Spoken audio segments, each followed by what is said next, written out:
Oh boy! Alright guys, boys and girls, we are here. We're gonna be reacting to some videos. We're reacting to some videos. I'm your boy King Jiffy Coats. We're gonna be did I mention we're gonna be watching some videos? We're gonna be watching some videos. I'm gonna watch some videos and then I'm gonna play some Postal 3 and I might have somebody on later to hang out for a bit. I am fucking well rested. So I had a couple things I wanted to watch today. There was one other one I was gonna pull up. I was on one other one. One other one.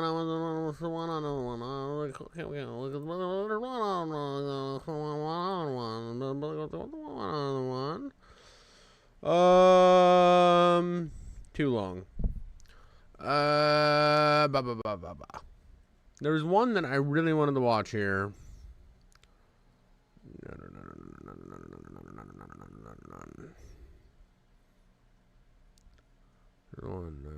God damn it, these are all long.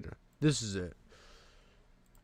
Alright, so we're gonna start with this, what happened to Soul Eater. I figured I'd do some anime cringe. My boys and girls, dude, we gotta do some anime cringe. It's the King Jiffy Coats channel, bro. It's King Jiffy Coats is grind, dude. I do some gaming, I do some lore, I do some anime cringe.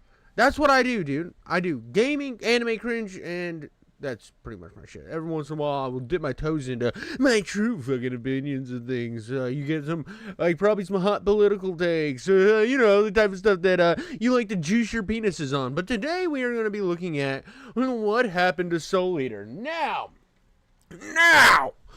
the main thing that I want to kind of make apparent is I tried to watch Soul Eater, I don't know, time ago. I didn't watch Soul Eater because everyone says that Soul Eater is good. Now, I couldn't get into this shit. I couldn't. I tried. I just could not get into it for some reason. Now, there is a prequel show called, Fire Force or some shit. That is so good. Fire Force is incredibly good, and Soul Eater is equivalent, the original, and then Fire Force somehow is going to tie into Soul Eater, and I don't know what happened to Fire Force. I would love to see Fire Force come back. The last season was really good. I want to see what they do with it. I want to see how it ties into this. But I don't know. I know this was a benchmark for animation for quality wise. So I know that there was a lot of reasons why this is really good. I just never could get into it. But let's get into this, see what's going on with Soul Eater, and let's go from here. What happened to Soul Eater? Soul Eater is an anime staple that led tons of young fans to get into anime. And to this day, it's still one of the most iconic anime in the industry. But that same anime made a bunch of changes to the canon story, and it never fully adapted the entire plot. So almost 2 decades later, fans of the series are still waiting on a new, complete anime. And with Okubo completing his other manga Fire Force in that time gap, it's left enough time now where people are wondering where Soul Eater ranks. So Fire Force is done, I guess? I didn't know that. Among classics like Naruto, Bleach, and even One Piece. Naruto is ass. Naruto is so garbage. Naruto is the dumbest anime to ever exist. Naruto sucks. Naruto takes 8 penises and just it just sucks consistently, dude. Consistently is garbage. So in this video, having finally read the entire manga for the first time, I want to share my first impressions of the series as a whole, dive into some of its underlying issues, but also explain why Soul Eater is already one of my all-time favorite manga. But before we talk about yeah, so again, dude, I actually try to get into this shit, and I think it has some interesting concepts. The art's pretty good. It gets a little fan servicey real early, and I've kind of got a little more desensitized where I can handle fan service a lot better than I could. And when I first started watching anime, I'm like, bro, no, too much shitties, and now I don't care, dude. I really don't care. It's something I just ignore. But I remember this one starts very heavily fan servicey, and the ideas in it I think are pretty cool. The idea that so you got the main you got one of these people, and then there's weapons. The people are weapons too, so then they change into weapons. And I thought that was a cool idea, and it's interesting. The world is what kind of always set me off in a weird place on Soul Eater. I just couldn't get into it. There's just something about it. about the manga, we need to talk about the anime. Mainly because, for the most part, this is how a majority of people discovered the series. So the manga was serialized in 2004. The anime would release later in 2008. The anime, made by Studio Bones, is still one of the most popular anime to this day. Even people who have never really gotten into the manga will tell you that it's a great anime. But there are just a few caveats. First of all, this anime ran into the same issue as another shonen anime around the same time, Shaman King. The issue being this. So the anime started in 2008 and ended in 2009, but the manga wouldn't end until 2013. Naturally, as you can imagine, the people at Bones had to come up with an anime original ending. That isn't to say the anime is bad. The earlier half of the anime is mostly faithful to the manga. As I'm sure you've heard, the animation from Bones in this show is gorgeous, especially considering this is a somewhat older show. And the voice acting in the anime really brings the characters and their goofy chemistry to life. I've only seen bits and pieces of it, but the English dub does a great job too, as far as I can tell. But that doesn't mean the anime is perfect. Add the original ending together with the fact that it never adapted a lot of the later manga material, and fans of the series still haven't received a proper adaptation of the full canon. I feel like this has happened a lot, and this is kind of like something, because used to be the way they would do it is they'd make it like come out weekly, and it was like a ridiculous amount of episodes. It was like 24 to like 50 episodes, and they would just like crank these bitches out. They just like they shot their shot as much as they could. And now we have like a little bit different of a setup, because it seems like Japan has even moved over to like the 12 episode seasons, and the seasons are actually like full arcs, and if they're longer than 12 episodes, it's to cover the full arc. And it just seems like they're being more faithful to a lot of these mangas and trying to adapt them the best they can in much better ways. But because I think that they've noticed that the higher production value on good anime, the better the turnout. And we're starting to see a lot better adaptations in that regard. But back in like the 2000s, everything was trying to hit that weekly spot. They were trying to like compete. It was very much like your fucking sitcoms here in America. Story. So if you're someone who leans more towards anime, then you don't really have a problem. You can watch the anime and get the basic gist of the story, even if you're missing out on the true ending. And considering how good the anime looks, it's more than worth watching all 51 episodes. Oh, and the openings are bangers, so you'll want to watch those too. But if you're not a casual fan and you're interested in the manga, then that's an entirely different question. Because the manga goes on for 4 years after the anime ends, meaning there's a lot that happens after the anime. Which raises the question, is it worth investing in the manga? And like most people will tell you, the answer is a resounding yes. But before I say more on that, make sure to like the video if you're enjoying it so far. It's the easiest way to support the channel, and it helps spread the video to other viewers like you. I looked a lot different. So I do know that like what might happen, the studio that's doing Firewatch, because Firewatch so pause you fucking piece of shit. Firewatch supposedly is a prequel to Soul Eater. So yeah, I want to see. I think the studio that's working on Firewatch, if they were smart about it and they finish off Firewatch, get like good numbers on Firewatch, they could then move and redo Soul Eater. And I think that it would be kind of a monumental task to try to redo Soul Eater because of how much nostalgia is in here. But I think if they just like re-resed a lot of these older ones, released these, and then started where the show stopped being accurate, I think that'd be a good way to do it. Oh, I forgot to turn the volume back on. I'm a silly boy.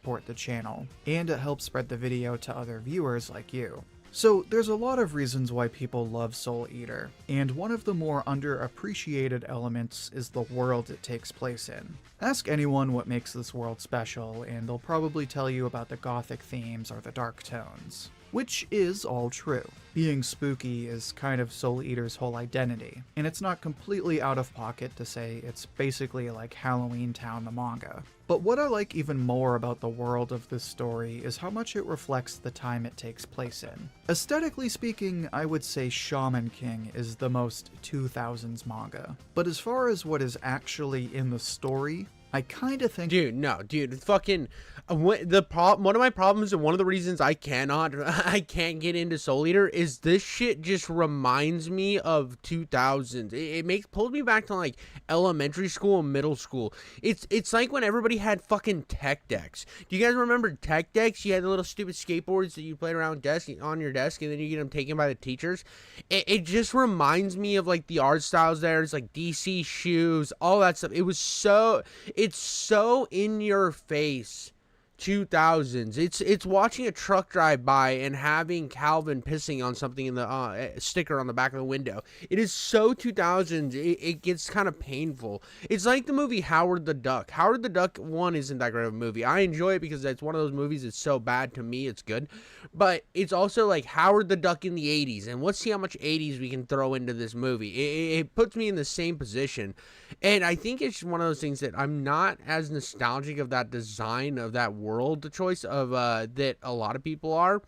And I look back at like the 2000s and I'm like, damn, bro, that's kind of mad cringe, bro.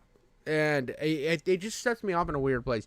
Like the intro is it's like the people who made Gorillaz, dude. It reminds me of the animation for the Gorillaz videos.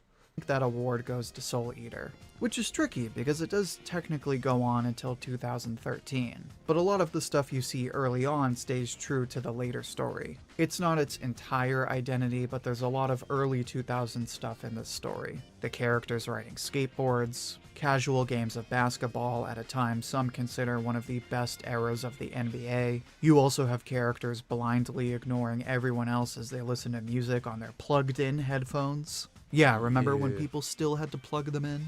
It's easy to read this manga and know the time it was being made.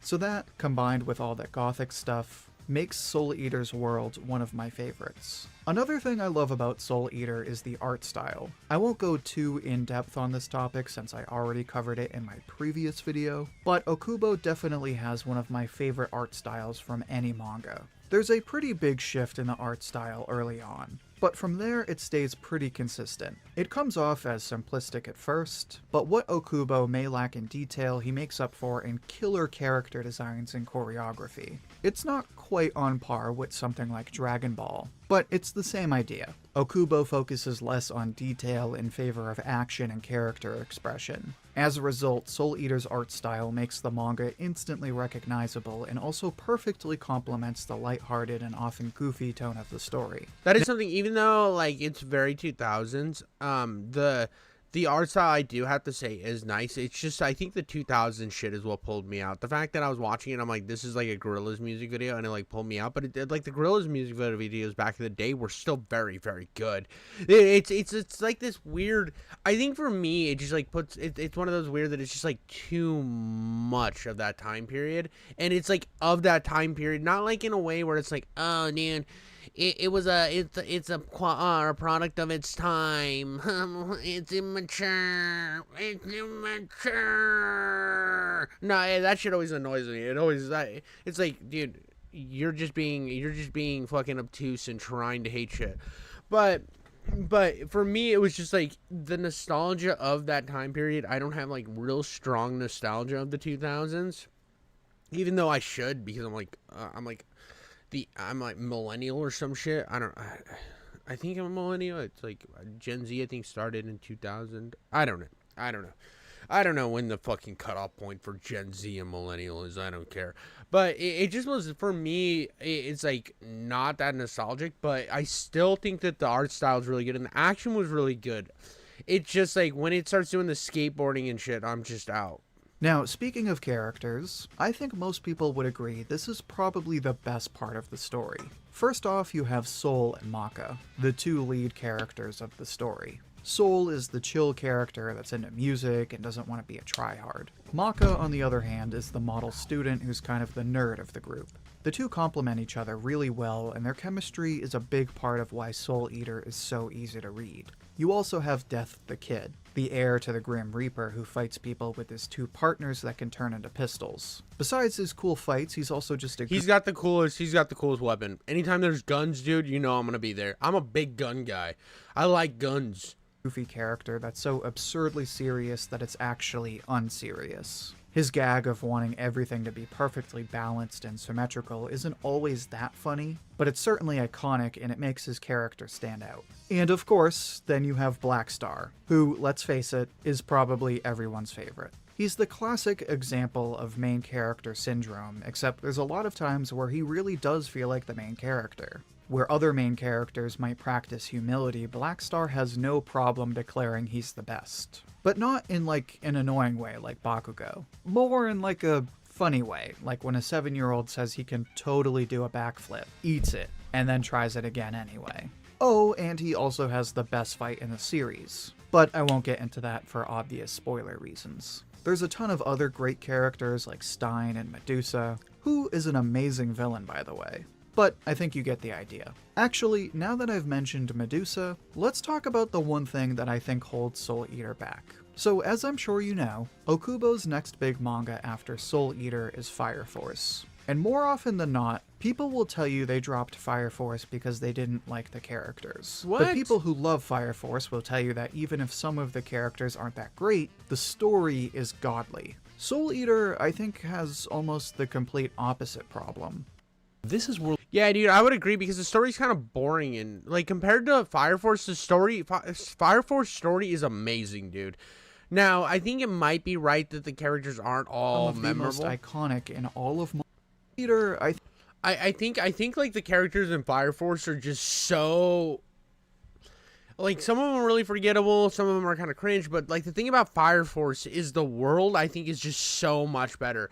I think the artistically the world is really good in Soul Eater, but I never felt like I don't know, it just never felt right, dude. It just kind of felt like you were on this adventure with these guys, and I would kind of get lost in the sauce and not really know what I was supposed to be caring about, and then I would like zone out, and all of a sudden an episode's gone by and I have no idea what's going on. And that didn't happen to me with Fire Force, but that definitely happened to me with Soul Eater.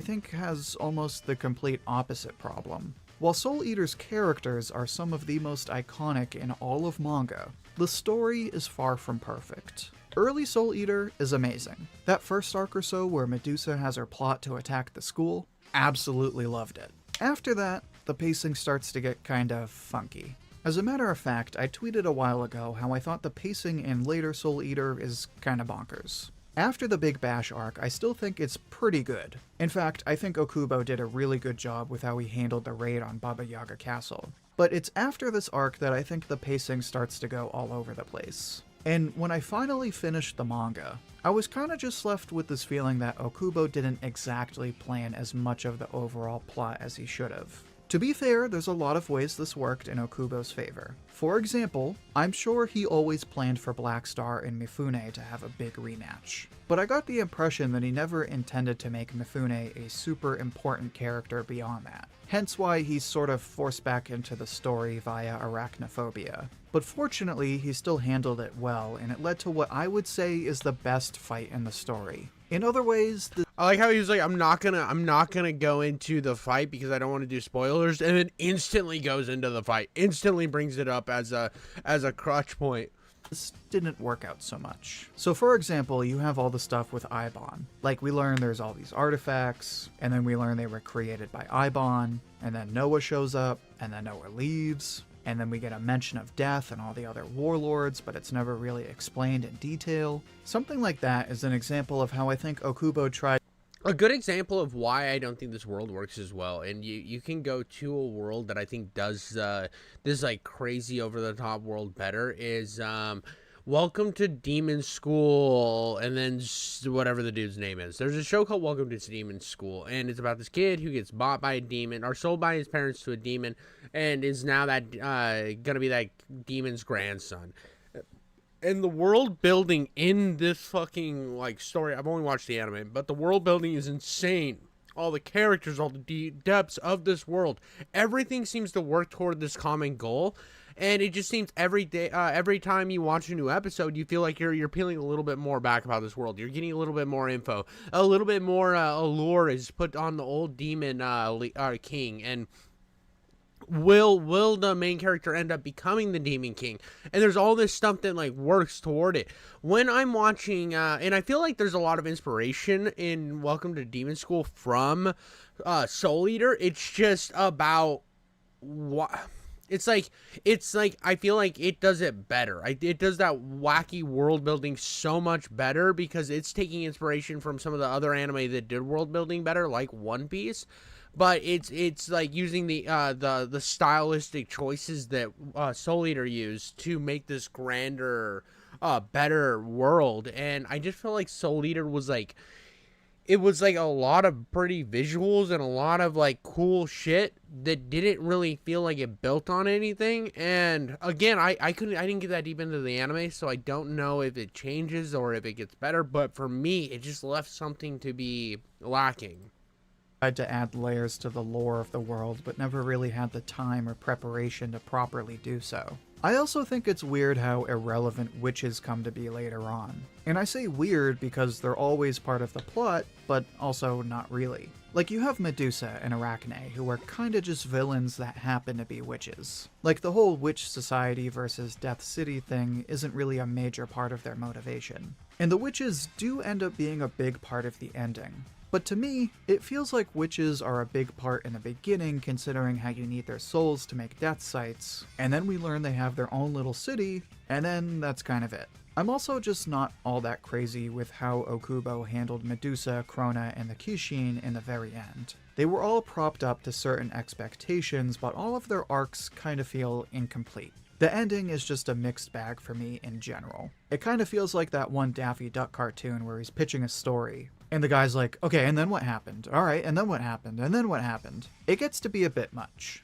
But don't let me fool you. Despite the later part of the story, Soul Eater is still one of my all-time favorites. Like, I started this manga and was like, okay, now I see why this is some people's entire identity. It was crazy how fast. Yeah, so again, dude, that was my problem. It was a lot of and then. And then even early on, you can feel that and then. And it just was like kind of just started stacking on top of each other. And that's where I was out, dude. That's where I looked at the door and I exited the orgy. I realized that Soul Eater was becoming a huge part of my identity as a manga fan. I fell in love with the characters and the weird world they lived in, and despite its flaws, I was addicted to this story all the way back in Chapter 1. It's for these reasons and more why it's easy to see why Soul Eater holds the place that it does. The manga and the anime have made it a classic. But the problem right now with this video is this is not what I expected out of the video. I'm not getting anything I like. Here's the biggest fucking issue. It's like, what happened to Soul Eater, right? What happened to Soul Eater? And he starts it off with a bunch of like great points about the manga keeping going, all this other stuff. Touches on Fire Force, but then just talks about how much he likes Soul Eater. This isn't like I came into this to see what's going on, dude. What's going on? What's some of your speculation? What's some of your thoughts? What's going on with Fire Force to maybe lead up to the maybe eventuality of a remake of Soul Eater? Like where's some like ideas? You're just kind of talking about how much you like it and not the ties to it, because like it's been stated that Fire Force is a prequel to Soul Eater, right? So there is a possibility if there's another Fire Force season that's good and it's remains popular. I think it's popular. I don't fucking know what's popular or not.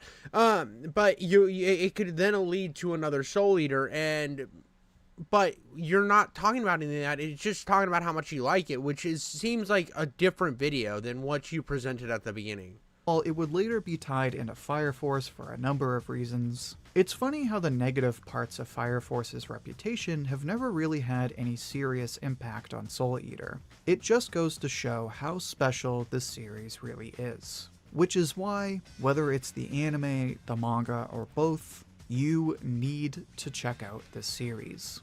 Well, he said negative aspects and then showed that clip. He showed that picture of the chick who's always accidentally losing her clothes. And if it's like the fan service in Fire Force that's the problem, dude, Soul Eater has it just as bad. I swear to God, Soul Eater has some of the most obnoxious fan service. Literally, the characters are like naked when they're the weapons in like the minds of whatever, the minds of like the characters holding the weapons. If I remember right, there's something like that. I just remember a lot of characters being naked a lot of the time. But now, what do you think? How would you rate Soul Eater? How would you compare the anime and the manga? Share your thoughts. But here's the thing. Here's the thing. This is not, dude. This is not what. I feel like. I feel like this is a different question than what was presented in the title. You know, this isn't a what happened. You didn't tell me what happened. I mean, you just kind of said that the anime ended and the manga kept going. You didn't tell me why. You didn't like do any research to say, okay, well, why did the manga or the anime end? Was it because of like funding? Because they caught up? Why did they end it? There's all these questions that I could fucking freely. I would love to know the answers to, like. Right here, dude. I can fucking Google it. Why did Soul...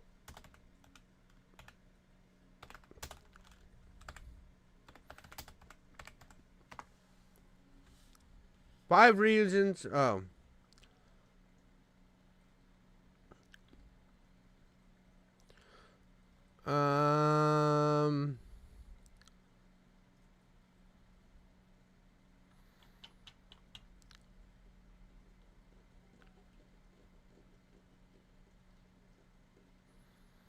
Hold on. Oh, I misspelled eater. That's why.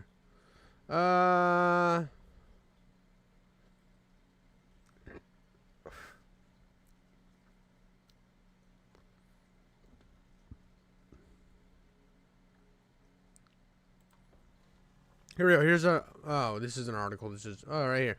When I heard, the anime version of Soul Eater was fairly faithful to the manga up to a certain point. However, the ending of the anime was nothing like the manga, which is still ongoing. In my view, is the end of the anime is the weakest point. I want to start that doesn't give me the information I want. Why did this say? Why? Here we go. Manga towards the end, so they concluded it with a new unique storyline. But like, why? Oh, it caught up to the manga. See, here we go. It caught up to the manga, and it just kind of, they caught up to the manga, and then they just ended it.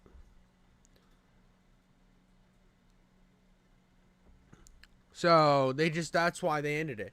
But like, what is there gonna be like a Soul Eater remake? Like that's something you could have put in this video.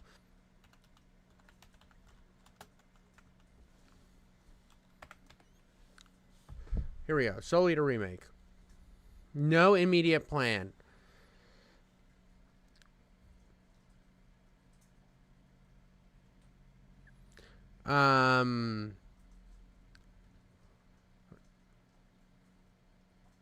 There we go. Here's something 2020. Soul Eater anime remake announcement likely as new visuals surface. The final episode of Soul Eater anime aired more than 14 years ago when it came out in April 2008. The Studio Bones anime was a big hit with fans, but was over too soon. However, fans have something to look forward to as the 15th anniversary of Soul Eater anime approaches. A new key graphic has been released according to reports, and there's a special program on the anniversary that promises new projects. When was this? When did this come out? Ooh, yeah. So this is old. This is old, but wait, what? Here you go. TikTok. That means it's a nothing. It's a nothing. It's a big fucking nothing. Why Soul Eater couldn't be made today? Game Rant, because they're always such a... Oh, this isn't 2022, but they're such a great source.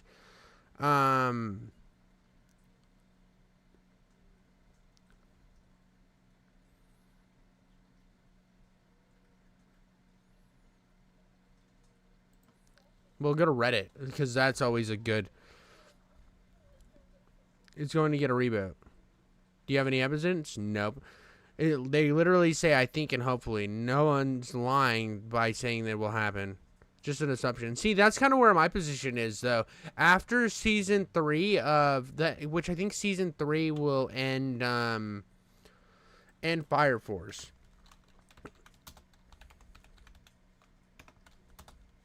Fire Force season 3.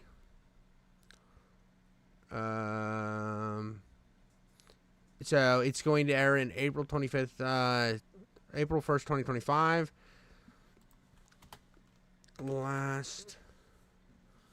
Will Fire Force season 3 be the last season? We'll find a season of the anime. It will run in 2 parts. First airing in April, and then the second airing in January 2026. So, ooh.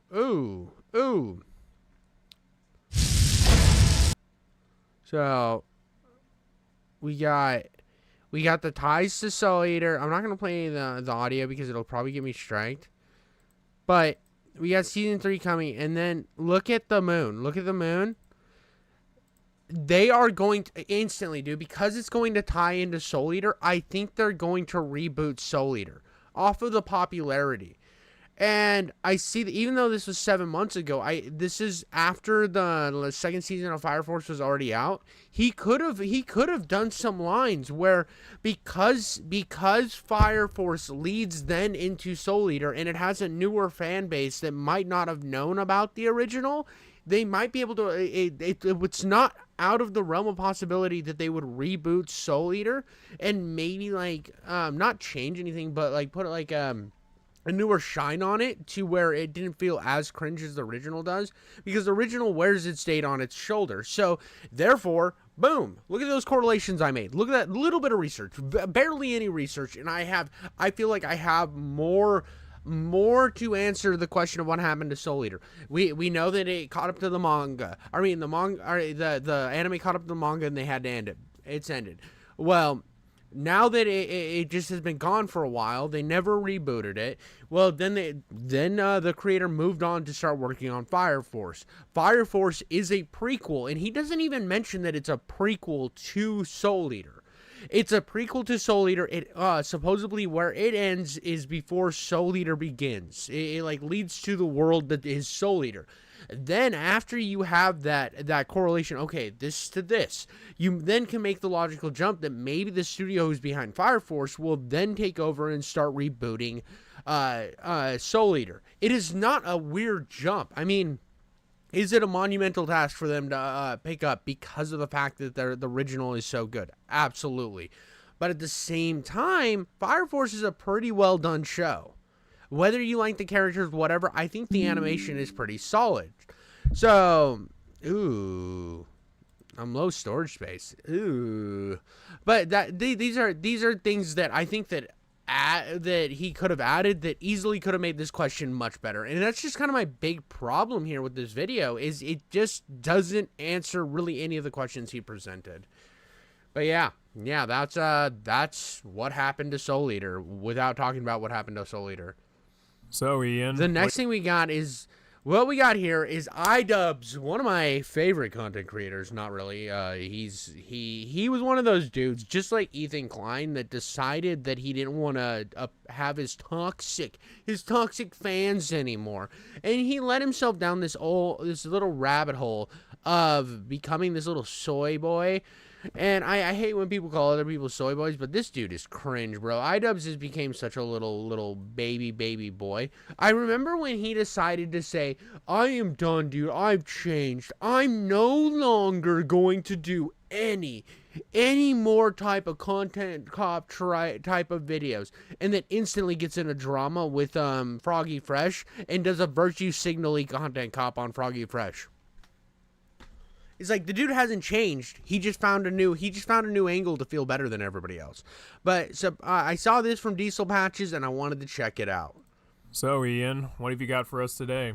Hello everyone, welcome back to another episode of iDubbbz. Bro looks cooked, dude. Bro looks like he looks like if you were to take yeah, I did say so, but he just looks so sad here, bro. He looks like he could have been on the set of Dallas Buyers Club.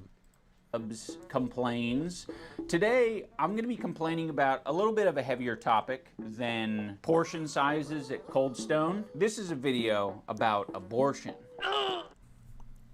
Okay, interesting choice. Covering the topic of abortion, of all things. Before even starting this video, I already have an issue with it. Why? Well, the existence of this video has me asking myself, what is even the point of Ian making a video about abortion? See, here's the thing, dude.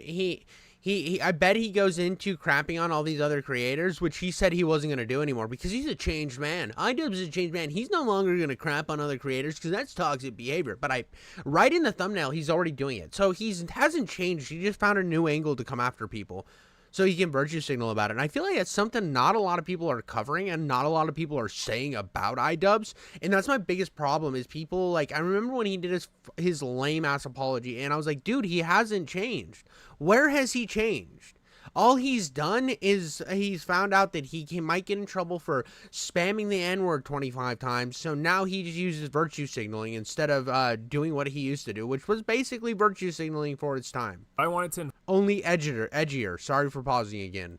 For myself on the topic of abortion, I'd probably refrain from listening to the washed up YouTuber who's never displayed any knowledge of this issue before and is also a guy. This is the equivalent of a daily commentary sloptuber sharing their viewpoint on foreign policy. Alright guys, so today I'm gonna be talking about the Saudi-led intervention of Yemen. So anyways guys, the Saudis are being kind of cringe with their drone strikes. Maybe Ian will Dude, so many shots just fired at Turkey Tom.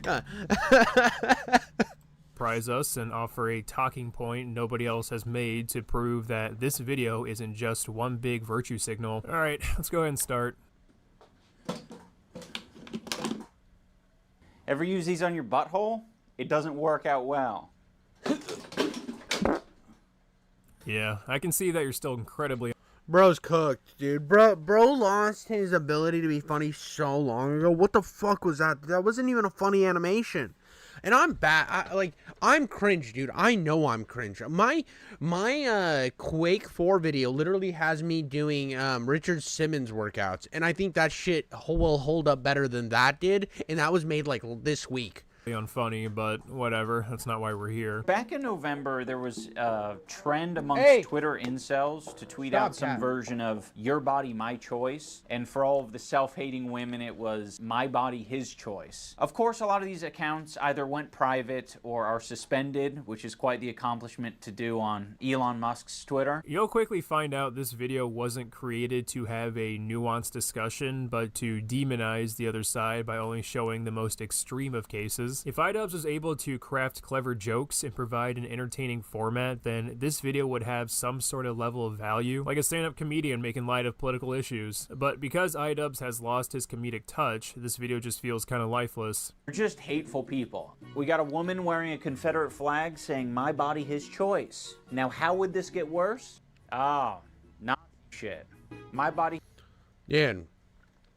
There's no, he doesn't put any humor in. That's a great valid point. That's 100% his biggest problem. Is there's nothing funny about it, dude.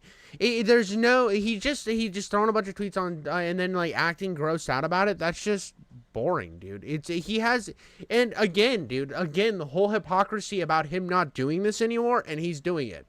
It's so sad and pathetic. He's literally just sitting at the bottom of his dying YouTube channel crying, and then when he's like, ooh, this made me mad on Twitter, I'm gonna make a video about it because I need to be the one who makes a stand. I need to be the one to say something because I'm still relevant when you have no relevance whatsoever. His choice, Nazi shit. That isn't even the same woman from the previous post that you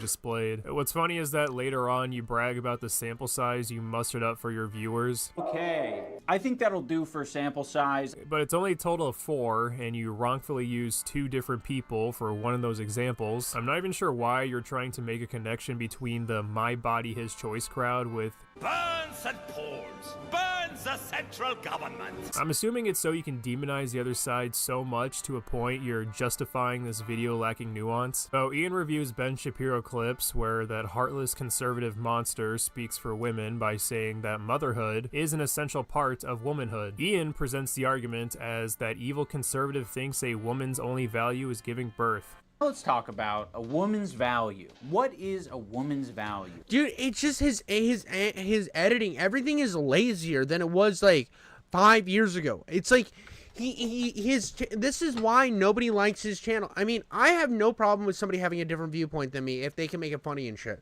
I can see something and be like, yeah, dude, I don't agree with it, but I still think it was a funny joke. But he doesn't. It's like there's nothing to this that's fun, dude, because he lacks all authenticity anymore. He's like a husk. He's a fucking dried up husk that feels like his only comedy that he used to do isn't viable anymore. So, and he's scared to do that type of comedy because he might get some conservative fans or whatever, dude. I don't fucking know what he's trying to do in his life. You big old fucking pansy bitch boy over here. He's sitting here at the bottom of he sits on the floor of an orgy with his mouth open, just kind of scooping up the excrement, bro. That's kind of all he does now. He's the YouTube equivalent of an orgy vacuum. I guess you can narrow it down to reproductive organs. Like, okay, her value is giving birth. That is what the secularist left would like, apparently, is you take away the thing that makes women most women, i.e. getting married and having children. You take those things away from them, and then that will make them the happiest they have ever been. There's only one problem. There is no data to support that anywhere on Earth. Well, what the big point, what big man's saying here, what Ben Shapiro is saying here, is vaginas don't get wet.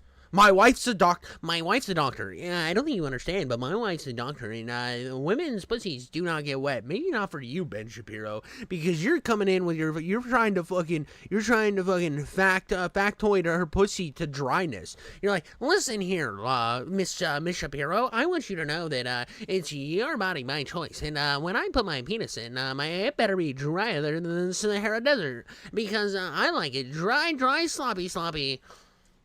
So here in the first that, boom, better than iDubbbz right there. clip, Ben argues the claim that single women without children are the happiest they'll ever be is false. I'm not saying that's right or wrong, but I will say this clip seems unrelated to Ian's claim that Ben thinks a woman's only value is giving birth. You take the part of you that is the most unique to your sex and then discard that or treat that as though This is well, and again, dude, fucking Diesel Patch is 100% right here. He's taking one argument that's completely different than what he's actually saying. He's saying that Ben Shapiro is conflating worth to women as their reproductive abilities, when that's not what Ben Shapiro's doing at all. He's over here like, well, why are you trying to diminish what women can do? Why are you trying to diminish and say that it's not cool for women to have babies? Like, we should be fighting for women to have babies. He never once in his little fucking weird whiny speech said women's only thing is to not have dry pussies and then slap out babies out of their vagina. He never once said that. He wasn't like, bitch, get in the kitchen. a downside to who you are. It's antithetical to what womanhood is. It's very puzzling. The second clip is more fitting for Ian's argument, but looking at Ben Shapiro's face here, I can tell you this clip is from many years ago. Yeah, what were you doing a few years ago, Ian? This won't be... Dude, he's gonna go after Steven Crowder, and that's like an old clip of Steven Crowder. Look how young this fucker is.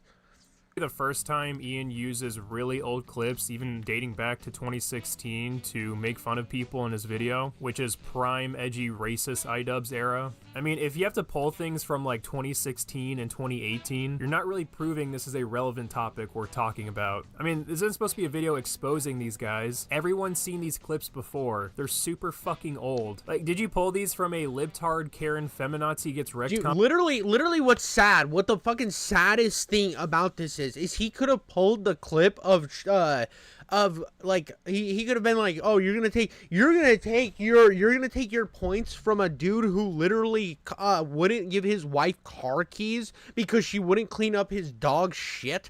Like that's a hit on Steven Crowder. He could hit Steven Crowder with the clip of his wife being like ultra pregnant while he's smoking a cigar. Why aren't you taking my dog for a walk? What? Dude, is the left making you not want to clean up my dog's shit while I work for you all day? Like, you could literally take Steven Crowder's clip and make him look like an asshole here, but instead you pull shit from like 2013, and then you're like, ha, got him. It's like there's better examples, more modern examples. I mean, I bet you fucking last week Steven Crowder said some shit about women needing to stay in the kitchen. Because that's what Steven Crowder does. I used to listen to Steven Crowder when he didn't say stay in the kitchen. He wasn't like that. But I'm betting you could pull, if you went back and listened to some Steven Crowder shit from like a week ago or some shit, you could find something to hit him with to fit your viewpoint. But you're a lazy little fucking cancer patient or whatever the fuck you're trying to look like now. Compilation. Again, I could easily pull up an old video from you and criticize your past behavior, especially from 2016 and 2018. The difference is, iDubbbz apologized for his bad behavior. Yeah, and Gavin McInnes, one of the individuals Ian clipped, said he regrets a lot of the past remarks he made and isn't guilt-free. Point is, Ian is the wrong person to talk about this shit, and it's extremely ironic that someone like iDubbbz would pull up old videos of someone saying fucked up shit, because that's how he built his fucking career. It's not even remotely puzzling. Let's just... Oh. Benjamin Shapiro, you are the bust king. Women do not want to be known as, I was gonna say the bust queens. I think a lot of women would prefer not to be known as baby maker, and she kind of does art on the side. Dude, you look just as stupid by pulling this speaking for women crap. Actually, this is how a woman wants to define womanhood. Why are you the one delivering this message as a dude telling people what women want? This goes back to my main point about this video being completely worthless. What can I take away from some random guy online repeating the same points I've already heard a million times about the topic of abortion? Nothing new is being provided here. You're talking to the women. They know. The women are going to tell you what makes you happy. You know what would have helped iDubbbz here? Because he fucking clipped himself. He has himself by his own handcuffs because he said he wasn't gonna do content cops anymore. So now he's making these weird virtue signaling videos with half the effort, worse editing, no fun or jokes in it because he doesn't want to do any humor, and it's just worse research. So if he were to just actually sit down, and then even if it was disingenuous, pull a bunch of clips from like Steven Crowder or Ben Shapiro and try to make them look like assholes, and he's like, look, here's a clip of Ben Shapiro. I hate all the leftoids because they want women actually working, and I want women in the kitchen because they're stupid whores who can't get wet pussies. You know, and then he puts up like a clip of Ben Shapiro saying something similar, and then like does like a content cop. He could still be doing content cop, but he made the apology. He made the statement, I'm not going to do it anymore. I'm not a toxic boy anymore. But right here, he's doing the same shit. He's doing the same shit with less effort, and he's getting away with it because it's not a content cop. Happy and what makes you fulfilled, why are you doing it to them? If it's so fucking obvious that this is what women want, you shouldn't have to be chirping like you are. It should just be... Wait, hold on. In his own video, you're the self-hating women that were for, or that were anti-abortion, right? They were anti-abortion. So those women don't want abortion. They don't want it to be legalized. So therefore, you're speaking for women who don't think abortion's okay, and you're telling people, you see the hypocrisy layering up now. My opinion on the whole thing is I don't really care. I'm just here to clown on iDubbbz. I don't give a fuck about abortion either way. It really has no effect on me, so I don't really need to take a stand on it. But when you look at iDubbbz here, he's trying to take a stand, but his own viewpoints are fucking attacking each other, and the video's eating itself alive because he didn't sit down and plan this shit out beforehand. Now, and I'm just reacting here and fucking commentating, and I feel like I'm getting a better perspective just by looking at him just getting eaten alive by his own examples. But he's going to scapegoat it because those are self-hating women. They don't understand. They're not smart enough to make their own opinions. See, it's me, a man, that needs to make the decisions for them. It's their body, my choice, goddammit. Automatic. You should have some faith that these women aren't children. You can't play this game where you're like, my wife ended up finding more fulfillment, therefore women are going to find more fulfillment out of being a mother. Let them decide that on their own. That's right, my fellow sisters. I'm here to say men don't speak for you, and you deserve to have your own voice. Now allow me to demonstrate my morals by speaking for you. Women do not want to be known as, I was gonna say the bust queens. I think a lot of women would prefer not to be known as baby maker, and she kind of does art on the side. The next segment, Ian says it's wrong for Charlie Kirk to claim women should have children in their 20s instead of their 30s, while ignoring the fact that you need a job or a career to pay for a child, which is definitely a sound position to have. The thing is, though, is that every lefty and their mother has made a Charlie Kirk video. Ian didn't really provide anything new in terms of information about Kirk. Charlie Kirk needs to come up with practical solutions for real-world problems. He doesn't suggest new laws. Well, in the main thing about this is he's fucking lazy. He used to put time and effort, and agree with it or not, when you look at what iDubbbz's content used to be, there was effort behind it, there was intention behind it. This was him getting mad because he was seeing clips on his fucking YouTube shorts of Charlie Kirk, Ben Shapiro, and Steven Crowder, and he was like, man, I don't like seeing these guys. Oh man, did fucking Nick Fuentes tweet her body my choice? Man, and then he made this video without doing any research, so he could just spout his shit into the internet, and then expected everybody to be like, "You're iDubbbz, dude. You used to make content, cop, dude. You're like YouTube relevant still, bro. I take your side. Yeah, down with those conservative douchebags. Yeah, dude, stand up for the cause, bro." It's lazy.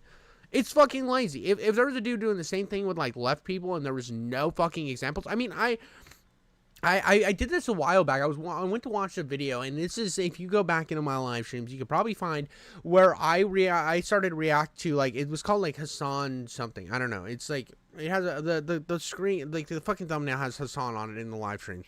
But I started watching it, and I started noticing that they're bullying a bunch of old examples, and I'm giving Hassan W's because, like, and I don't like Hassan. I think Hassan's a fucking clown, but I'm giving him W's because in the debate he's actually like, I watched the original debate, and he was having better points than Larry Elder, and it was because Larry Elder was pulling shit out of his ass from fucking left field, and I was like, why does he keep fucking relating to Obama? Oh, this is like 6 years old, and some fucking anti-woke guy was like, yeah, dude, I'll show it, because it's easy to, because hating Hassan's popular right now, I'm gonna pull a clip from 6 years ago, and I'm like, dude, this is fucking pointless, and that's kind of what this is. Or policies. He literally played a clip of Charlie Kirk suggesting that women should receive welfare from the government to incentivize women to keep the baby, 5 minutes before saying he doesn't offer a solution in the form of policy. I believe that for every child you get, you should get cash from the federal government. Did you know that? That's great. How much cash do you want them to have? $10,000, $12,000 a year. I think we need to increase the birth rate in our country. So either you're being disingenuous, or your brain is actually that fucking fried. I'll wrap this thing up by saying that these guys are well aware that they're losing the war. It seems to me this is always going to be a loser for Republicans. I understand it's not politically feasible. I understand people like abortion, but I'm going to keep on standing for moral truth, even if it's unpopular. There will be some people that say, Charlie, stop talking about this issue. It's a losing issue. First of all, who cares? And so we've lost the culture war to a certain extent on abortion. And what Donald Trump is doing right now is trying to win this election. Based on the vibes I'm getting, it really feels like a lot of these people are not that committed to the pro-life movement. How is that the takeaway from this? First off, you claim this movement is dying, but to prove this claim, you only show like 4 examples, and most of them are from Charlie Kirk. Speaking of Kirk, he basically said in both of his clips he doesn't care if it's the unpopular belief, he's still going to fight what he believes is right. The other clips are people acknowledging that the popular opinion is that people are pro-choice, which according to Ian, simply acknowledging reality means you're not committed to your cause. How does that insinuate these guys aren't committed to the pro-life movement? To conclude, Ian's video is very unnecessary by pulling up old clips. Yeah, dude, it's just a waste of time. This whole thing was like Ian just being fucking lazy and not actually putting any time into shit, and then fucking shitting out bullshit. That's it. That was his whole thing. Let's see how much I can repeat. Right? Yeah, dude, isn't it like, have you I don't know if you, the Rev's on now, but have you just noticed Ian's got like I wasn't the biggest iDubbbz fan back in the day, but like I knew him, you know? He was like somebody that was like right in the realm, and like I would catch like I think I watched back in the day the Leafy content cop. And I felt like that one was like one of the worst ones that he did too, because the Leafy Content Cop and like I just remember seeing it and I'm like, isn't this exactly what you're doing? Isn't this the same thing? It was like, yeah, it was like standing in a glass house with an RPG, shooting at another person in a glass house with an RPG. I was like, this is kind of dumb, but I remember like checking out some of his other ones, like the Keemstar one was funny with the gnomes, and it was just one of those things that it was like, he doesn't add any value anymore. It's a valueless person. Right. And right. he sits here virtue signaling, and it's like, okay, bro, when you do Creator Clash 3 and you fucking somehow lose $200,000 again, are you gonna do another fucking 18-hour live stream to recoup the losses again, you fucking clown? No retort on that, Rev? So no, it cut out on me one more time. Oh, dude, I was just saying, like, I don't know if you knew the drama about him. He went after the Creator Clash 2, lost $200,000. So he had to stream for like 24 hours or like 18 hours or some shit, and basically sat there begging for donations to pay back this charity. Oh, cringy. Yeah, dude, but he's gonna sit here and sit on his virtue fucking like Tower of God and then talk down to everybody. I just like he's washed, dude. You're a washed fucking clown. But yeah, that's the iDubbbz drama, dude. That's the iDubbbz drama. And that is done. So now I have that clip for later, and I'll fucking re-upload that and slop my dick on as much shit as ever. But what do you think of Forgive Me Father? What do you think of Forgive Me Father? I saw you were playing that shit. The art style is fantastic. I love the guns in this one. It's really cool. I really like. Don't get me wrong, Reverend was awesome as art style. It's. I was trying to think of what it reminded me of, and I hadn't completely landed on it just yet. But I do like.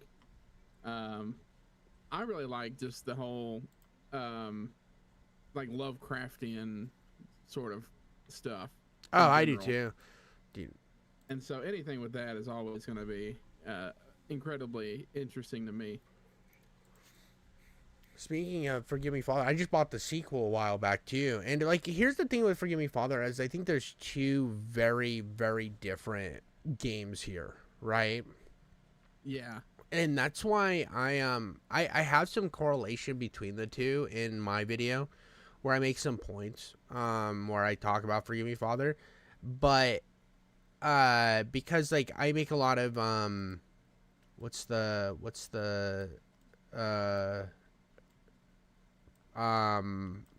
Pale Rider?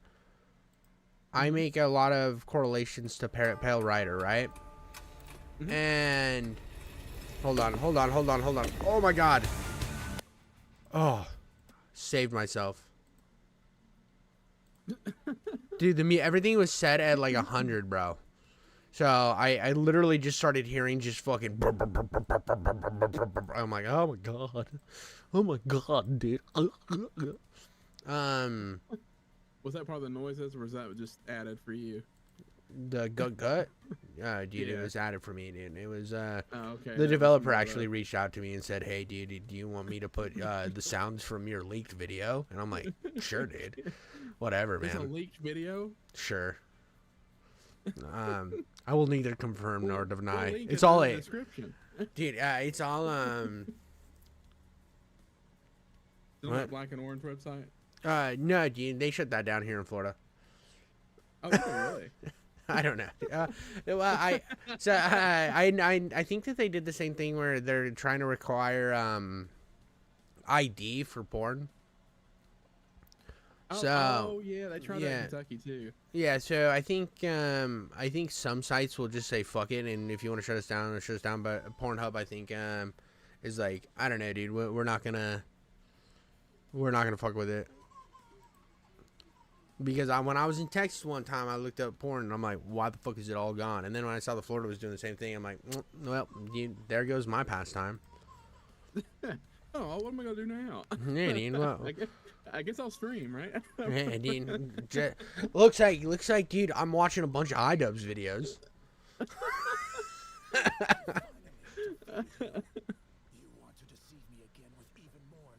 But I love the art style, like the comic book aesthetic art style on Forgive Me Father is so good.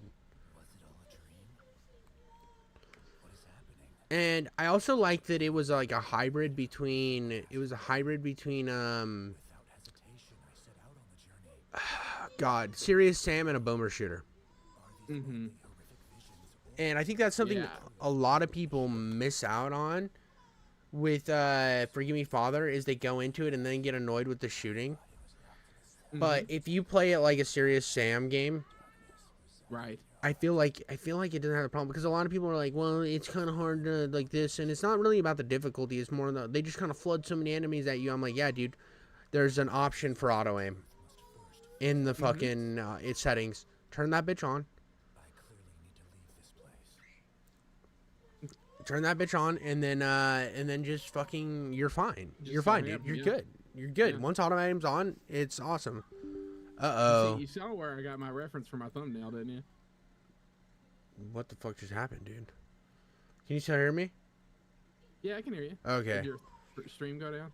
Something's went down. I don't know what happened, dude. I mean, it still shows me talking. So, it's still got me yabber jabbing. We're good, dude. Just my YouTube control panel on my stream went fucking like full. It full sent into chaos mode. But what happened was I ran out of space. I'm out of memory. Oh. Because I don't have a very big hard drive. So what I might do, let's see here. I am going to remove Forgive Me Father 2 and just not play it right now. I think I will play Postal Brain Damage. No, I'm not going to play I am booting up Postal Brain Damage. But I just gave myself another like 8 gigabytes of memory, so we're good. Because Forgive Me Father 2 is a bit bigger than the other one. And the game crashed. Dude, I'm fucking winning it right now, dude. This is a big win. Good start. Yeah, dude, I'm fucking killing it, dude. This is great for me. This is really, really monumentally changing my life. I'm gonna blame it all on Postal 3. That's what I'm gonna blame it all on. Ever since I downloaded Postal 3, I've had some weird stuff happening, Rev. I did see where it said, like, you had said it almost killed your computer. Yeah, dude. I'm not gonna confirm nor deny that Postal 3 like tried to kill my computer. I can't fully blame it on Postal 3, but how notorious Postal 3 is, there we go.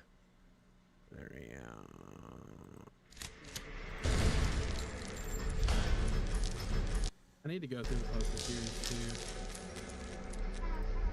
at some point. I think right now I'm hyper focused on playing all the games where you get to play, you know, as a reverend or a priest or something like that. And then my Fallout Lone videos.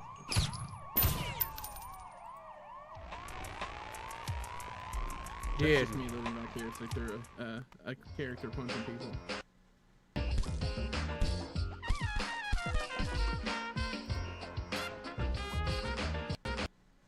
Dude, this is one of those games that will not let me use OBS while the game's loaded up. Really? Oh, yeah. This game's going to be a fucking nightmare to stream. I know it is. The big problem being that when I capture footage for it, if I just use screen grab, it like blacks out the main screen. So, and then when I try to adjust the size, dude, it just fucking throws my shit all over the place, bro. Like, it literally is like the fucking worst. It's so bad, dude. It's so bad. This is already a disaster waiting to happen. I just wish I think I know how to fix this end game. I can fix this. I can fix this without even fucking doing anything. I know how to fix it. Yeah. I think. So, I'm going to go to the resolution in game and turn it to 1080 by Yeah. Yeah, because it's probably set to.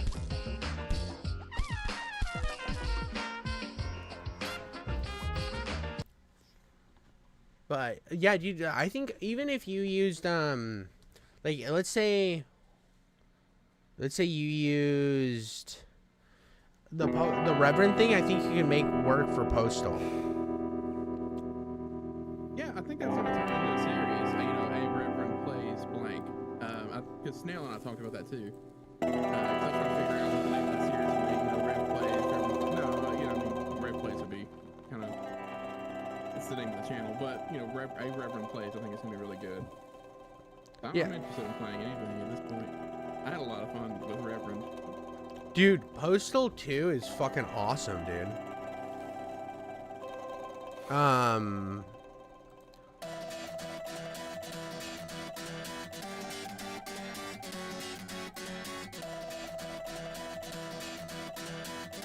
I fixed it, dude. It's full. It's the full screen now. All right, we're good. That hasn't changed yet for me, but I'm behind it. You can't choose difficulty in this game either, which is mad weird. So it's just the one difficulty. And I heard this game sucks, so we're gonna see how this goes, dude. I like it. It's full screen now. I like that. Yeah, dude. Oh, it sucks. Champ died, dude. Champ's Postal guy's dog. He's based off a real dog. I'm here with a man known only as the Postal Dude. Yeah, I hate that fucking name. Okay. Do you have a real name? I forget. Kids, don't do drugs. Dude. I'm already liking this intro. Health herb. Or meth. Just kidding, kids. Osama As I bin say, Laden. Jesus as I Christ, do. dude. I love it. Okay. So, I've heard that you were in paradise before it was completely devastated by the unsolved nuclear incident. Yeah, due to an unfortunate subprime mortgage malfunction, I was forced to relocate to a much nicer neighborhood with my beautiful wife. I'd just been hired by one of America's premier video game companies. Management decided that I was overworked and needed a sabbatical. Nothing personal, man, but you're fired. I used the time to check some errands off my list. Got Gary Coleman's autograph, that was pretty sweet. Picked up some steaks, played with elephants, went to confession, and visited my dad's grave. Because that's how I roll. Speaking of religion, weren't you at the Church of Dave compound during the massacre? Yeah, it was my Uncle Dave's birthday. I got him one of those bad touch crotchy figures. Those things were So far, harder this to is get just than going strung through. on It's velvet. literally cutscenes going through the movies and the games. I'm pretty sure they had the wrong address. Sort of catching everybody Anyway, up. it wasn't really a This would be religious the first cult. one you're picking More up. like a cheap scam for Dave to hook up with Christian chicks. Apparently, they go nuts for the whole "I am the reincarnation of Jehovah. Kneel down and watch I me am play the a wicked guitar reincarnation of solo." Jehovah. I was impressed. Anyway, after my unfortunate firearms accident, my beautiful wife Jesus Christ. I was devastated. By then, the neighborhood was lousy with sewer Taliban, and the mad cow Tourette zombie epidemic broke out. So me and Champ decided it was time to get out of town. Besides, about 20 other games were set in cities called Paradise by now. Right. So you were at the Paradise Municipal Bridge when the tragedy struck. So, I don't know if you know the lore behind Postal 3. I do not. So, Postal 3 was, they were trying to get funding for Postal 3, right? And they couldn't get any funding for it. And then this Russian, basically Russia's EA reached out to them. Damn it. Fuck. Okay. And they started working on it with the funding. And then that company decided they were going to take over development. Okay. And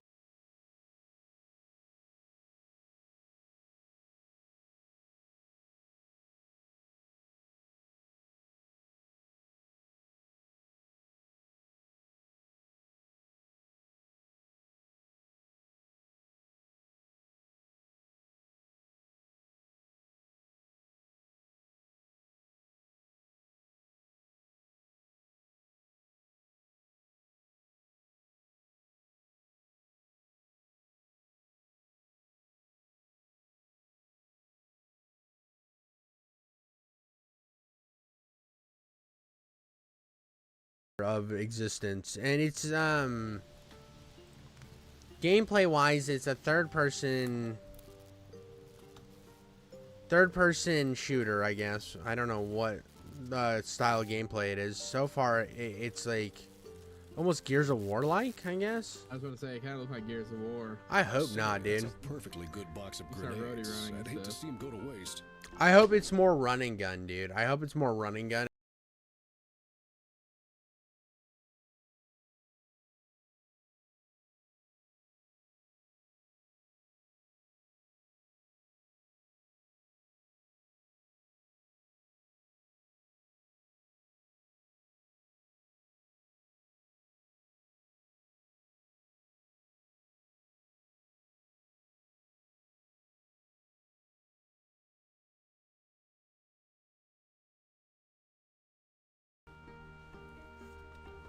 Dude, this is literally the most fucking painful experience right now, Rev. It's just like... I'm gonna be honest, it kind of hurts me to watch. Dude, it's like, let's pause it every 2 seconds. I haven't even really played anything yet, dude.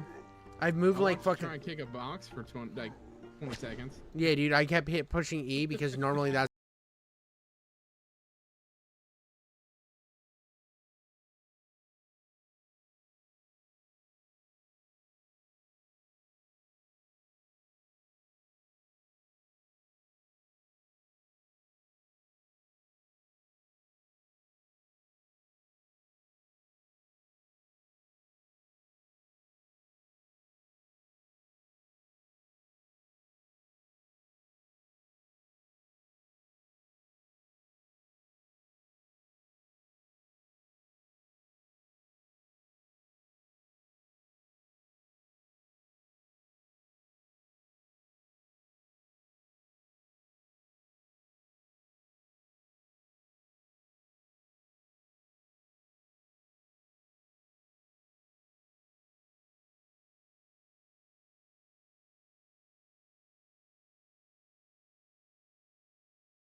anything and I died. And... Them bunker buster grenades. Dude, I don't fucking right know. through the asphalt. I don't know, dude. Give me an actual gun. I wonder if there's Postal 3 cheats. Let's see here. Oh, dude, Tab just takes me back. Dude, Tab is back to the cutscene. What? Oh, no. I just ran up to the cutscene again. That's what it is. Yeah, but, like, I don't know if you ever watched my video on Forgive Me, Father. But I haven't yet.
watching this cutscene for like the 47th time is already annoying.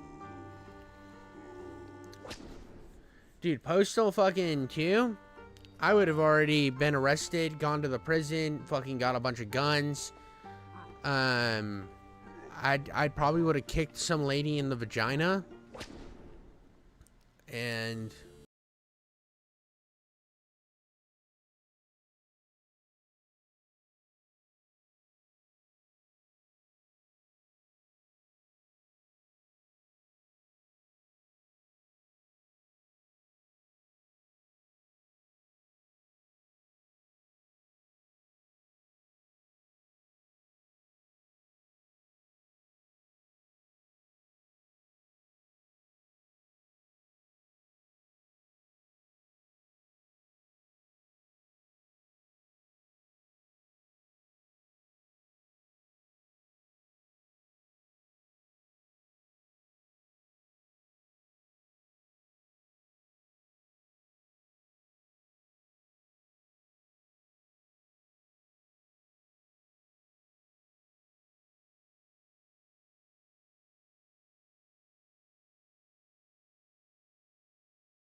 this spark that seems very obviously supposed to help me. Also does nothing. Mom always said not to play with fire, but I hate my mom.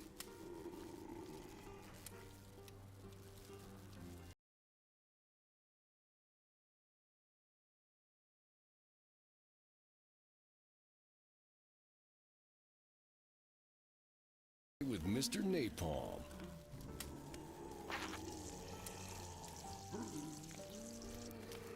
Okay, I peed on the zombies. We're good. I have officially... I don't know what to do, dude. I'm out of gasoline, too. For words. Dude, So I have refuel... I got this. I can kill myself, dude. I'm gonna kill myself. No, I fell. No, I gotta run around before I reheal. I gotta kill myself. Wait, can I just exit and go to last checkpoint? Okay, I'm just gonna kill myself. It seems like the easier option. I feel like I'm not The sad thing is I think this is the highest budget Postal game. No way. Yeah, dude, I'm pretty sure this game had the highest budget. Oh, that's brutal. Yeah, dude, this is painful. Aw, those guys look scared and cold down there. And Would it be just wrong get of me killed to by the want to zombies? warm them up? You know, eventually I'm gonna have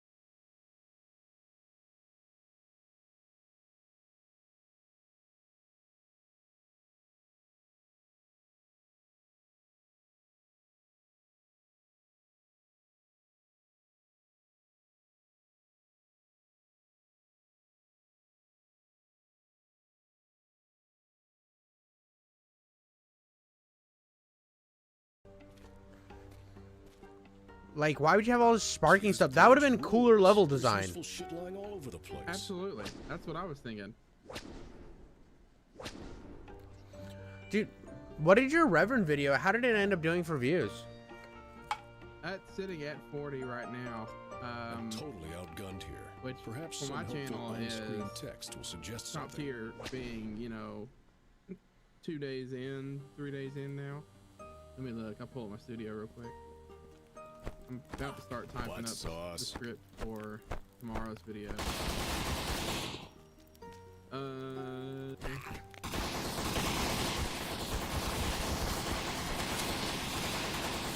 You cooked with that thumbnail. I've had a really good click-through rate. GTA's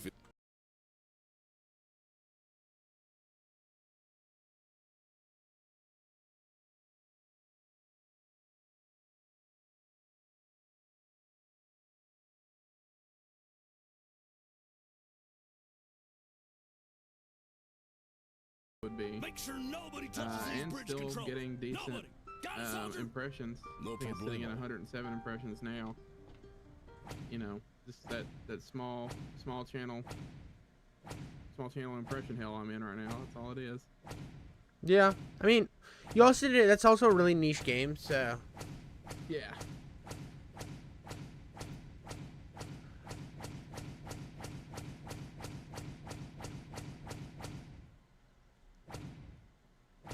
I think but by far my most successful video.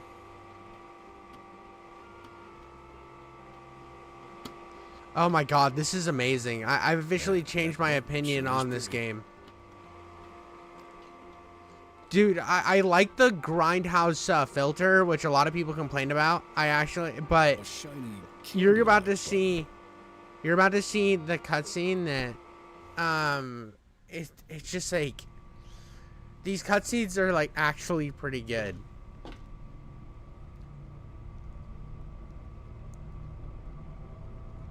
Okay. I'm watching the... Well, I'm convinced there was some kind of all the don't press miscalculation the that button. caused an unexpected incident with the bridge. Oh my Really? God. That's fascinating. What happened? I kind of felt like my calling was I do like the elsewhere. film grain I of the decided it was console. time to move on. Plus, I like the I'd film grain seen too. Things, horrible things, and of course there was that unfortunate nuclear deal that was totally not my fault. I mean, whoever it was might not have even known it was a nuke they were arming. Probably. And Paradise was totally destroyed. Tragic. They still haven't found who caused that. Really? That's awesomely horrible. What a shame. So, a funny thing too, like I was thinking, sorry, the cutscenes got me distracted. The thing that I think you'll, if you, your video with, Forgive Me Father does better. It might do better because the game has more recognition. Okay. A little bit bigger of a following. Mm-hmm. You remember the global economic meltdown? Gas was retarded expensive. Luckily, one of the town's key industries was hiring, and I was perfectly qualified. Okay, champ, you wait out here. Hello, anyone home? I'm here about the temp job. Hello?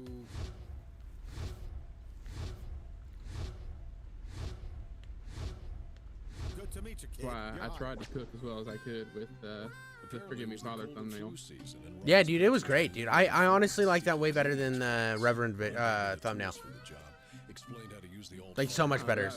I took your advice using the sort of like the recognizable movie characters and whatnot, and I specifically chose Priest, one because it's one of my favorite movies, but also with Priest being the character name and whatnot. So it was, I enjoyed it.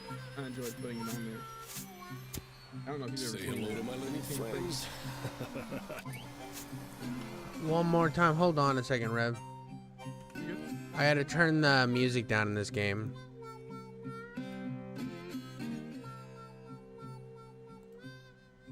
Dude, all of a sudden it became the loudest music ever, dude. I was like, bro, I don't need you fucking yelling in my ear when I'm fucking cleaning up cum rags. That's my mission right now, is to clean up, I think it says snot rags, but we all know what they really are. This is a porn shop. I was going to say, I'm pretty sure the little vending machine says stacked on it. So. Yeah, dude. These are definitely cum rags. Which makes this game instantly better. Like, this is some postal ass shit, and I like, the game can be ass, and I'm still gonna have fun with, oh my god, there's people jerking off. I think the tissues ought to be standing up a little more, Ron's establishment was besieged by a cadre of angry hockey moms on a self-righteous mission to clean up the moral turpitude of catharsis. Mm-hmm. Dude, I got hockey moms invading now, and I gotta kill them because they're upset because of the porn shop.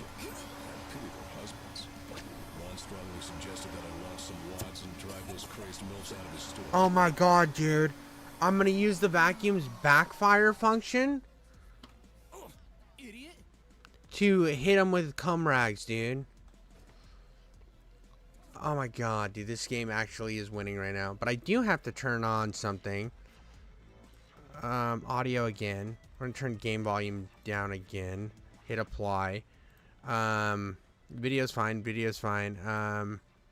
Dude, where is usually there's subtitles, captioning, subtitles. Got it. I don't see any. I got it. I got it. Cool. Usually I put that on right away. Yeah, because normally I turn the stream volume down when I'm on, in Discord, because my brain fries out when I'm listening to you in Discord and then listening to you on the stream too. Yeah, dude, it gets a little chaos, dude. You do not have to listen to me on the stream. It's more like a...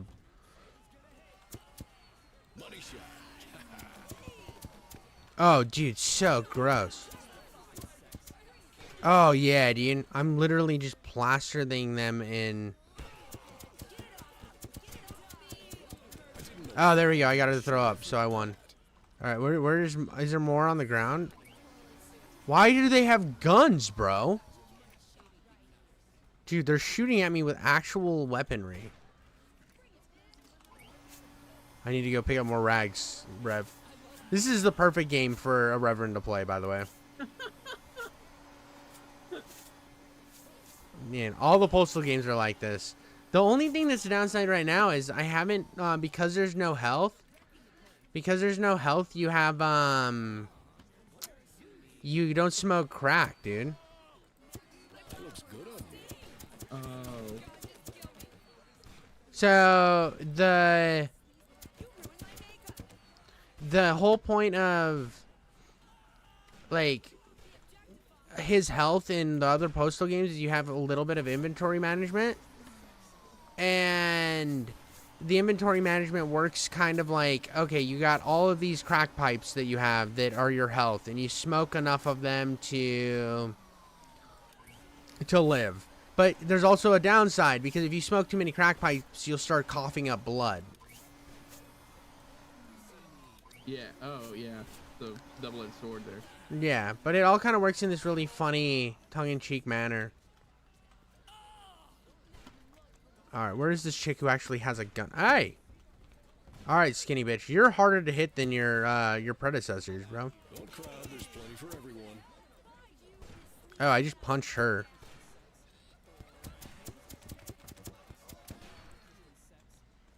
Ron is dead. You suck. Dude, what the fuck? Maybe if you're fucking... No, dude, I failed the mission, so I'm probably gonna... I hear there's different endings in this game. Oh, okay, no, it's just restarting the level, okay. Okay, it gave you the checkpoint back. Mm-hmm. So it is a start over. I didn't know if this was a fail and you're done kind of game. Like, Fallout would be... I'd be fucked. I'd have to go to a previous save. Yeah, you'd have to go back. Which is ass, dude.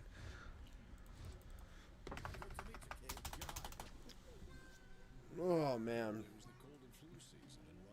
I was trying to... I had some other stuff I wanted to ask you about. How far are you in Forgive Me, Father? What was the last thing you did? I don't exactly remember. Hang on.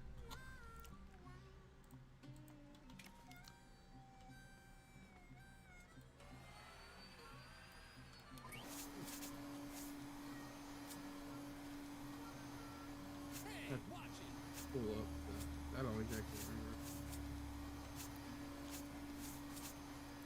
Did you beat, what, have you beaten a boss yet?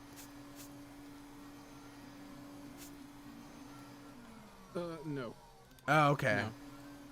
Yeah. All right. Well, I've been. I haven't gone all the way through. Like I said, I haven't gone all the way through the game yet. I'm trying to get Fallout out today, or done today and tomorrow, so I can really focus in on it. So I haven't gotten as far as I want, but that's okay. I experienced it and got a good like initial understanding vibes. of it. Yeah, the initial vibes of it. I'm ready to play the rest of it. You need I will tell you right now, make sure you have auto aim enabled. I know it kind of goes against your initial thoughts with playing on mouse and keyboard and shit, but it's like if you've played Serious Sam. It's been a while. So it's one of those that I don't play Serious Sam without auto aim.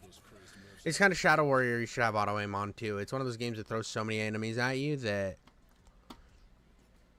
you gotta... It's kind of just about... Okay. It's kind of just about being able to maintain. Early game, it's not as big of a deal as it is like mid game. And then you're going to hit a boss that you're 100%... Oh, no. 100% gonna want to auto aim it. Okay. Got her. So three cum shots. 3 cum shots makes them throw up. It's good for your skin, I swear. That's good to know. That's good information to have. Okay, got her. I was kind of spam. Who fucking has a real gun?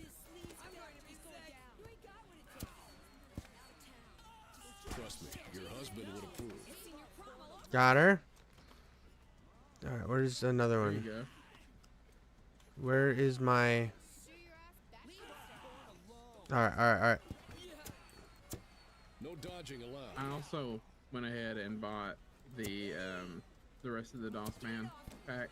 Oh yeah, I dude. already had Reverend, so I went ahead and got the other ones because I want to do the Flash of the Blade ones pretty soon. Say hello to my little friends. And I was waiting to do Reaper until after you did your video. Oh, dude, that's gonna be a while, dude. Do it whenever. Don't even like base your shit on me ever. Because like if you did it, you're gonna upload your shit way before I am. Yeah, that's right. You've already got yours scheduled. Mm-hmm. Okay. So I'm so far scheduled so far out that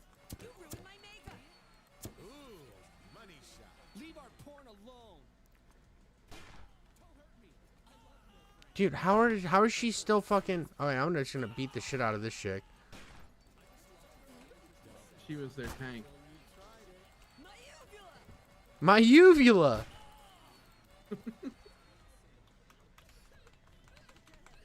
Okay, dude, she's got a real gun and this isn't working. I think I'm gonna have to make her throw up again. So I need more cum rags. This is a very interesting game. You know, there's been sentences I never thought I'd hear. Dude, the sad thing is this is exactly how I picked up my wife, dude. This exact. Yeah, dude, this exact mission, dude. Situation. What I did was I was like, honey, I was like, hey, check this out, bitch. Bitch, check this shit out. And she was like, what? And then I just took like handfuls of cum rags and just chuck them at her as hard as I can. I beat it. And you beat it. See, wow.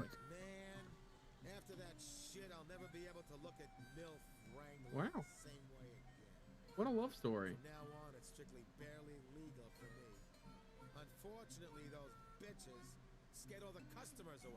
I'll never be able to look at MILF porn again. What the fuck?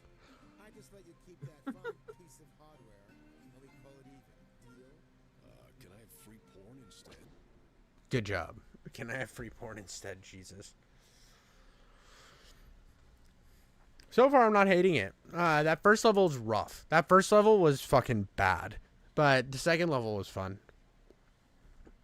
So this game, like, I kind of want it to be at least half decent because of how much hate it gets.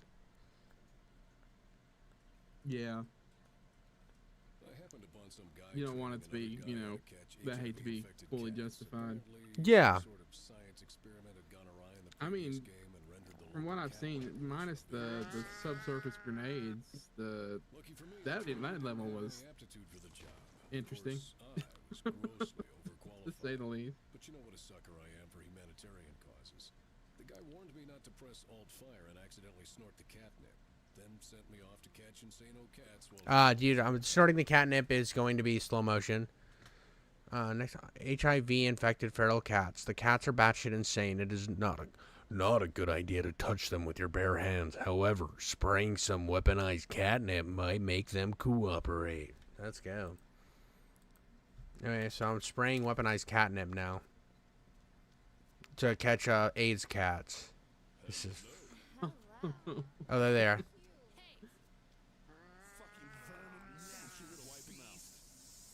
I heard it'll cure glaucoma and hairballs. I feel like in writing, come on, Fluffy. You know, we're going to a better place. The storyline and the script for this, there had to be heavy drug usage involved. Dude, the first game, there probably was heavy drug usage, bro. That's true. I can't. I don't know that I can come up with this without it. I mean, the humor is kind of on point for Postal. I mean, I've heard some people complain that this was a little too on the nose. But again, this is the same series where you fucking It's amazing how many cats this jacket can hold. Where? That's a fucking great line. It's amazing how many cats this jacket can hold.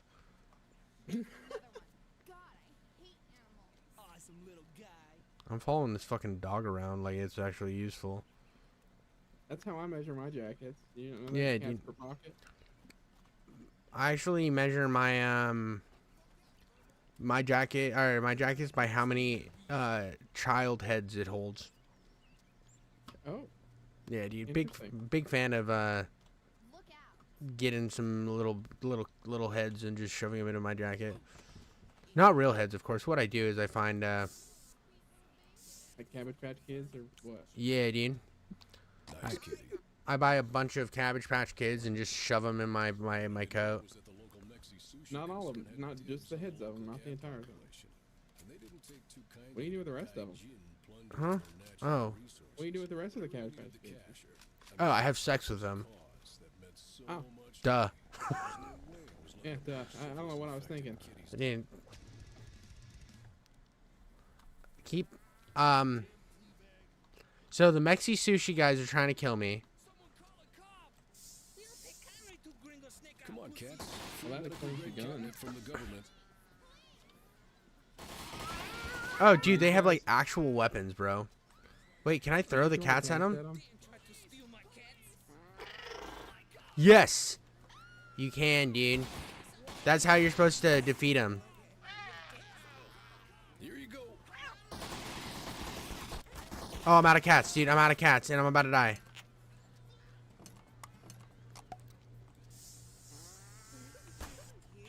Gotcha. Fuck. It's amazing how many cats this jacket can hold.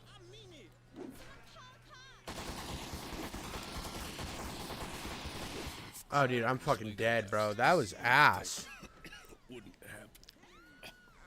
I went to pick up a cat, instead picked up a head and got cornered. And I chucked the head at him and made him throw up, but goddamn liberals. What the No, but it's funny that people complain about how like it's funny what people complain about because they'll be like, "Oh, this game's too immature or whatever." I'm like, "It's a fucking Postal game," and they're like, "Well, the other games weren't this bad." And I'm like, literally Postal 4, you're chucking fucking like Postal 1. It's like there's like terrorist cabals of like, it is all like stereotypes of like Middle Eastern people. Postal 4, you're literally like hurling Mexicans over the border with a catapult.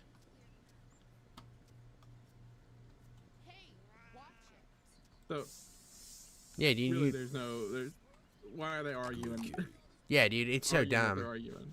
Yeah, dude, There's it is. no point in why they're arguing. Yeah, it's so dumb, dude. It's so dumb. Like, I can get if this game's kind of bad because this game came out broken. Like, that was the problem. The only version of this game that is kind of functional now is the one off of Zoom platform. Okay.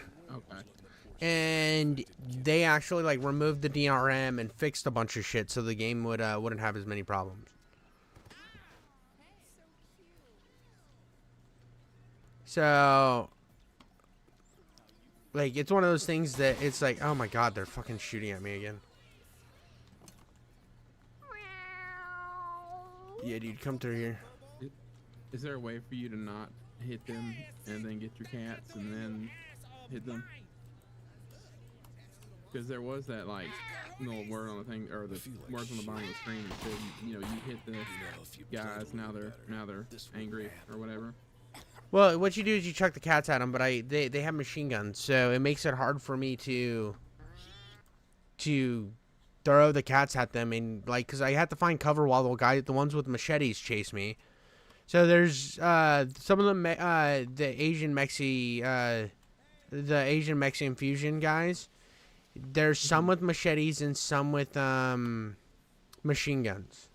So I'm getting shot at while at the same time trying to avoid the guys chasing me with the machetes who are really fast. Here, kitty. Oh, okay. Causing all there's like multiple faceted issues, and I only have 3 cats before the cutscene runs, and then when you chuck the cats, they turn into like fucking tornadoes of hell. So they are very useful, but it's just it's just about collecting enough cats to.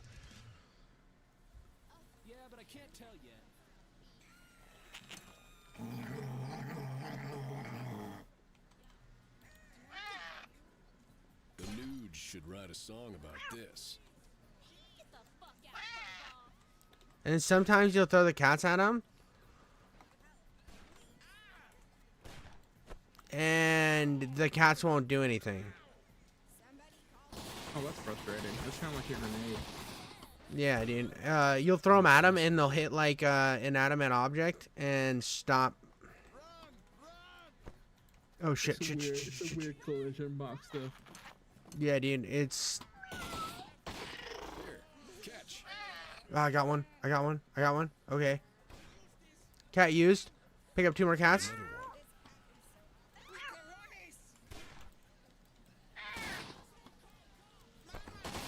Wait, am I out of cats? I'm out of cats. I'm out of cats. I'm out of cats. I'm out of cats.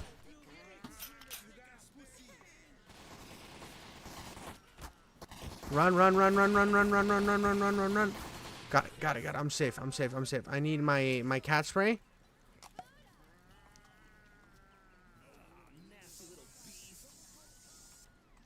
Gotcha. I'm gonna throw El Gato. I think that the thing that keeps throwing me off too is the way you throw things is backwards. Like you would think. Good kitty. You would think that the way you would throw the cats. Oh, I got a pistol. Why do you hate America? All right. But you throw the cats. The way you throw the cats is you aim with fucking left click. No. Or you aim, throw yeah, with you right. and then throw with right. Ew. I don't know. I don't like that. That doesn't even seem. I guess I'm used to it being the other way around. Yeah, I think everyone in the world is, dude. What is that, to be different or an oversight? I don't know. It's fucking Russian programmers being retarded. And another one. Well, it is. That's for sure. No reason that it should be that way. Oh shit. Come on, you furry little junkies. Uncle Dude has the high-grade shiz for you. All right, all right, all right. Come on. All right, all right. Now I got plenty of cats. I think I got 6 of them. Hey, buddy, could you hold this for me? Oh yeah, and I got plenty of cats fucking high over here, dude. Amazing how many cats this jacket can hold. Are you rolling in the pussy, dude? There you go. I missed it. It was right there, and I missed it. You were going there, Red, dude, and you just couldn't. You couldn't hit it. I couldn't hit it. There's a joke there too. Yeah, dude, you couldn't hit the pussy, bro. You couldn't beat that pussy up, bro. I know. One day you'll learn. I don't know.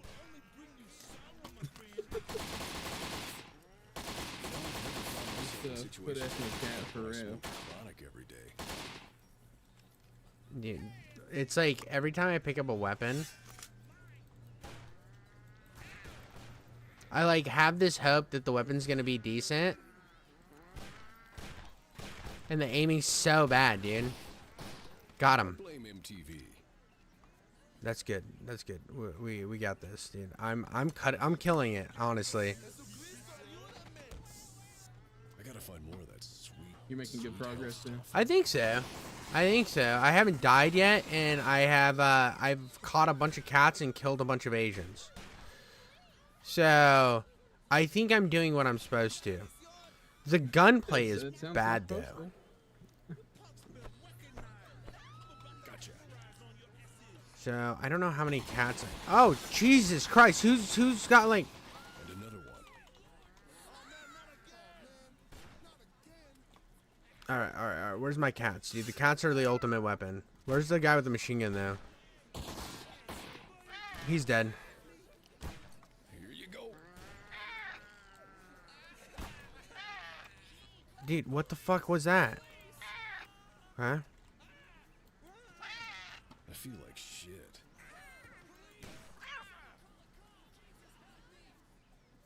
Dude, how many of these Asians am I supposed to kill? Is there supposed to be like a amount of cats I'm supposed to save and another one? I don't know, dude. I'm so confused. I've killed so many Asian Mexican people. Is it a cat for Asian Mexicans? Is it ratio that way? I don't know, dude. I'm very confused. I know I've been sprinting a lot. And I've made a bunch of cats high and put them in my jacket and then chucked them at Asians. So the question now is, what's the Asian to cat ratio that we're going for here?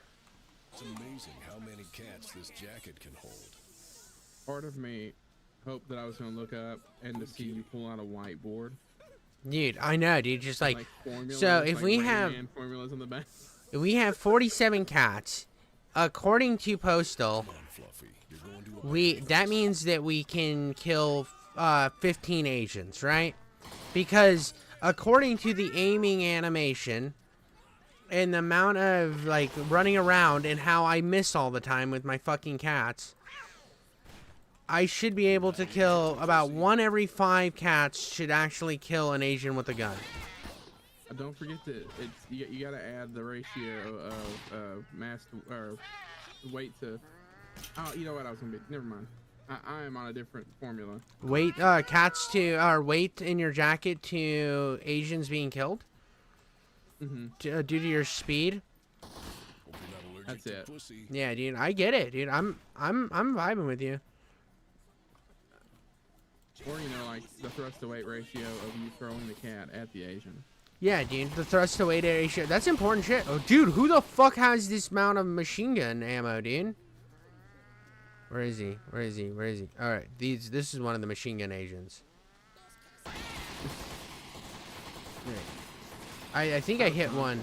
I think this whole conversation could get us canceled. Dude, everything I say can get me canceled, bro. What the fuck are you talking about? My existence is getting canceled. I literally, like, the reason I think I gravitate toward the Postal games is they're my type of humor where I know that at any moment I could get fucking just delisted from the platform. Living on the edge there, Dude, my life is fucking edging, bro. You're going to a better place. You never stop edging, huh? Yeah, you never stop edging. Just kidding, dude. I'm a fucking. I don't have time to edge, dude. I just spray and pray. Nice kitty. I just go in there and just bust it out so fast that it's ridiculous, dude. Dude, there's so many dead Asians. Like this is what Asians must feel like in New York, dude. I've never been to New York, so I don't know that I can. Dude, I feel like there's a high violence ratio because I remember there was Asian Lives Matter was a thing for a bit, and I think it was because of Asians getting robbed and stuff in New York. Now, can I give you 100% correlation on that? No, I'm just half speaking out of my ass. The whiteboard. Pull out. So if we're in New York and we're Asian, what are the chances we are going to get robbed and die? Come on, Fluffy. You're going to a better place. I gotta find more of that sweet don't forget the length and width of the city that you're in. You gotta add that. Yeah, dude. Yeah, dude. If you're into, dude. Okay, you just had to collect enough cats, dude. It wasn't Asian to cat ratio. I think I just had a bunch of cats that I was gathering up. Wait, so all of our formulas were for nothing? They were all for nothing. We were just being mad racist. We were fucking mad racists over here. My bad, pimps. Rev got his start on YouTube and immediately ended it on Jiffy's stream. Yeah, dude. All because of me, bro. I just realized the mayor was the fucking porn shop guy without the ridiculous Mario disguise. Then Vince called The mayor is the porn shop guy. Fuck.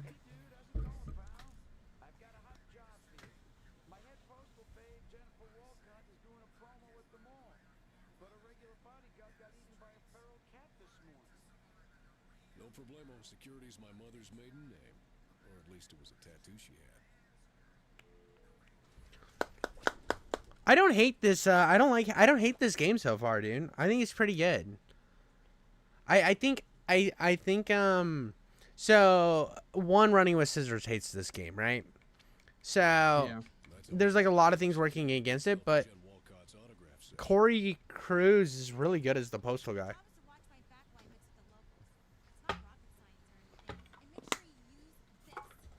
I mean, I've enjoyed it. It's really, I like it. I like how whimsy it is. Mm-hmm. You know, it's it's something. The gameplay's definitely worse than the other postal games for sure.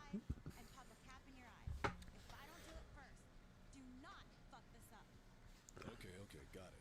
Nobody dies. I think the character design for the dude is good though.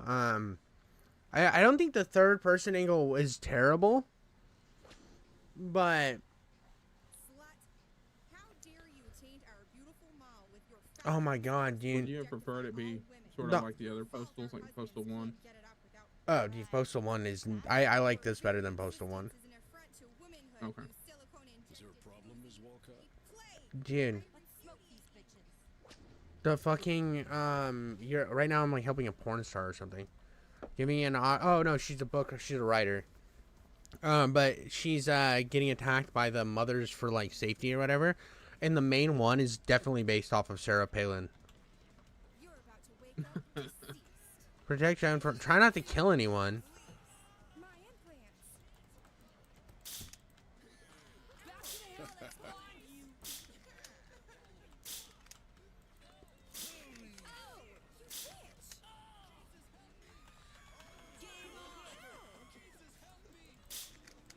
So, I don't understand... A finger slipped.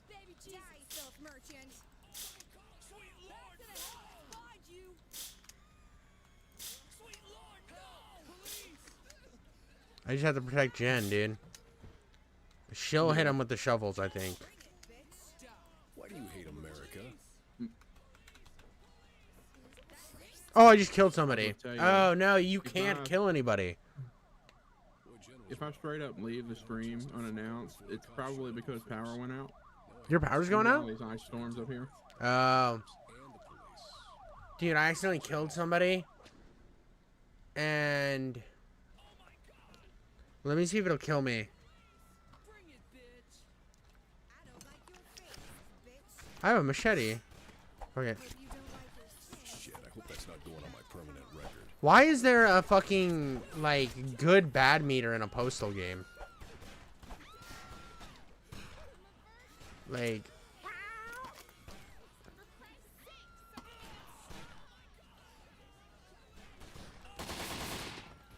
Where are the cops coming from?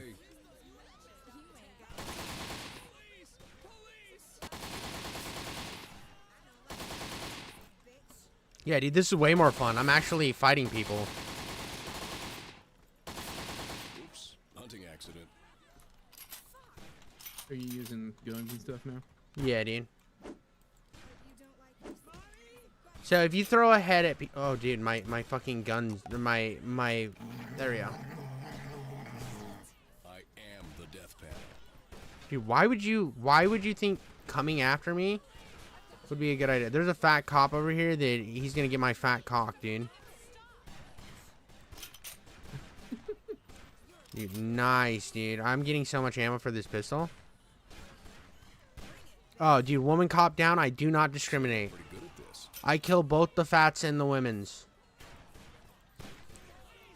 And I do not discriminate on race. I've killed some... What, dude, what the fuck? I was going to say that after I shot this really white cop, and I missed him, bro. Which just makes me look more racist.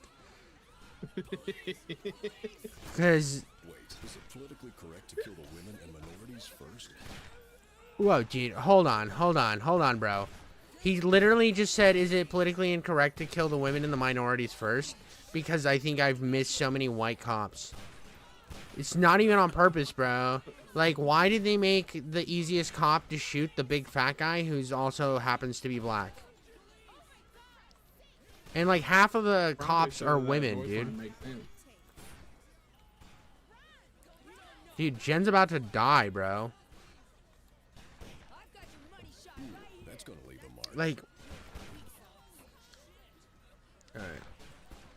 I have murdered so many people, dude. I'm definitely getting the bad ending. I'm just gonna have to look up the good ending at the end of this and then be like, oh, I just killed an innocent dude for no reason. Stop fucking shooting. Jen's down. Well, we got some issues. Get out of here, you fat women. Why would these fat women still be fighting? Like, if I know one thing about Karens, bro, the moment guns start going off, they run, bro. I don't know that for a fact, but it's just like, I feel like that's a logical conclusion. Like, Right. if I were, if they're calling the manager over, like, who the fuck is shooting me, bro? Oh, this cop's got like, he got mad drip, bro. I died. I wonder how far it's gonna take me back. Cheat codes mean anything to you? Dude just told me, do cheat codes mean anything to me? And if I had cheat codes, bro, I would not be in this position. So go fuck yourself. But I don't think there's cheat codes for this game. I'm pretty sure. All right. Yeah, I can. Nightstick, dude. I'm just gonna beat him up with a nightstick. Why do you hate America? Oh, so they die if I hit him with a nightstick. Okay, that's actually kind of cringe. That's awesome. Last time I checked, if you hit somebody really hard with a nightstick, it doesn't always kill them. It knocks them out. It hurts. That's Yeah, that's dude. real. If I hit somebody with a nightstick, bro, I don't think they're just instantly gonna die. All right. You have to have some really good aim.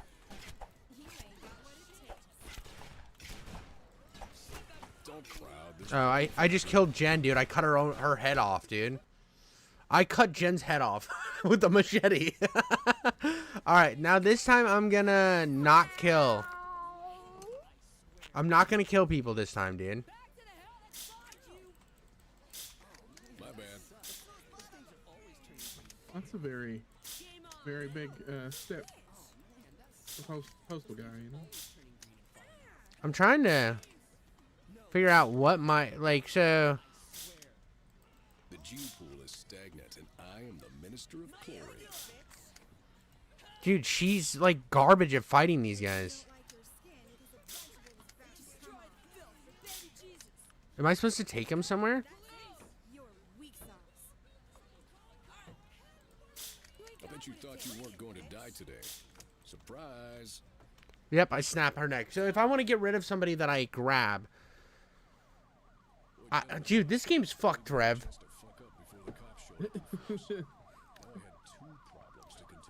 Just listening? Yeah. This is just an escort mission, bro. Like, so here was the beauty of Postal 2. You could really do anything to get through a mission. Right? Right. So, like, the whole point of the game wasn't, like, don't do bad stuff, right? I mean, you can do it bad stuff or you cannot do bad stuff. Sweet health stuff. Like, for example, one of the first missions in the game is you go to a bank, right? Now, you have the choice to stand in line at the bank. And just, like, chill at the bank and wait your turn. You can do that. You can freely fucking stand at the bank, wait your turn, chill out, and go from there. I just shot fucking... I just shot Jen, but she didn't die, so that's good. She's way more... She has a much better chance of living if you shoot her with a gun than if you hit her in the head with a machete. That's good to know.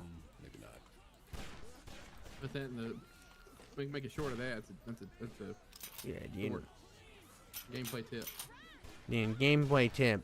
If you hit somebody in the head with a machete, dude, this bitch is gonna try to punch me. Now you're dead. I love that everybody at the mall's crying. No, dude, what? Who's punching me? Fat bitch, die. They got giant heads, bro. These people are so fat. There was a funny line where he was like, "Take that, Glenn Beck,"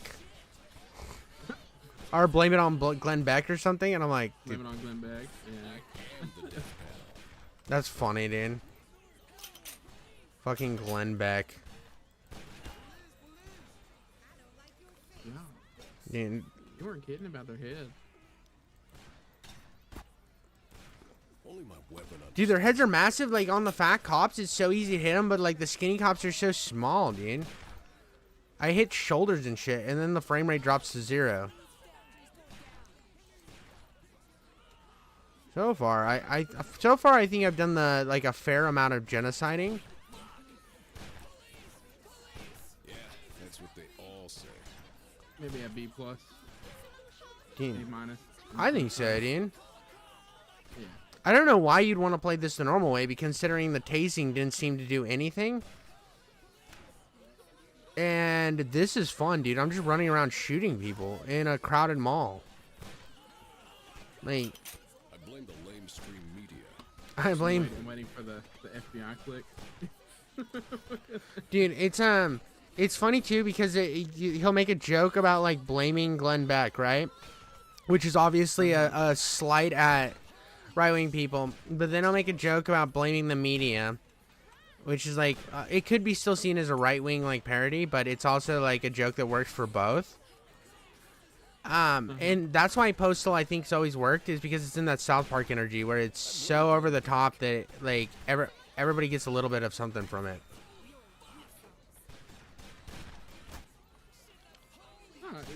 I agree with that. That sounds about right. Because like right now I'm I don't know where the fuck Jen. Dude, Jen just keeps running into fights with her stupid shovel. Like, she's like, oh, dude, do they have a gun? I'm gonna fucking hit him with my thing. But to be honest, this is just a rip-off of the Postal 2 game where you go into the mall and so what was the dude from Family Matters that was like the midget? I think it was Family Matters. He was like the kid on Family Matters, but he was like actually a midget, but he was like a drug addict and he died. Fuck, dude. He was. Dude, what the fuck was his name, dude? I'm having a moment. You know exactly who I'm talking about, yeah. Wasn't it Family Matters? Was it Family Matter? Dude, or was it it wasn't the Family Cosby Show. Matters. That's Steve Urkel. Yeah, it's Steve Urkel, so it wasn't Family Matters. It was I know who it is. Yeah, give me 1 second. It's coming back to me, so I'm taking my time. I keep wanting to say Gary Busey because it's like close, but it's like name-wise, but it's not Gary Busey. Gary Busey is somebody completely different. But it has like the same. Jesus Christ, there's a lot of cops. Okay, I'm running. I know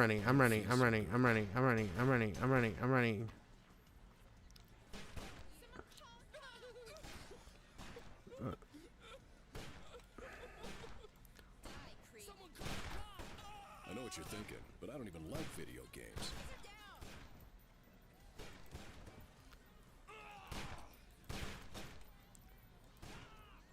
Oh, shit, run. Dude, I've shot so many cops in the head. I don't know at what point I win. I feel like I've killed like 1,000 people, dude. White cop first. Ah, shit. I couldn't get the aim on this chick, bro. There she is. There she is. I got them all. I beat it. That is, Well, that was fun. Unfortunately, all the customers got scared off, so I can't afford to pay you. Go ahead and keep the taser and the shovel. Gary Coleman. Gary Coleman, thank you. Thank you. Mm-hmm. Gary Busey, Gary Coleman. You kind of... You were there. I mean, you had it. It was Gary. Yeah, Gary, right, yeah. So, you go to meet Gary Coleman, and then the cops show up to arrest him. And you have a few options. Because you also... Different strokes. Yeah, different strokes. Thank you, dude. I'm so bad with my old TV shows.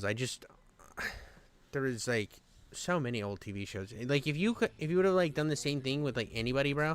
If I would have, if I would have got stuck on Michael J. Fox, bro, and I had to tell you what that fucking sitcom he was from, I'd be toast. Well, I wasn't gonna sleep tonight if I didn't figure out who it was. So. Yeah, dude. I went to researching. I couldn't look it up, dude. I couldn't look it up. Right. Yeah, I did.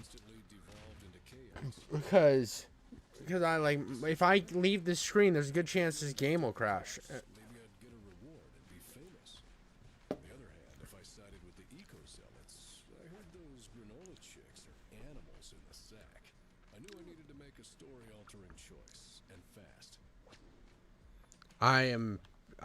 So because I killed all the cops already, I think I'm gonna go with I think I'm gonna kill the eco-terrorists. Yeah, dude, I'm on the cop side this time. For to even things out. Yeah, dude, I feel like that's fair, right? Since I just murdered a bunch of cops.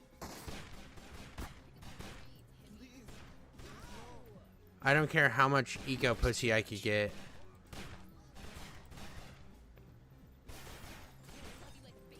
Cop women have handcuffs, bro. So that was my choice. I mean, whether they're for me or her, bro. Either way, I'm having a good time. Whoops, my finger slipped again.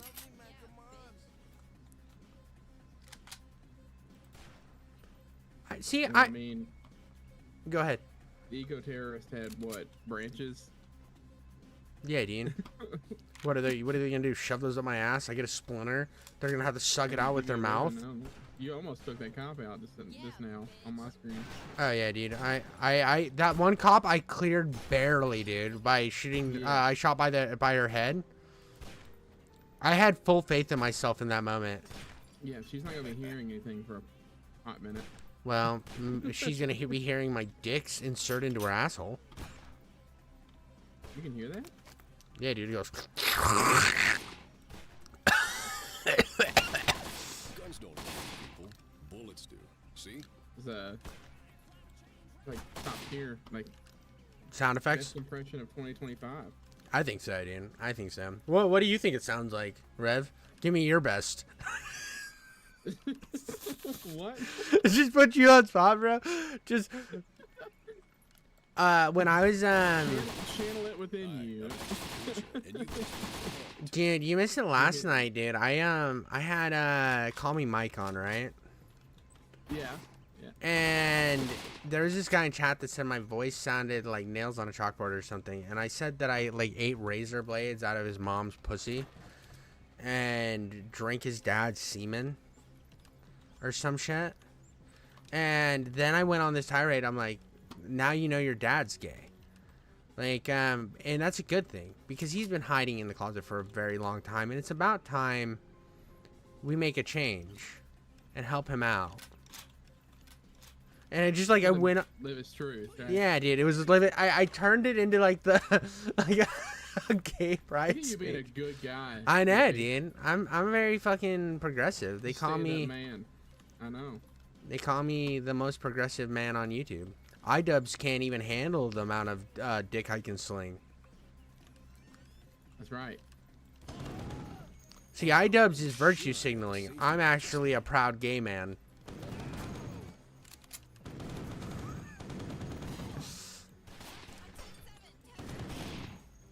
Sorry, I was flipping that. Dude, I hope you clip it. I honestly would be happy if you just like if you ever posted my shit or anybody posts my shit. I'm happy for them to do it. I don't care.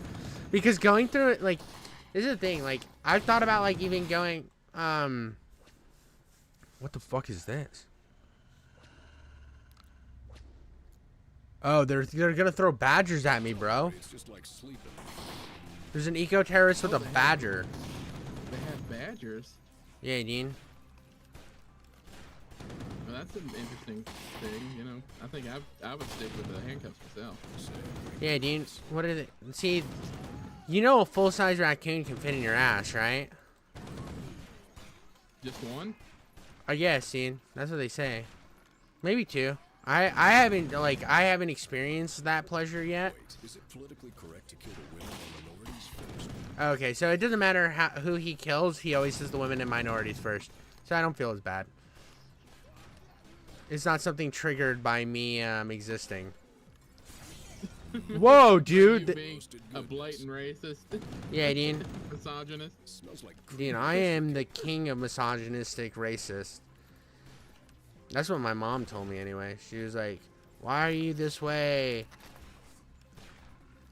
I feel like I have the ability to put a cat on the end of the gun and use it as a silencer, but I don't know how to do it.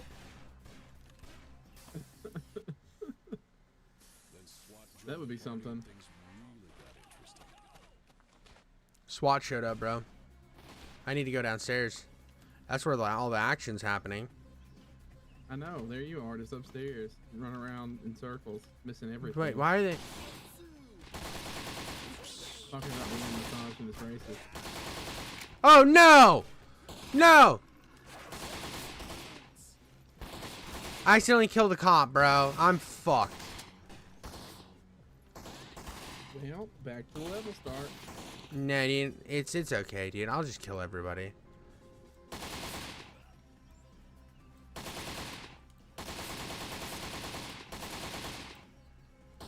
Dude, I have the perfect weapon against them, dude. They don't even know it's coming yet.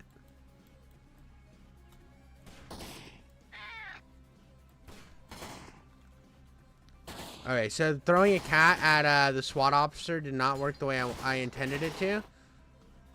It's actually really hard to hit a SWAT officer from across the room with a cat. You didn't train in it. That's the problem. You know, there's actual schools for that. Yeah, dude, it's called Liberal Arts College. The funny thing is, that's where I went to one. How did that go? Shit, I hope that's not. It went. It was a thing. When they asked you what you were getting your degree in, and you were like seminary, did they get really upset? No, it's my denominational college. It's also liberal. It does have liberal arts. Oh, but well then that's different, dude. So it wasn't. It's not like, you know, when you say liberal arts, I know what you're saying, you know, but it's not that. I don't think nobody really messes with people that bad. You might get the one person that'll like no get you to be like, hey, dude. No, they'll do like the you know what I mean? Well, they'll do like the pause O thing, and then that's it. But people in real life aren't actually that like combative, unless you're like antagonistic to begin with. Right. It depends on how you start a conversation. You know? Oh, absolutely. I think people forget that. It's like if you come off, you know, starting a conversation, and you sound like, you know, you're wanting a conflict, you're gonna get a conflict. You know, absolutely. Absolutely. Oh, that buddy just got shredded. Oh no, dude. I'm out of M60 rounds. And there's like 1 million cops. And I have to kill a police helicopter because I accidentally murdered a cop. But I mean, isn't that make it more fun, right? Adds to the experience of. I think so. I think if you don't. I mean, I can just abuse the enemy AI for. Like, the enemy AI is pretty stupid, so I can literally just. I've been literally just been hunkered down. There's plenty for everyone. Like, literally. Weakness of AI. Solid object. Dude, it's their fear, dude. They're afraid of countertops, so they don't know where to find me. and I can just sit here and pop their heads like cherries in my virgin asshole. Collision boxes? No. All right, bro. That spear-looking thing. I thought it was a spear. I don't know, but I have to kill it. I have to kill a helicopter. Oh, dude, this. I can't go over this. Okay, that's no. I don't want a cat. I want the machine gun, bro. All right, so now I gotta run, dude. Run.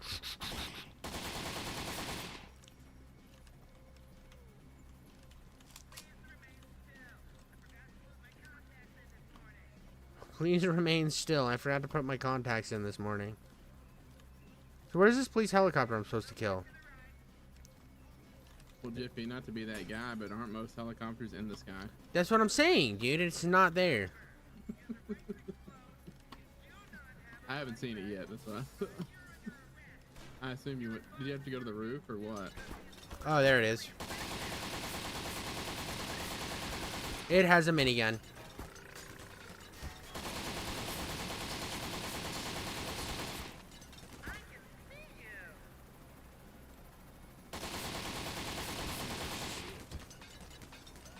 Dude, I'm doing no damage to the police helicopter. Are you supposed to like shoot the pilot out, or is there ability to do that? I'm just not seeing the helicopter on the screen. Yeah, dude, I don't know. So I have a plan. Sprint away. I don't feel so good. So I almost died. That was bad. I need to figure out. So in this room there was M60 ammo, but I think I got it all. Yeah. I don't know what to shoot the helicopter with. So There has to be some sort of explosive somewhere, right? well, that would be all fine and dandy if I could get. Okay, I got out of the door. Something, right? You'd think. It's those subsurface grenades. You gotta throw them up. Ah, I don't have them. They took those away from me instantly, bro. Probably because they didn't work. Yeah, they weren't great. Let me check behind this counter.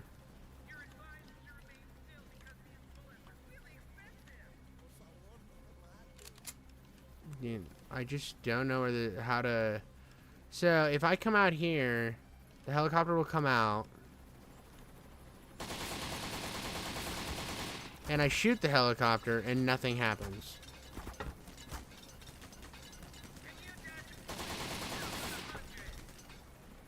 We're missing something.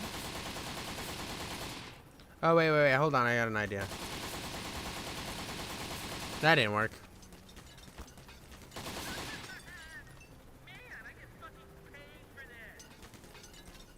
I feel like shit.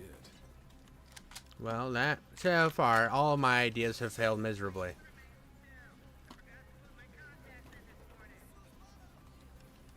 I mean, this machine gun, I feel like, would be better with a grenade launcher. They can actually hurt things. Okay, so this is a bathroom. Don't kill me, I'm a minority. This game's fucking ridiculous. It doesn't hold back. Does nothing, dude. Wait, dude, what the fuck?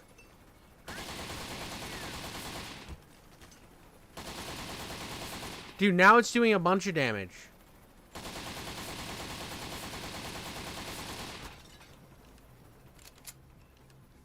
Oh, dude, this is awesome. So, it just doesn't do damage where I was originally at.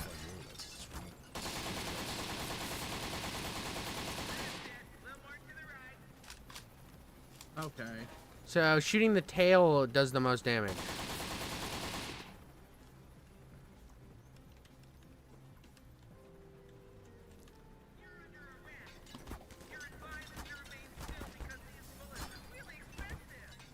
You're advised to remain still because these bullets are expensive. This game, dude, it's actually pretty good. I need to find more. So, I ran downstairs because I thought that there was a easily accessible AR down there. RM16.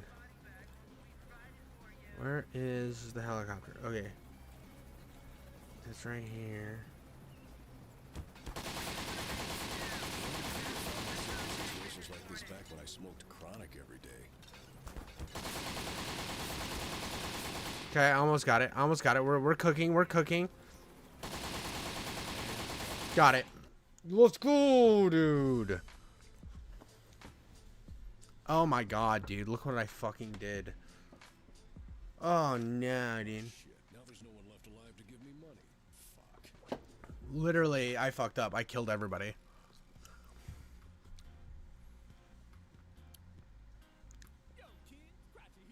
There you go.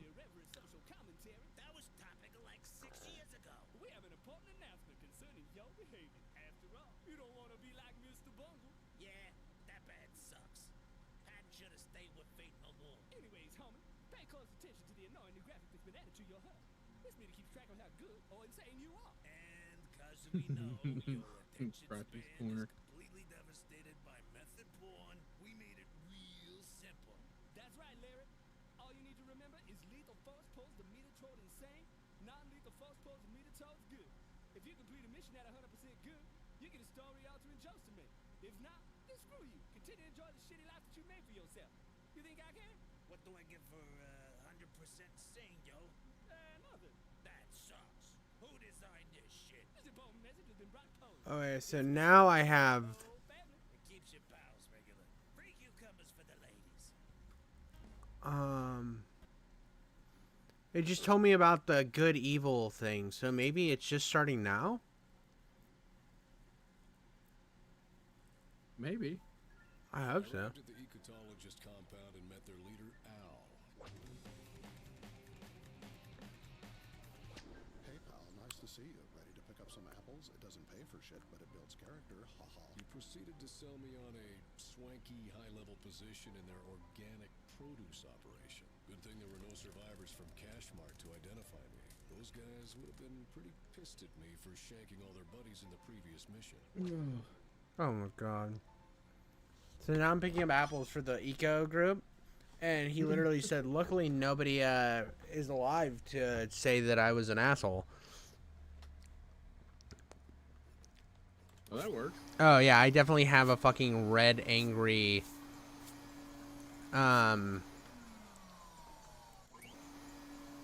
Super fun apple collecting time. Dude, they're hella mad. The world's hella mad at me right now. I have a bad meter right now. It started the mission with a fucking giant red fucking face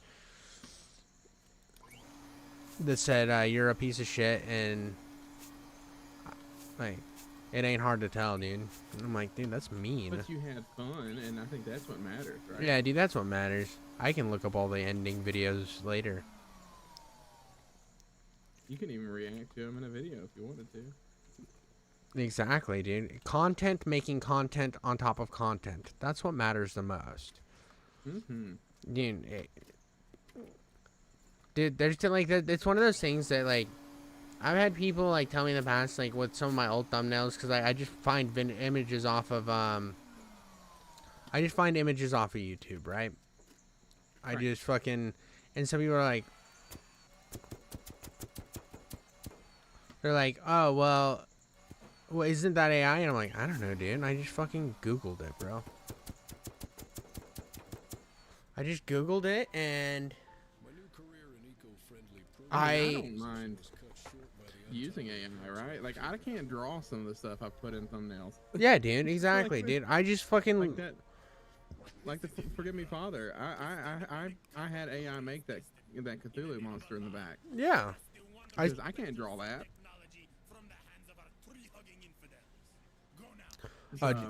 I'm fighting Osama bin Laden now, but oh, that's fantastic.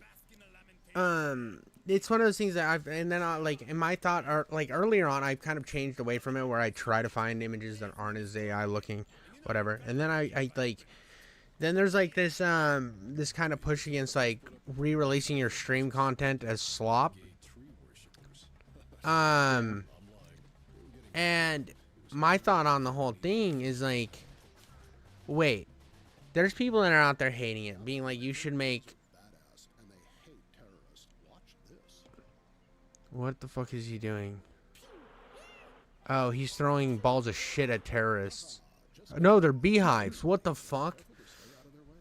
Al was really proud of his Africanized bee hybrids and showed me how to lob hives full of them at the bad guys. Thinking about that, people complaining about using AI and stuff. I mean, I understand that from, I have friends that are artist perspective, so I would never use my friend's stuff to train an AI off of, right? Yeah. But like, I would, but I think too, for me and a lot of people who don't have that artistic ability and don't necessarily have the funds to go out and pay an artist to do something like that every time. Yeah, I dude. think it's really good.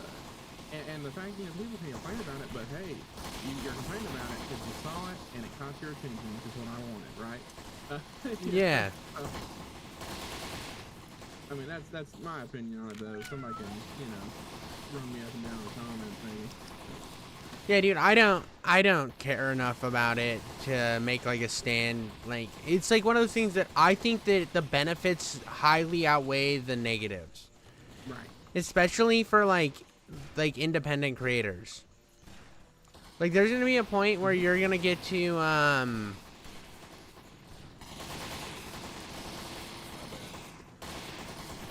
there's gonna be a point where you get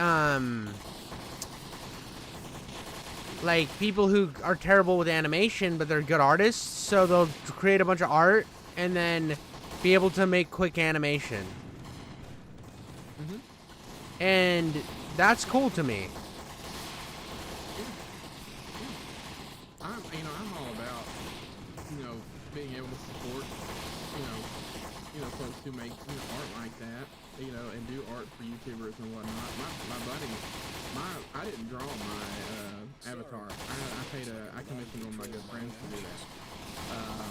Because he's an artist, a really good artist. And so I while I don't use, I won't use an artist for the AI thumbnail background, I am using an artist's work when I put in my... Yeah, for sure, dude. So, and I pay for it, and I helped him out, and I've actually got more on the way. So, I've commissioned him again for more stuff, because I want to make sure that, one, I support his business, and two, I get professionally done avatars. So, it works out for both of us. Yeah, exactly, dude. And my thing too, it's like, it's a thumbnail, bro. Who fucking cares? It's got one purpose, and that's to draw attention, and it has no effect over the rest of the video, really. And again, to be real, if you're spending the time being mad about it and complaining about it, the thumbnail did exactly what I wanted it to do. Yeah. Exactly. And that you're only proving the point further by doing so,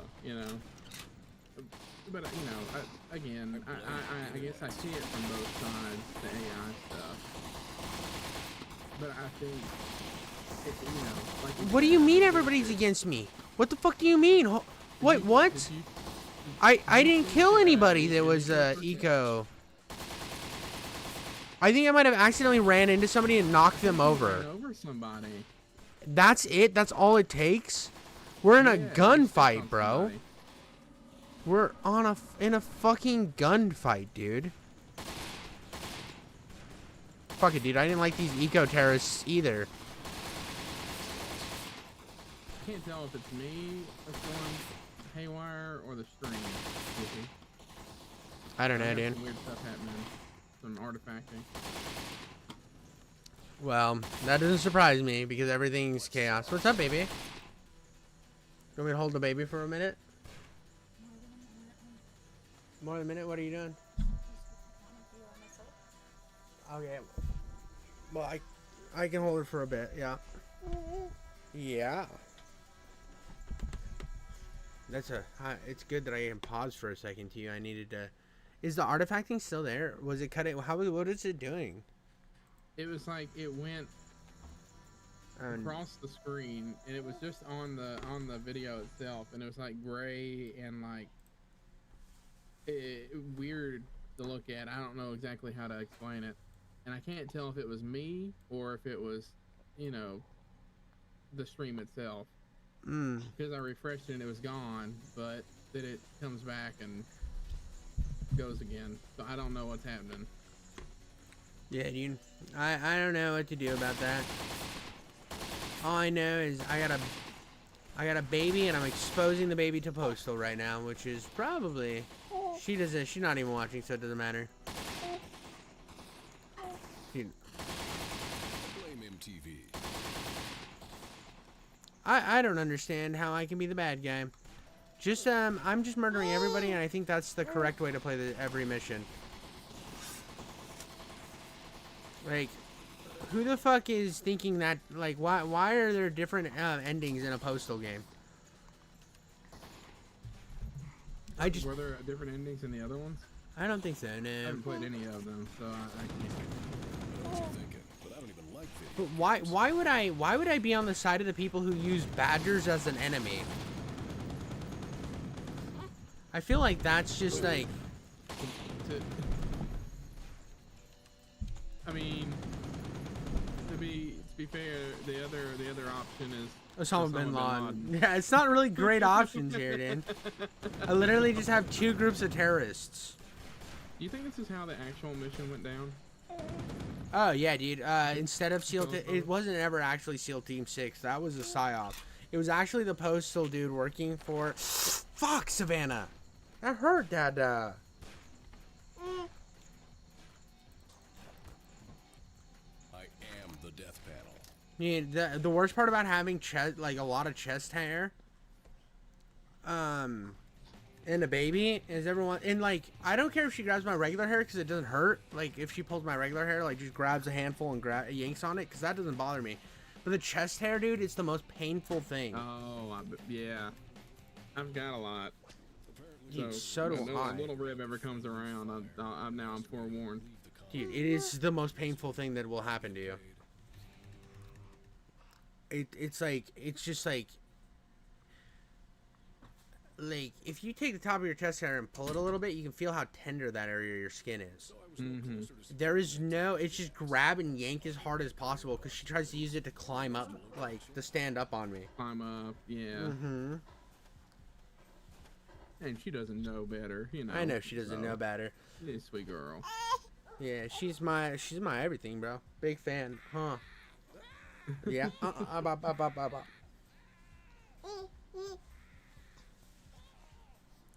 We've turned this into an episode of The Baby Reacts. Yeah, dude, The Baby Reacts to Postal 3. Unfortunately, the man was keeping him down with a bogus assault rap. He was clearly innocent. That man is getting his nuts chewed on by a dog. Yep. To dog training school. Fortunately, there wasn't time for the session to get boring as a contingent of Mexi sushi guys burst in. Oh my god, dude. With the owner for keeping all the prime cuts for himself. So, the point of this. Oh my god, it's the fucking dog whisperer.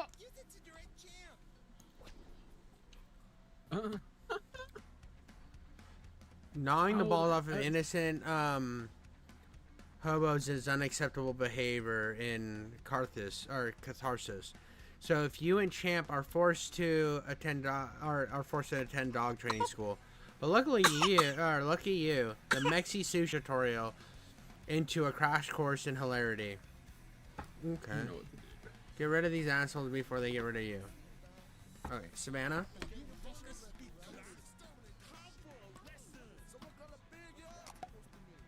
Laser pen?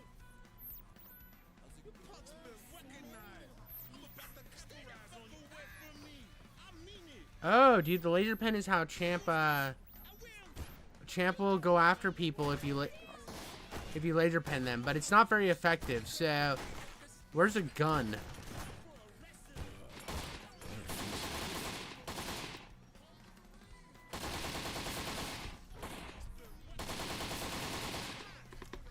Yeah, that's Daddy's headphone cord.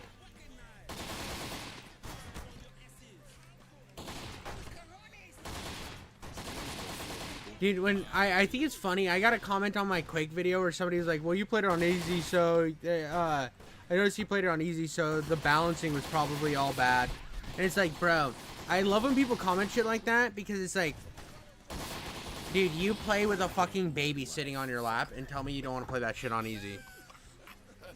Right.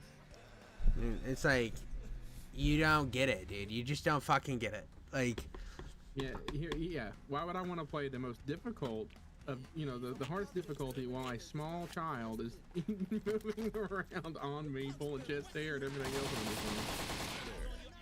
Well, that didn't work for shit. That sounds Savannah. rough. I'm gonna die again. I don't blame you. I'd play on easy too. Yeah, dude. I mean, difficulty snobs are my least favorite gamers.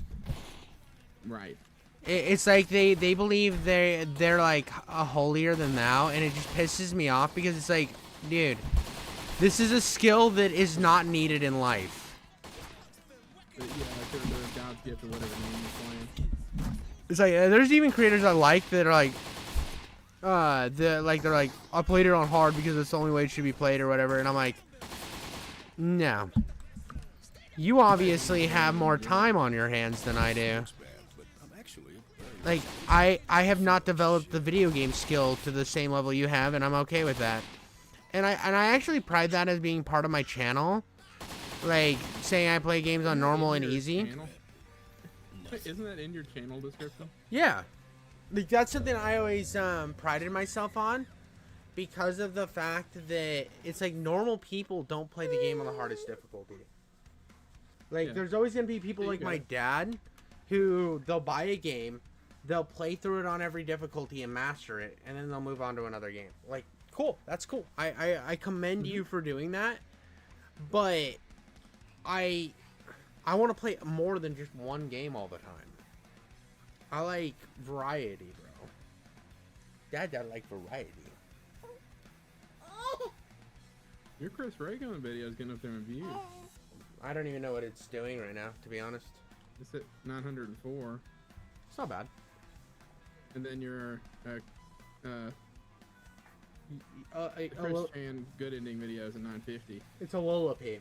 That's how you say it. A Lillipy. A Lillipy? A Lillipy. Okay. Did you watch all the way through that? I did. Dude, I love that he changed his name because it worked better with numbers. Yep. The dude honestly was inspirational as fuck.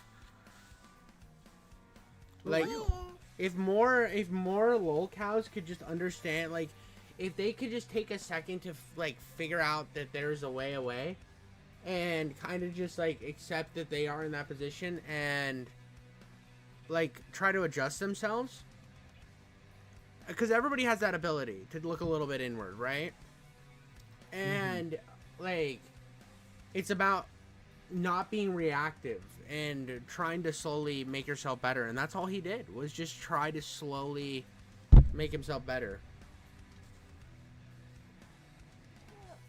And that's cool, dude. It's so fucking inspirational. Really good, yeah. Yeah, I mean, we ought to take a page out of his book.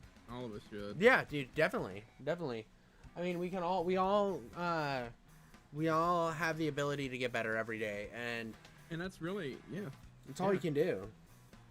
It's all you can do, and it takes a lot of humility to even say it, right? You know, everybody wants to think that they're the best at everything they do, and that's the reality. Is it's not the case. No, you can always get better. You can always get better, and if you think you've got it completely figured out, you're wrong. I mean, that's just how it goes. I would say that if you're not constantly striving to outdo yourself, then you know, and you decided that, you know, you've got it all figured out, then you're actually just deceiving yourself. Exactly. And you're doing yourself a disservice. That's why, you know, that's why with, you know, this latest video on YouTube, I felt like I outdid myself, which is what I wanted to do, but I also know I've still got a long way to go. Yeah, you know, and so I think that for me, especially as far as YouTube is concerned, it's going to be a thing where I'm continually learning more and more and more. I'm teaching myself how to draw, so if I want to put on a different, you know, face on my avatar, which I've already talked to my buddy about, he's cool with it. He said, go for it, you know, and so, you know, I've trying to improve as much as I can. Well, in if you many get different good, ways if you get than good we at are. fucking drawing on, because I'm guessing you're using like Paint or something on Microsoft or something, like not Paint, but you know what I mean. I use Photoshop. Yeah, if you're using Photoshop and you actually get decent at like drawing and shit, there might be a future where we could work on a game together, Rev. Mm-hmm. And I think that would be fun. fucking sick. Because I want to make a game, and I already have an idea for a game, and I already know what engine I would If I use. could do the art for it, that would be a lot of fun. And then I could react to it, and then talk about how good the art is, and really glaze myself. Yeah, dude, exactly. You could literally, well, and here's the thing, even if the game like never sold or anything, and it just was like something a bunch of like that got downloaded by a few people on like itch.io or anything, the fact that you made a game, now you can say, hey, suck it, pussies, I made a game. Huh? Suck it, pussies, suck it.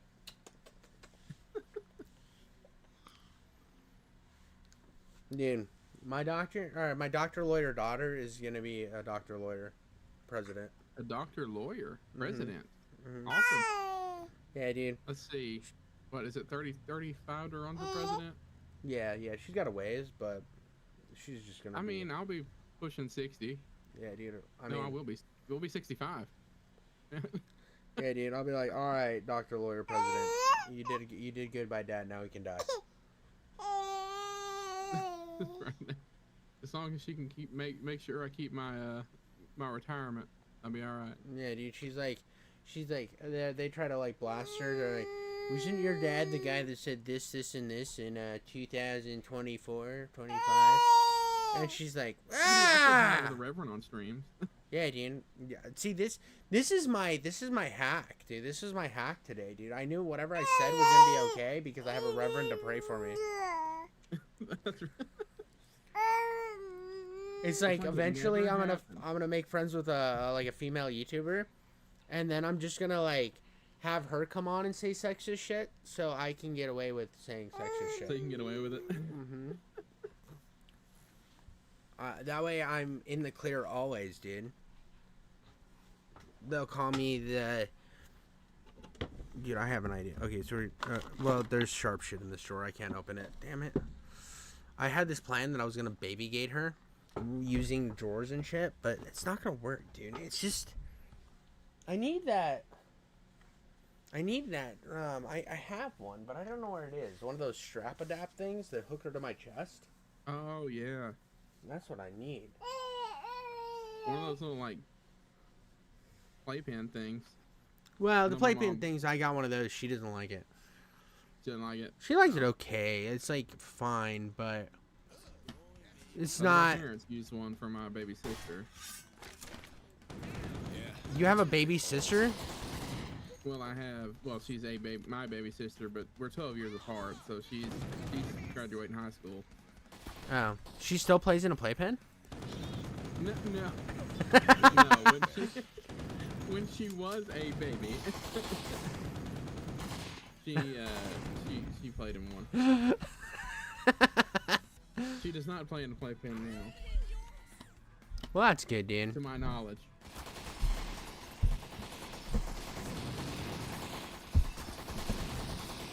I like how I'm killing cultural appropriating Asians, and by killing them, I'm the good guy. Well, yeah, you're doing away with cultural appropriation. Look at you. Yeah, dude, I'm saving the world one cultural appropriator at a time. Mm-hmm. So other people are out there like, oh my god, dude, we gotta end racism, and I'm like, dude, play Postal 3.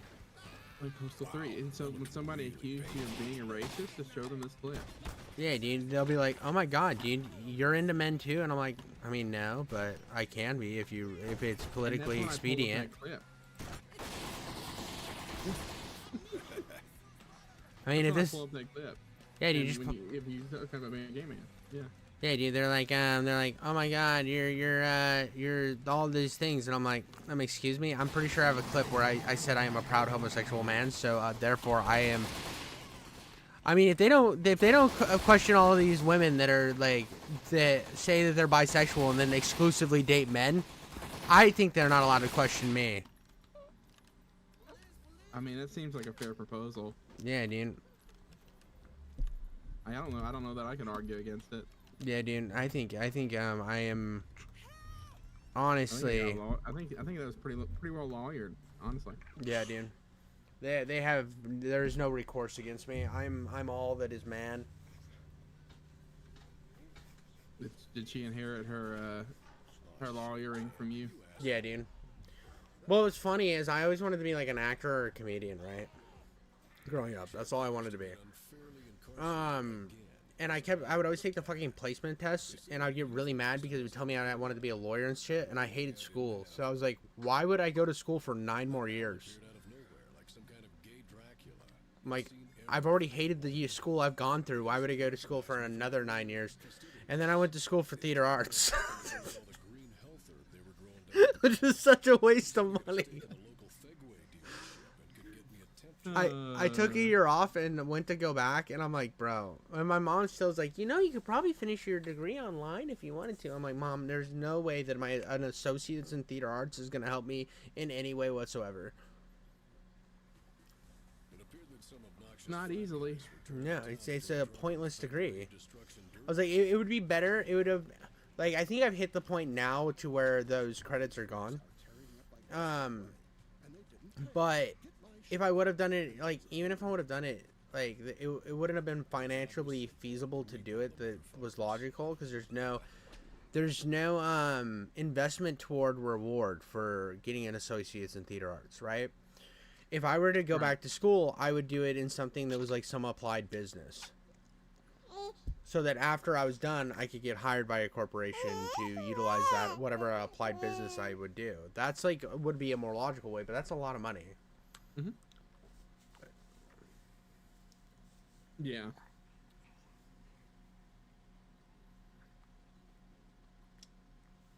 I'm pretty well pigeonholed into this job. Yeah, Dean. Well, that's all my degrees are in. So. Dean, Mike was telling me, he's like, I need to reach out to Reverend because my dad's like a Reverend, and he was like you guys are gonna have like Reverend like jerk off sessions or something. Well, I don't know. He may not want to watch the Reverend video. Yeah, dude. That was such a good video, dude. I loved how you played with the religion so well and like the humor was so perfect in it. Like there was no critiques. Like I had 0 critiques of that video. Like there's nothing you could have done better. Yeah, that was. I tried to be, you know, coy about, you know, the religious aspect, but not in the way that was gonna be like, you know, send somebody in a spiral, come after me in my job. Well, that's why I said it was perfect. It played the line of making jokes without like it was for like what you do was like lightly edgy, but it was like safe edgy, if I had to say it. It had edge to it, but it was safe. It was like you could have that play, and it's like a good improv bit, and not like oh no, dude, people are gonna find this and tie it back to me. Like, yeah, because that stuff it wouldn't be. There's stuff I worry about with that too, because like it could, like, I live in a small town and stuff, and then what if I blow up and then I'm in this small town and people like fucking look at me and they're like, oh no, he's the guy that says taint online all the time. Yeah. You know, and I wasn't gonna do my face for a while, but like it's more beneficial on YouTube to use your face, and also like I wanted to utilize some filmmaking chops, and I think I've done some really cool bits and stuff because I decided to remove the veil of having a face. But it also opens you up to a lot. You lose that yeah, that word. Dude, once you fuck up a word like that, you're done, dude. You're cut. Anonymity. Oh my. Anonymity. Sure, Anonymity. And yeah. It's still a little off, but anonymity. Once you lose that anonymity, you it's gone forever, right? So I don't have that protection anymore. But once I decided to cut it off, dude, I was like, well, I'm here now. We're doing this, and well, you know, if I can speak to that too, that's part of the reason why I'm very, reserved when it comes to language. I don't use it in my videos. Not because I don't use it. At the house, you ask Miss Rev. If I'm getting pissed off about something, you just believe I'm using language and whatnot. Yeah. But like, it doesn't bother me. It's not anything that I think is even, I don't think it applies to a lot of what people think it applies to. But as far as it goes for my videos, in the event that somehow, some way, it gets linked back to me, I don't want them going on there and be like, well, this is just like an episode of Yellowstone, yeah. And y'all just fine watching Yellowstone. So, yeah. But then, I get it. The people don't want their pastor using, language like that. So I don't, in places, where it might be a problem. Yeah, dude. I but mean, I've stubbed my toe. I'm dropping one. Like, that's just how it goes. Right, you hear to hear live, guys. Rev says the N-word when he stubs his toe, really loud. Twice. Twice. 7 times. Well, I mean, with your avatar, it is kind of racially ambiguous. Yeah. I'm not white, so. Like, yeah, it's up in the air, Dan. It's up in the air what Rev is, which is like could work to his favor, to be honest. To work to his favor if he was like me. My dad is white, but my skin tone is not. My mom isn't. My mom's got a lot of Native American in her, so that's where it comes from. Dude, so you probably got the big old nose too, like me. You probably got the big fucking schnoz, dude. Native schnozzes aren't the same as like other big noses, dude. We're kind of like we got that Jewish nose, bro. Yeah, that's like when I went to seminary. When I applied to the seminary, they offered me a diversity scholarship because they thought I was from Israel. And I was like, y'all, I was born in Tennessee. Dude, so I sent your video. I posted it on a couple of other Discords, because I have some other Discords that I don't really engage with very much, but I post my my self bullshit on, right? Advertise as much as I possibly can. Well, I posted your video on it because I was like, well, it's sort of, I made the thumbnail, and I was like my justification for being able to self-promote it, right? Yeah, but I was like, this guy needs love. Well, and then one of them, there's this YouTuber named Midnight Medium. He does retrospectives. Yeah, I saw his comment. Well, his message back was, so he grew up in Appalachia, right? And I live in the South, but I mean, like, I have family in Oklahoma and shit. That's where I got a little bit of a draw, but I would never, like, now I'm Southern because I live in the South, right? But I didn't grow up Southern. But he was like, dude, and I thought I was Southern, and I was like, bro, you and me both, dude, because your accent. Yeah. The funny thing is, I don't hear it. I don't hear it at all. But people tell me when I went to Boston on a trip, I got made fun of the entire time because of my accent, my Southern drawl, and so I turned around and started using the Boston accent on them. So it was fair play. Fair play there. Dude, the one that always pissed me off when I'd go traveling was, I'm from Nevada, right? And it's pronounced Nevada. It's not pronounced any other way. It's pronounced fucking Nevada. It's in the Constitution. It was so annoying for Nevadans that they put it in their constitution how to say the state correctly. Like the hooked on phonics spelling of it? Yeah, dude. The hooked on phonics. The fucking the spaces and everything. So that it would be pronounced correctly, and still the rest of the country pronounces it wrong. They pronounce it Nevada. So it's Nevada. It's Nevada. It's Nevada. And it's always been that. But I would go somewhere and they were like, oh, where are you guys from? And we'd say Nevada, and they're like, oh, you mean Nevada? Or you have an interesting accent. And I'm like, what do you mean? You say Nevada weird. And I'm like, you mean the way it's supposed to be said? No, it's Nevada. Correct. Right. Dude, my neighbor, when they asked where I was from, because I had Washington plates on my RV, and I was like, oh, we just stored the RV up in Washington at my wife's aunt's, right?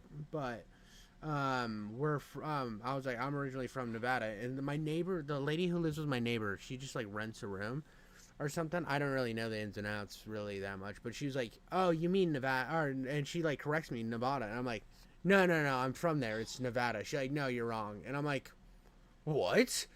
In my head, I'm like, "What the fuck? Where in your fucked up logic do you just assume that you can tell?" That's like somebody coming from New Orleans and being like, and I'd be like, "It's New." I was like, "Oh no, it's actually New Orleans." Right. No, it's But New Orleans. How is your ego that inflated that you think you can tell somebody that lives there and has grown up there that they don't know how it's said? Oh yeah, dude. It actually happens. It happens around here a lot, dude. I try not to be correcting on it. You know what I mean? I try not, but that's like the biggest pet peeve. Every Nevadan's biggest pet peeve is saying the state wrong, and it's like nails on a chalkboard. Well, see, now I'm informed, so I will say Nevadan. Yeah, Nevada. Dude, I'm kidding. gonna stab you. I have coworkers, dude. I have a coworker, and they say it wrong just to piss me off because they think it's funny, and it is pretty funny. I won't do it. Nevada. Yeah, dude. I said Nevada out of habit, so Nevada. Yeah, dude. It's like I get it, dude. I get it. Like, I'll correct people, but it was funny because like when I first moved to where I'm at, I said some of the things wrong, and they corrected me, and I was like, okay, and I just started saying it right. But like so some of the people that corrected me on those things, they'll talk about like how they went to like Vegas or something, and they'll say the state wrong, and I'll correct them, and they look like I'm offending them. And I'm like, bro, you corrected me on like so much shit when I moved here because like I didn't know how to say some of these like weird ass fucking Sioux Indian names, or not Sioux, Seminole, all this Seminole Indian shit. Yeah. Because and so then I adjusted, and you just aren't gonna take the time to do the same. It's that's just how the world is. You can't get too mad about it. It's just kind of like funny. It's just funny how that shit works sometimes. It is. I'm still. I don't. So is my accent really that noticeable? You have an accent. You have a very noticeable accent. Like it's not bad. I think accents. I think accents are good, dude. If you were to like change your shit to try to not have an accent, it ruins your authenticity. I mean, So you know, Link and Rev, those YouTubers, Link and Rev or whatever, the two guys. They used to have more accents. They used to have thicker accents back in the day, and every once in a while, Link will have Red and Link. Yeah, Red and Link. Thank you. Link's dad will come on every once in a while, and his dad has a really thick accent. And Link, that thick West Virginian accent. Link used to have that accent, and he's kind of moved away from it, and due to like living in different areas and whatever. And I mean, you live somewhere where accents are more prevalent, you'll start saying things with an accent, even if you don't mean to.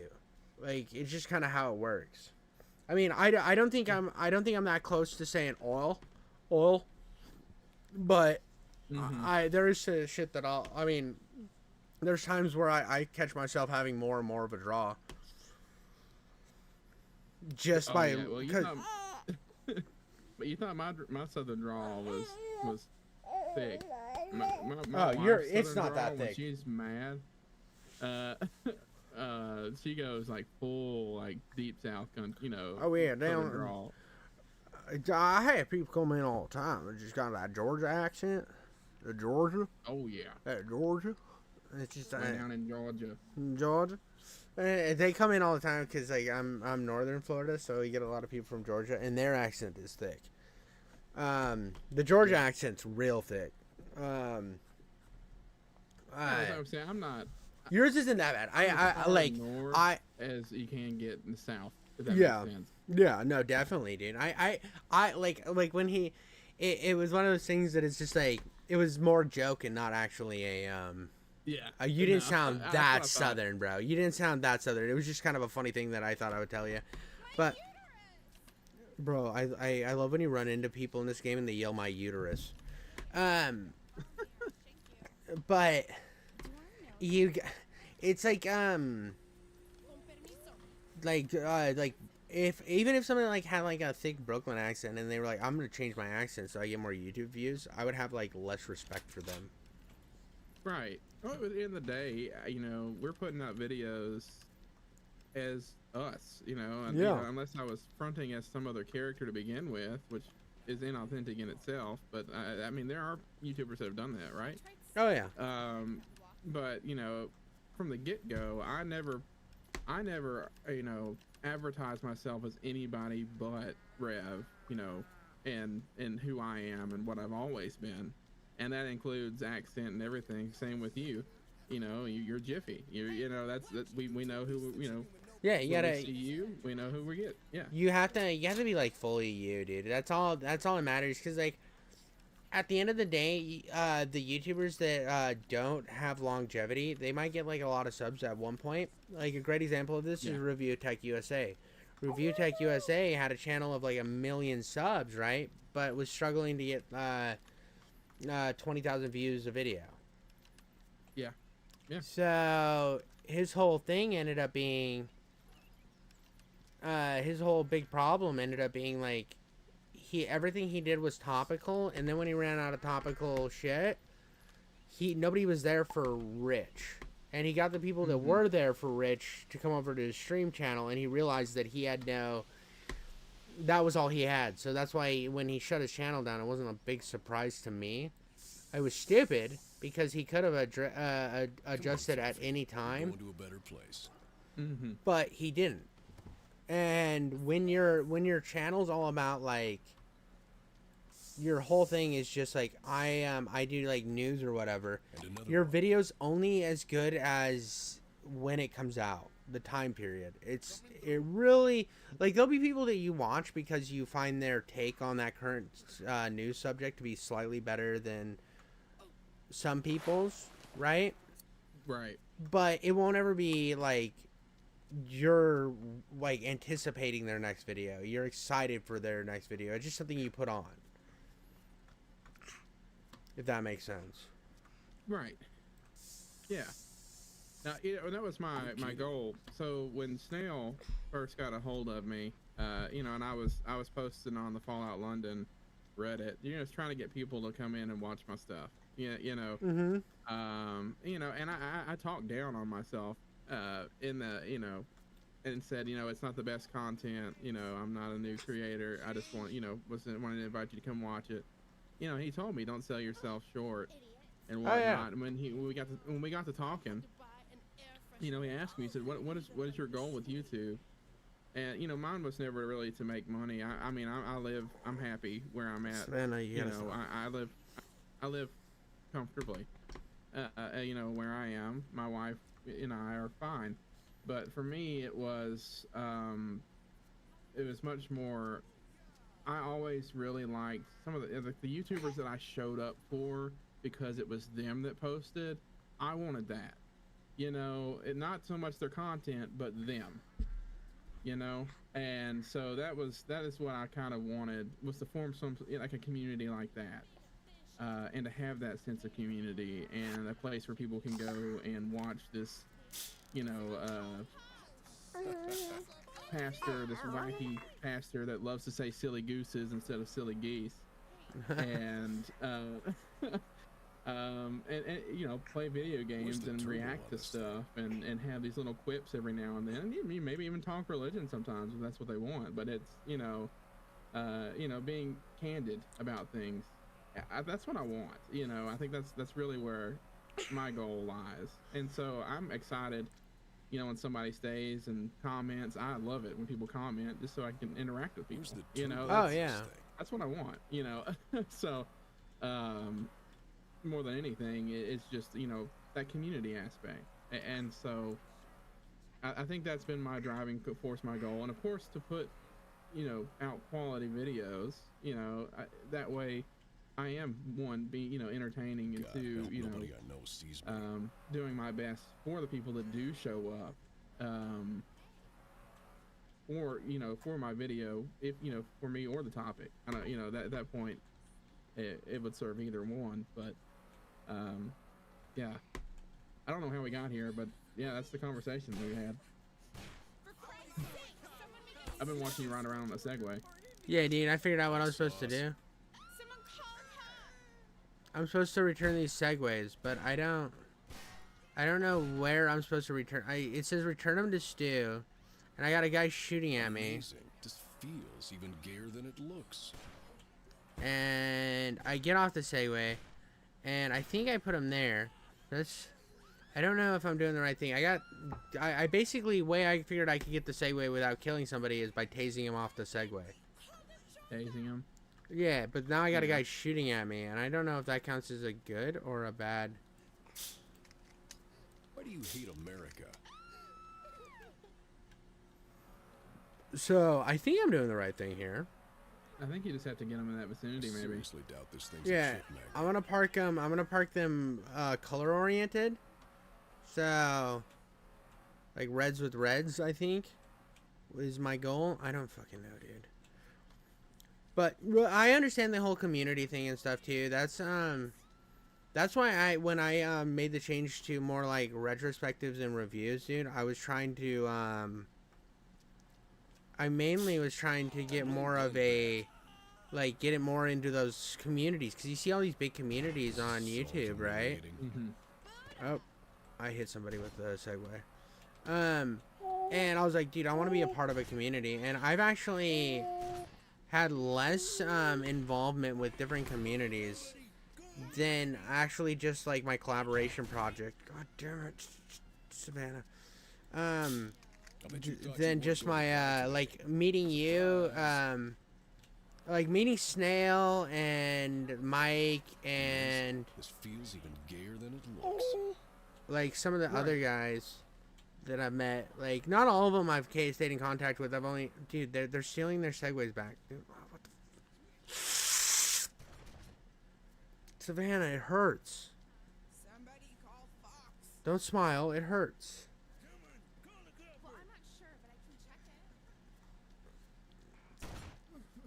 Dude, I don't know what I'm doing. I just keep taking the Segways and moving them over to the... Now I'm stuck on a Segway. What the... Right. Postal has vehicles now. Very funny, assholes. Stop. Please. Please, I love you. But stop. I need to start fucking buying turtlenecks, bro. I need, like, only wear turtlenecks. Now the cops are shooting me, bro. I'm gonna let the cop kill me. Oh God, Savannah, no more. You're facing this direction now. Dude, I need to just start shaving all the way down to my chest, dude, because it's the ones at the base of the neck that hurt the worst. Oh, I bet. Those are the ones that like kill me. Ooh, that's gonna leave a mark. Yeah, see, you can grab Dad's beard as much as you want. Dad has no idea what he's doing. That Segway is immobile. Alright, now we're back to... I'm just murdering people now. That's the way to play the game. Kind of seems like the game pushes you towards it anyways. Yeah, dude. It definitely does. I mean, it's a postal game. You kind of, like, that's the fun of it, is having the freedom to do that. I feel like by giving it a good and bad meter, it was just kind of a safe play to not cause drama. Because all the Postal games caused controversy, it seemed like, at that time. Because Postal 1 and then Postal 2. Postal 2 was a completely different type of controversy than Postal 1. And... Seriously doubt this thing's a chick magnet. So then I feel like I haven't done anything. Take 6 Segways back to Stu. So I got 1 back to him. I don't know if I did it right or not.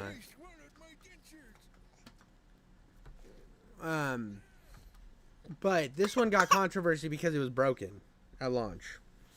And it was like unplayable, basically. It was like known for having like some of the worst, like, you think of like a bad thing that this game would, like, a game has, like, even in 2025 now. This game had it. Blame Christian metal.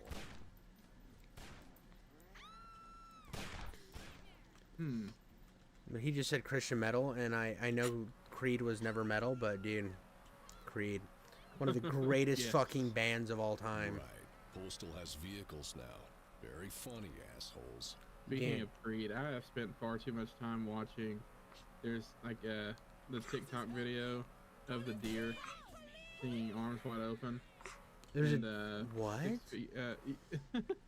So yeah, a guy that has, I guess maybe it's a deer sanctuary or whatnot, has a deer that is so chill that'll come up to him and stand there, and he can literally move its lip and make it and move it to the to whatever Creed song he wants to that day, and it'll sit there through the whole song.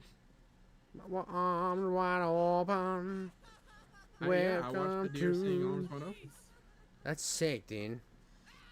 Dude, fucking arms wide open, dude. What a.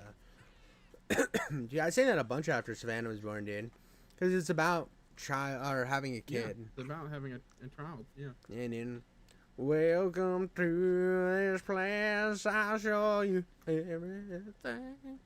So Creed's good, in dude. stream right now. Creed's in stream right now.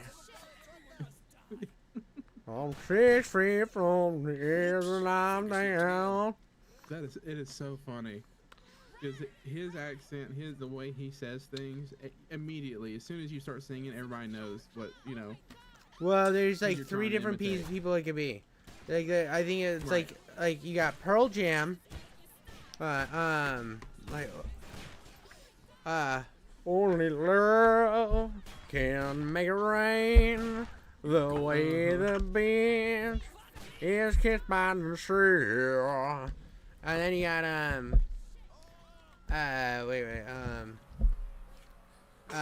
Three Doors Down, Nickelback. They were all in the same, like Nickelback was I just wanna be a real rock star, a little crazy, wanna turn away. It was always like that, dude. I love that era of music was so fun, dude. Whoa, dude. You need to back the fuck off, cop. Only my weapon understands me. Dude, I can't hit. There we go. I killed him. Alright, this mission is... Three Doors Down was one of my favorite bands. I saw them live last year, or 2 years ago. Really? Mm-hmm. They're really religious, too. Fun fact. Did not know that when I went to the concert. So their opening act guy made some like jokes about religion or something, and I think that bothered the lead singer of Three Doors Down, because then when he started his set, he talked about how good religion was, and I was like, what a dichotomy we have here.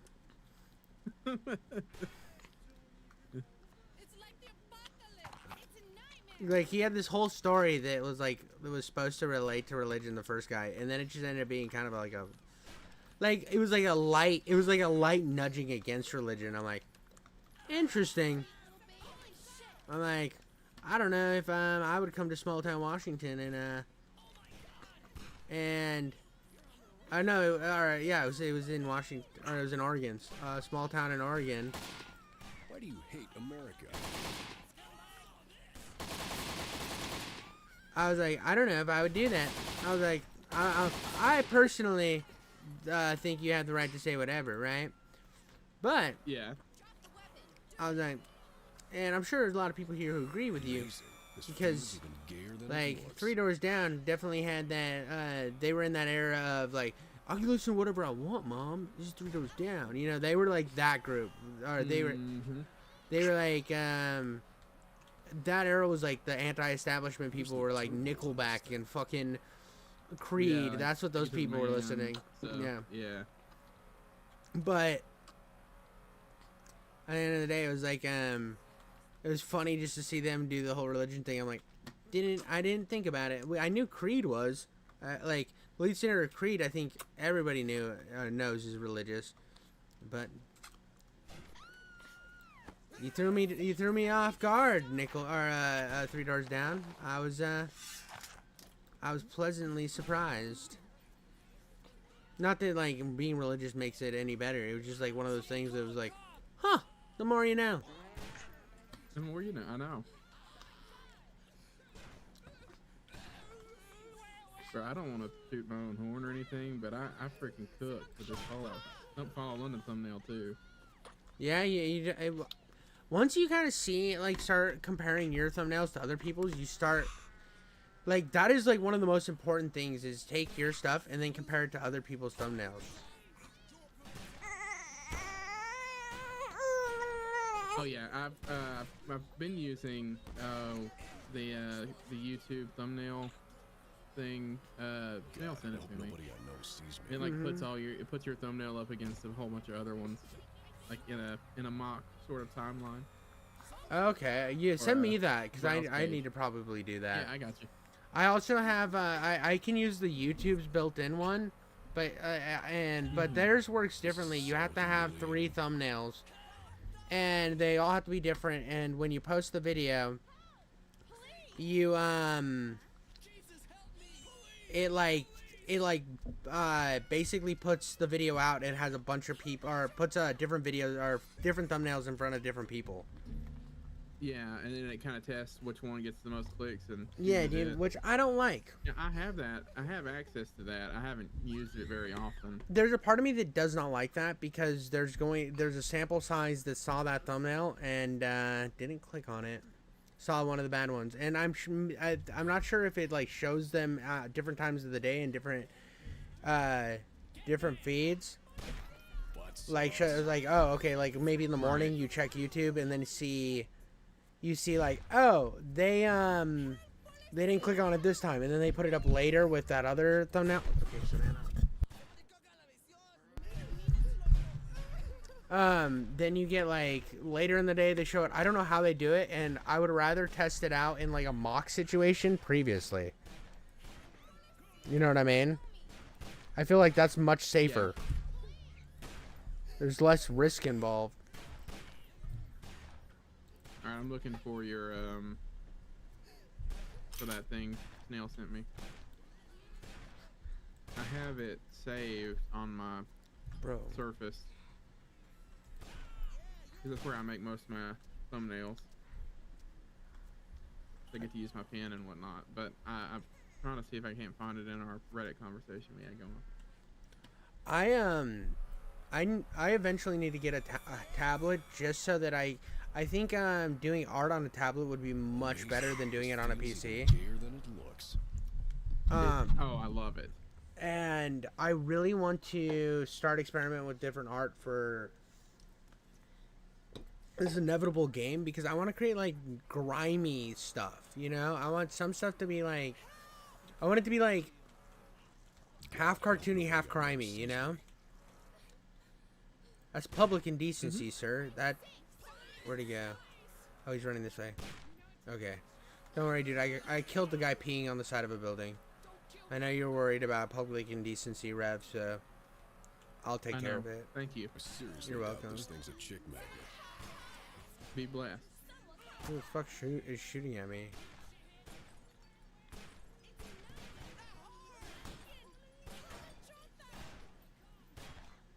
Where is it? Got him? Lost it. Got him. Where's the turbo on this thing? How many is that? 1, 2, 3, 4, 5, 6. Here. So I got one more to get, and if it's this one that's fucking stuck, I'm gonna be so mad. I think it is this one that's stuck, but I don't know how to go backwards and get it off this pole. Oh, it worked instantly this time. Where's the turbo on this thing? Not gonna lie, the guns are pretty dope in this game. I like the sound of the M60 you were using. Oh, everything seems to be working great. I'm actually fully having fun with this game. I was honestly expecting it to be really, really bad. It may just be suffering from, you know, all that. All the drama from the time. Bad publicity, yeah. Okay, I am sending you the link to that over Discord. Perfect. Uncle Dave was there too. Hey dude, meet me at City Hall later. The mayor's got a special secret job for you if you want it. I needed cash if I was gonna save Champ, so yeah, I wanted it. It turned out our ski. There's so I want to make I want to do like a whole Postal series, right? Mm-hmm. I think I'll start with Postal 1. The problem with Postal 1 is I gotta get footage, and I have it on the Switch, which kind of is ass. Yeah. I don't want to buy it again. But I might. If you don't care, I can buy it, play it, give you footage. I mean, if you want to, I'm not telling you to buy Postal 1. It's just a twin stick shooter. It's Postal 1 original is free, but I don't want to fucking. So I hear it has problems on PC, so that's another thing. I don't know. It's one of those games that I think I can get footage off of the Switch. I think there's a way. I just don't remember how. I gotta look it up. There's a capture card. Oh, I can use my capture card. Yeah, I could. But then I can't play it in Then I can't play it in handheld mode, and that's the only way I use the Switch. Anyways, but I'm gonna do. Jesus Christ, this is such a. You must escort the mayor's slave boy out of City Hall. This is great. I like this. But I want to do all the Postal games, right? And do videos, because I have like earlier videos that I did on Postal 4 and Brain Damage. I think my Postal 4 video was like, I don't know. I tried to console war bait it, you know, because you can get it on PlayStation, but you can't get it on Xbox type deal. It was early in YouTube, so I was just trying to find stuff that was engagement bait, right? And then my Postal, my Postal Brain Damage video, I actually don't hate that video. I think it's fine. But I just think it would be better if I went through and replayed the game and actually like dove into it. I also want to do a Postal movie breakdown, because I really like the Postal movie. It's like, dude, you know when you watch a movie based on an IP that you like and it just doesn't hit, and you're like upset? And then there's the opposite, where it does everything that you wanted to. The movie might not be perfect, right? Like fundamentally as a movie, it might not be great, but as a tie-in to your or to an IP you care about, it's a perfect tie-in. And that's the best way I can like describe Postal. The movie itself is not that great. It's fine. It's like it's serviceable, I would say. In terms of like storyline and whatever, but the problems with the Postal games is it's always throughout the week of a Postal dude, right? So you got Monday. Well, I don't know if Postal 1's that way. I don't think it is. I think Postal 1 you just go through and kill your way to the airport or whatever, or the military base. But Postal 2, Postal 3, because I think I'm going through the days of the week on this too. And, Postal 4 and Postal Brain Damage is a little different as well, but they mostly go because Postal Brain Damage, you're in the mind of the Postal dude. It's like a dream. It's like a lucid dream. Oh. Okay. So it really plays on the it basically takes like the Postal and puts an Uncanny Valley vibe to it, and messes with like multiverse, and it's weird. It's weird. So you play as, I think the voice you're as is Rick Hunter, and I think Corey Cruz, the voice of the Postal guy in Postal 3, is hunting you down, or you're hunting him down.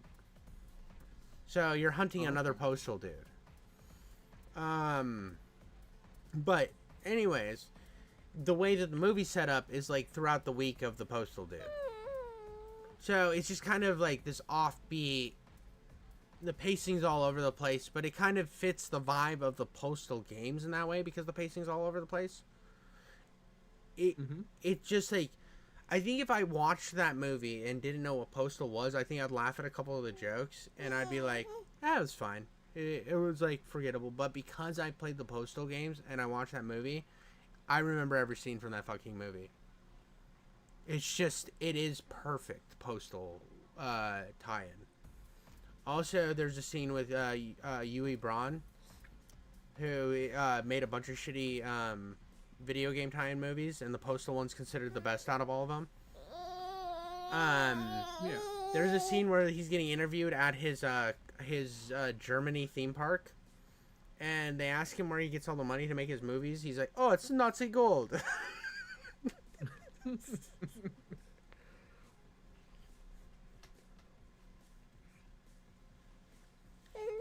And there's just like great stuff where it's almost like you can tell that even the producer who had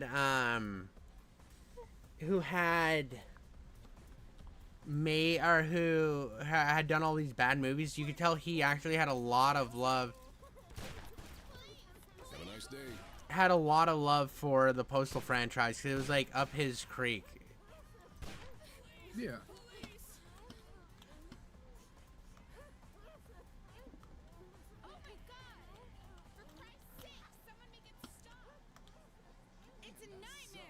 Those things are always turning green. Okay, I can't get those stairs that way. I saw a machine gun over here. And I want the machine gun, but I don't know how to get to it. So now I'm just kind of running around. I keep picking up pepper spray because I think they want me to use pepper spray on the paparazzi. Yeah. And I'm using what's known as a 9mm full metal jacket. You know, it's kind of like pepper spray.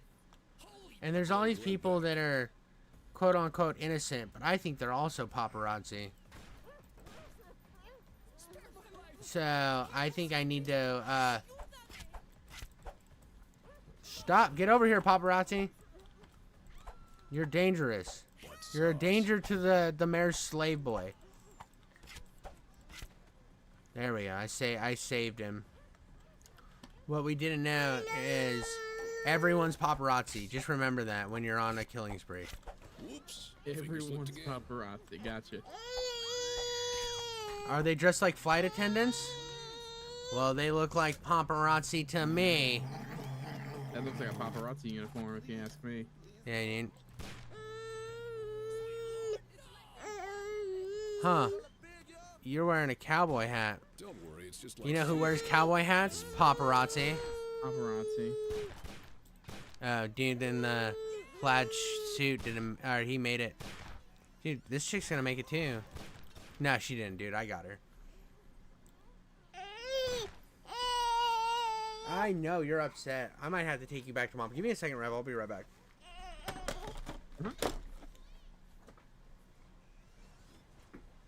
She's had enough. I'm gonna go all Sean Penn on your ass. Freedom of the press, motherfucker! Next time Time I'll have to. for you'll the have to state bring up smackdown, bitch. I'm gonna shove my First Amendment right so far up your ass, you're gonna shit free speech for 'em. Nobody gets between me and my But while he's busy doing that, y'all make sure and leave a like and a comment. I'm gonna shove my Say hi to Jiffy. I blame He's a cool guy. He likes. Give him a like. He deserves it. Cool man. That's the life. Oh, I died. How unfortunate, Rev. Dude, why didn't you take over the controls? I couldn't do anything about it. I was too busy doing a call to action for you. Oh. A call to action? What happened? I was telling everybody to still make sure to remember to like. Oh, Dan. You definitely don't ever have to do that. I appreciate it. Like when you did it in chat, I was like, that is very nice, Rep. But there's 5 people, or there's 3 people in here. It was more. I guess it was more along the lines of I was starting to like get antsy. About just sitting here. Nah, I guess you did. You should have just started, been like, "Forgive me, Father, for I have sinned." I was gonna start singing. Dan, I had so it was funny as I had on, God, what's the, there's, the My Reverend video. I started off with, God, it was a Bible quote that was kind of dark. I can't remember what it was, but it was very Old Testament-y. And it was kind of dark. It's like the most iconically dark Bible line, and I can't remember what it is. Anyways, yeah. I had What I had was a I had this cactus that repeats everything that my daughter says to it, like squeaks to it. Oh yeah, we've got one of those. Yeah. And I literally was just telling it. I would say the line, and then I would record me saying the line, and then the cactus saying the line. And it was like it was a really good idea, but you couldn't really understand what it was saying because of its high squeaky voice. And even if I dropped like, even if I drop down here, it still like sounded loud and fucking squeaky, which is unfortunate. Yeah. I think that sounds entertaining in itself. Yeah, I ended up going like I said, I ended up going in a similar vein that you did. But well, different. It was completely different in what I was actually saying. But like the taking inspiration from like utilizing fucking Pale Rider. I loved that you saw that inspiration as well. Yes. You didn't the thing that made me happy though is you didn't see the Postal because you haven't played Postal, really? You didn't see the Postal themes in the game. So I have a lot where I talk about the Postal themes. Yeah, I mean, that's what makes them different. And my video is called The Postal Reverend, which is like why when I saw yours, I'm like, mine still has legs to stand on. Right. Not that like you can't have two, because I've watched videos done by like G-Man, and then watched Civvy Plays do a video too, because not Civvy Plays, Civvy 11, because I know that I'm getting different right content from each person. Well, and I think that's the cool part about it, right? Is that you've got knowledge about these games that I don't have. You know, I would have never known it was Postal. You know, that it had Postal as an inspiration, sort of. But you know, in the same way that I have experience as a reverend that you don't have, and I can apply that to the video that I did, and I think that was what makes it different in many ways, because we played to our own strengths, right? Yep, and I think it worked out. Yeah. Plus, there's gonna be so much time between your video dropping and mine coming out. Right. Which is perfect. Dude, come on, buddy. Come through the door. Come through the door. Don't use lethal. Okay, well. So, I think I've almost got him out of City Hall, but he got stuck on a door. So. Oh, that's brutal. Well, he can't go through this door, so that's unfortunate. We're going to go this way, Slave Boy. Come on, Slave Boy. Again, this game is far from perfect, but like there isn't a Postal game out there that actually is like. I would consider any of the Postal games other than Postal Redux being like well put together.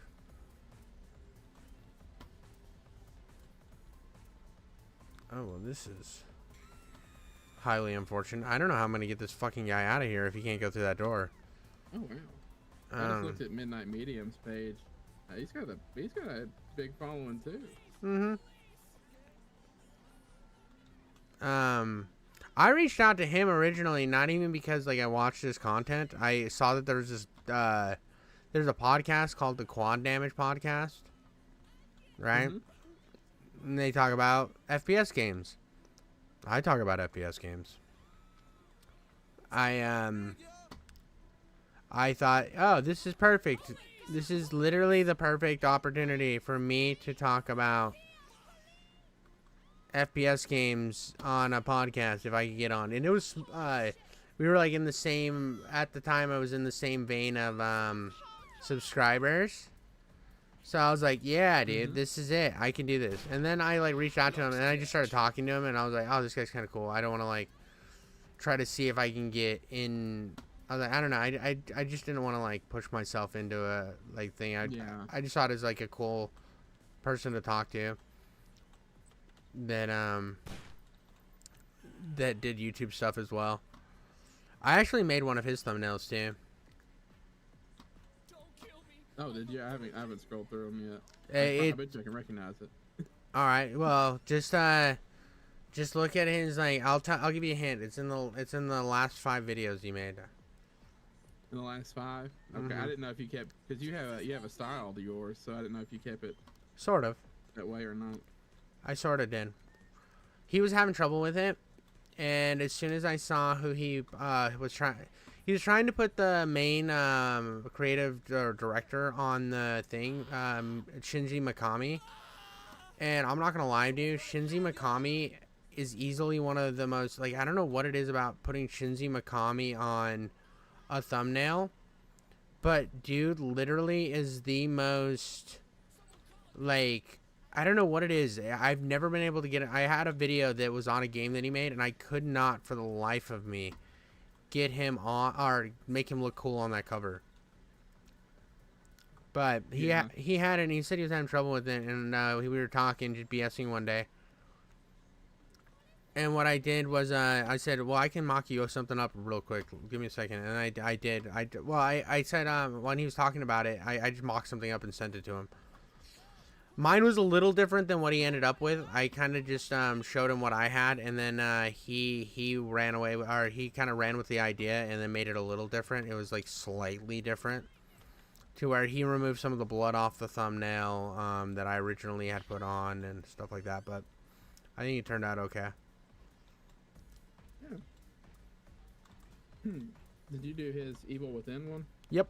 Yep. The first Evil Within one. Yes. Yeah. So again, mine looked slightly different. Because I had more blood particles and stuff on, and I had it like a little different. And he seemed to like it. He ran with it. I kind of had a feeling, like his videos are like all really good and stuff, and he does like really good long form, but like Evil Within is such a niche series that I had a feeling that it was going to be a tough video to do, like that was going to be like high, like he's done videos on like Alien Isolation and stuff, and like that one has like a big cult following, right? It has like a bunch of people that whatever content's put out about that are going to watch it.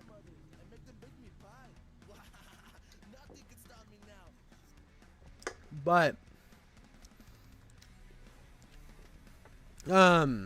Evil Within just kind of was always kind of poo-pooed on as a series. It's such a good game. It is so good, dude.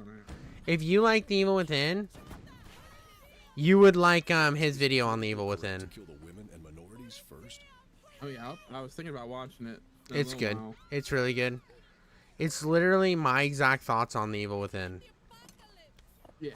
Which I posted it to my channel because like now, like that's it, the video is exactly what I would end up saying, but with less jokes.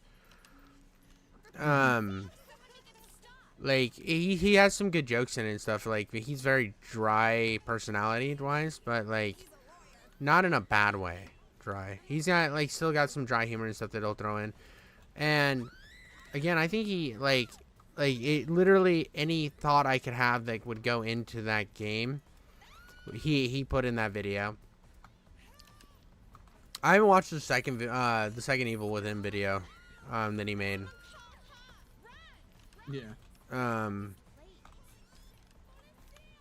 What the fuck am I doing? Oh yeah.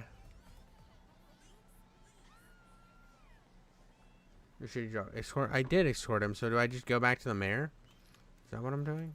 For some reason, one of the civilians on the game screamed, but it came through the stream super loud for me and scared me to death. I think really? It was my headset, but I about came out of my chair just now. No shit. I don't think it was your screen. I think it was just like my headset decided all of a sudden it was going to boost that one screen. There is one scream that I can hear. That when it hits, it's like extra loud. What sauce? Yeah. That one. It's there's a girl scream that'll happen on occasion, and it'll be pretty fucking loud. Yeah. Well, you about heard me like fall backwards in my chair, knock over my desk, my monitors fall everywhere. Like, it was about one of those moments. Almost comedic in a way. It'd have been real sad for me though. So I'm super excited. My parents for Christmas got me. They went and got my logo for my YouTube. Mm-hmm. And made a custom poster for me, so I get to hang it up soon. Oh, cool. Yeah, in my little nook I have for my office, my recording area. I think I'm gonna have to kill the slave boy, and start the level over. Is he stuck still? Yeah. It says I completed the mission, but the mission's not over. If I hit tab, it says get rid of the paparazzi, escort the slave boy out of City Hall. So it won't let me. I can't escort the.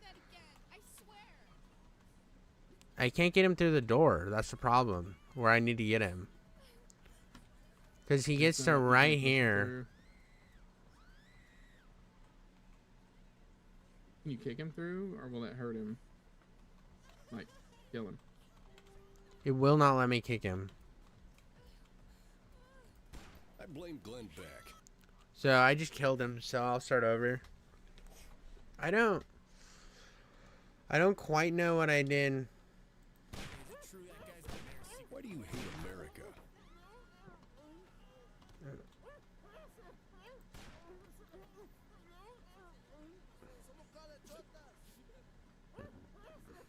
Alright, so he's following me pretty good this time. We'll see if I can get through. I know exactly where to go to. So it's literally should be pretty easy because I've done this already twice now. Okay. Okay, nobody in there. Where are you, Gimp? Get out of my way, Rosie O'Donnell. Alright. Hey, he got it through the door. Dude, we're good. We're fucking good. Sweet.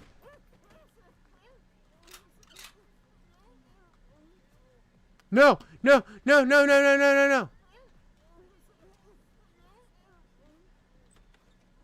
Dude, he went back in the door, dude. Did he really? He might have, dude. I'm gonna keep running forward and killing.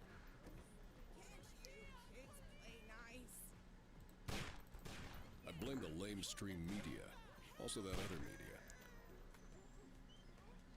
I hear him, like, gagging and making, like, gimp noises. So I don't know if he's, like, near me or not. Oh, no, dude. This better not. It better not make me start this bitch over. Like, if I have to shoot him again, I might be a little upset, bro. Yeah. Because it's like... No, I don't blame you. Like, that's annoying. That's gonna leave a mark. That's a vital mechanic that can't, you know. Yeah, dude. That'll soft lock you. Yeah. Oh, see, he's in the cutscene. The thing that sucks is he's literally in the cutscene of me walking out of the building. I'm the only one left with bits of the 40-year-old slave boy. I'll be rich and buy all your mothers and make them bake me pie. That doesn't make any sense. No, dude. I missed him in the cutscene the first time.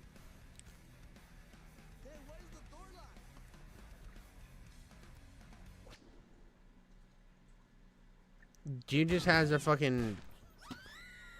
And the gimp's not behind me.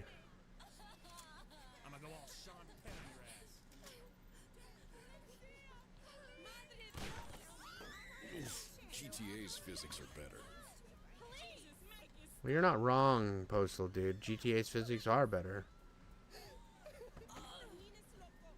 Okay, so... Hey, Gimp! Gimp, follow me. Ah, you made it through the door again, so you're good. We're good. Everything's good, Rev. Rev, we're good. We're good? We're good, Rev. You got your GIMP with you? Yeah, I got the GIMP with me. We're good. Everything's gonna be okay. He's very slow, but we got him. No. Dude, how did you get stuck on... Why do you hate America? Dude, there's too many NPCs in front of him. Come on, Gimp. Where are you, buddy? Gimp, come back. He ran away. Where'd he go?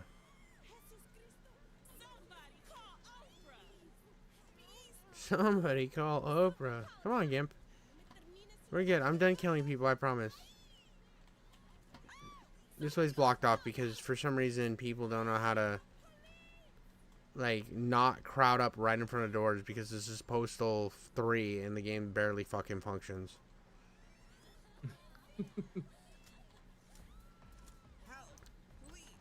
Oh, dude, yeah. It was coded on a calculator. Wait, there we go. That's right, Gimp. Let's get out of here, buddy. We made it. We've accomplished everything we needed to accomplish. Come on through the metal detector. Wait, what? Yeah, mission completed, bro.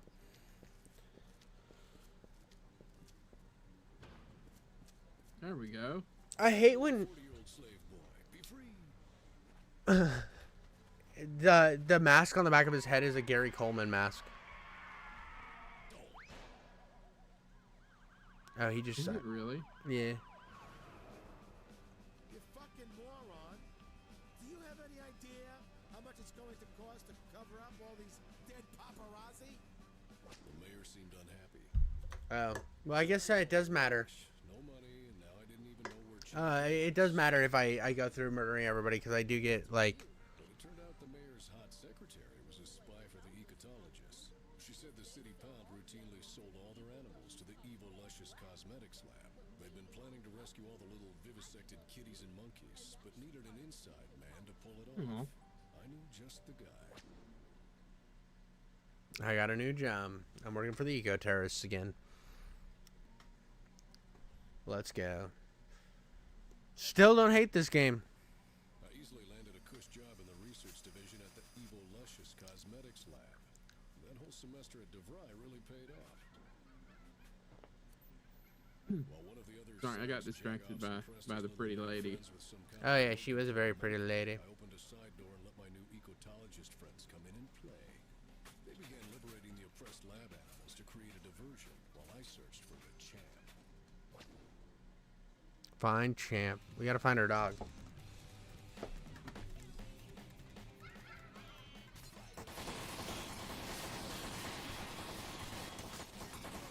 I want to throw a beehive at somebody because I haven't done that yet.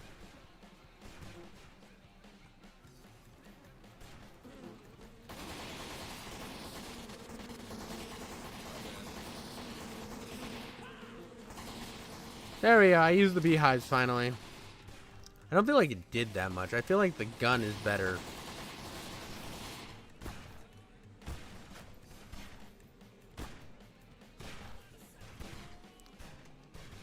Next time, get out of the damn way. Who the fuck just shot me? I don't know, dude. People are be shooting me.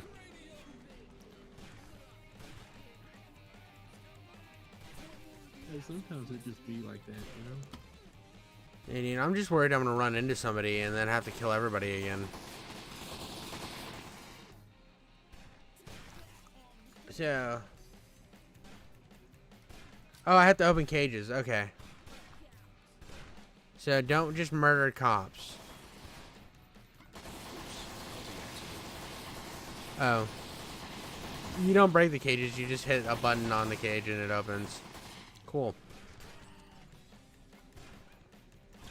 I mean, at this point, I've already killed everybody else. I might as well kill the ecotologist again. Just Google Pam Anderson's I mean, address. You'll be fine. Yeah. I think maybe that'd be the right way to go. I don't know yet. Or maybe I'll do one mission where I'm the good guy. Yeah. I mean, really, I'm at your mercy. So Yeah. whatever you do, that's what I get to see. I mean, the cool thing is, the best part about this game having a good and bad scale is I can go back and replay it someday and be like, Do all the good and whatnot. yeah, dude. Because I like this game enough, I'd replay it. I think that Postal 3 is underrated. I mean, I've enjoyed watching it. It doesn't look bad. I mean, it has some things that need to be, you know, tuned and worked on. Oh yeah, dude, it's not great. I'm not over here saying like, oh, dude, your life will change if you play Postal 3. But I think if you like Postal, this is perfect. It's a good way to spend your time. Yeah, dude. I think it's definitely fun as fuck. I think it's got a.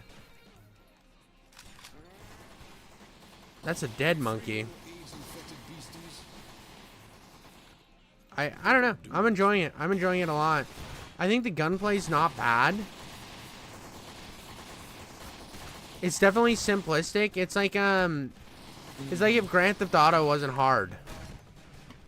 Like Grand Theft Auto is not really hard, but you know what I mean. That cat was going nuts. Oh, dude, that's when I was throwing them. They do that. If you throw them and miss, they'll Tasmanian Devil on the ground. Oh.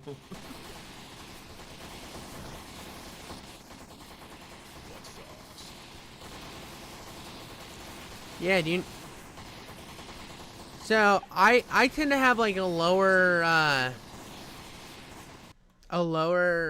bar than most people when I play a game. I usually like give them a little more credit because I'm just like, I'm not here to be critical, dude. I'm just here to have fun. Right. And I like when I like when I can jump into a game like this where I'm like, this is fun, dude. I'm having a blast. And after hearing his shit forever and then finding out it's something that's actually amazing. Yeah.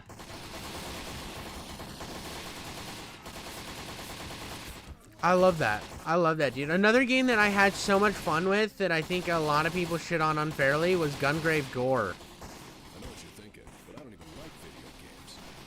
Like, Gungrave Gore was so much fun. I don't know that I haven't played it. It's like very, very niche. Like, I'm talking. There was it's like the third entry in the Gungrave series, which was a thing on the PS2. And they weren't known for being very good. They were known for being okay. And the third one's just kind of okay too, but like I played it cloud gaming. I played it through cloud gaming on my phone. And I had so much fucking fun with it, dude. It was actually It's on cloud gaming, like Xbox. not anymore. No, it was pulled off of Oh shit, dude! This guy's got that giggity schmoodle gun. All right. What's Where's my machine? There we go. Giggity schmoodle gun. What's the giggity schmoodle gun?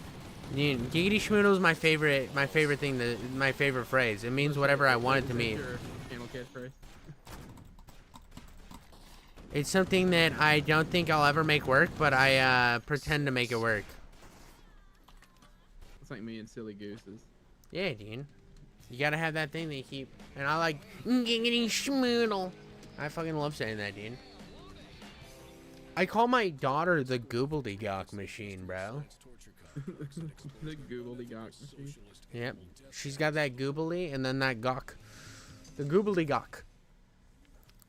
She's always got all that the boogers and stuff on her face, so it makes sense. Oh yeah, that makes sense. She's just a baby.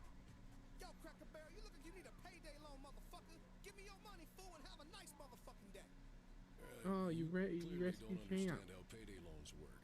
What I understand is that today is payday. Therefore, you And a guys bunch can of pay me. If monkeys. you want, you can give me your teeth as a fucking down And payment, cat. fool. Then I'll come find you next week and I'll take that paycheck too. Okay, I guess you understand exactly how payday loans work. Oh my god, that guy was so. Dude, this game's so. This game is like. I'm trying to think of like. You ever play Saints Row? Yeah. So this is like. Religiously. This is like Saints Row 3 meets Postal. It's got a lot of Saints Row 3 humor in it. I think that's where I was trying. That's what I was trying to figure out was what else this was like. Good question. And I couldn't put my finger on it. Yeah. Yeah. I just realized it because there was that this guy that just did the payday loan thing. Yeah. And he seemed like a Saints Row character. Well, and Saints Row has that that very whimsical sort of atmosphere about it as well. Mm-hmm. Like, you know, Saints Row is one of the only games you run around with a big old purple dildo and hit people. Exactly, you know? dude. This is like linear Saints Row. If I had to describe it, this is linear Saints Row. Oh yeah, I agree 100%. This Osama was semi-retired on a Halliburton pension, running this dirtbag little soup kitchen. Oh my god. It seemed odd that Karachi was getting his Happy Meal toys from Al Qaeda, but then it was also odd. This is so funny, dude. Al Qaeda he was running his retirement out of an Afghan soup kitchen. Hello, you must be the courier for the toys. Come on in, man. Before you go, I need to show you something. See, these toys are hecho in Mexico. You know what I mean? They're all made out of lead and garbage and shit. So you need to be extra careful not to drop them because the children will cry, you know?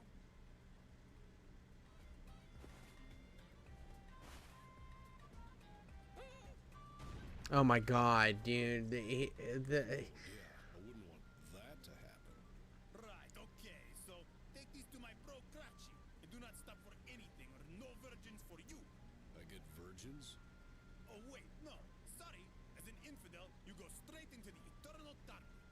But don't be sad. Here, you can borrow my personal Segway. It's rad pimp, yo. President Cheney gave me that. Oh my god, dude. President Cheney gave it. Oh my god, this is so funny, bro. It looks like the terror monkeys have switched couriers on us. No biggie. He don't look very badass to me. Oh my god, dude. This mission's already amazing. Almost like the South Park satire. Oh, it's definitely. This is so South Parky. Dude, now I have gay bikers out of me, bro. Or after me.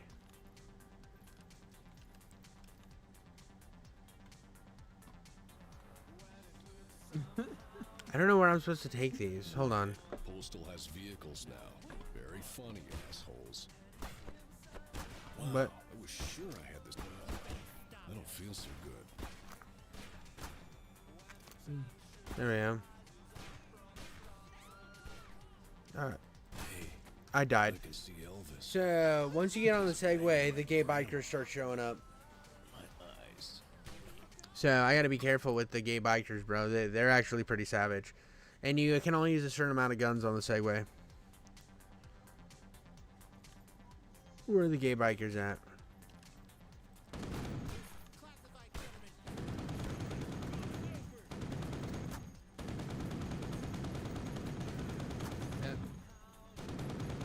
That was almost a fever dream. Dude, that cutscene? You're fucking telling me, Dan. I'm actually fighting gay bikers now.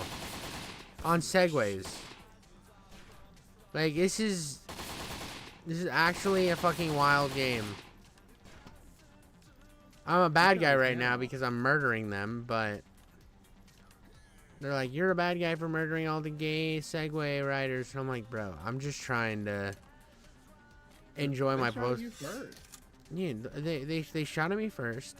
Well, not the when I died. When I died, I went and found them and killed them first. Humiliating. Oh, okay. So I actually hunted down the gay bikers a little bit. So I gotta find the rest of these gay bikers and put them down.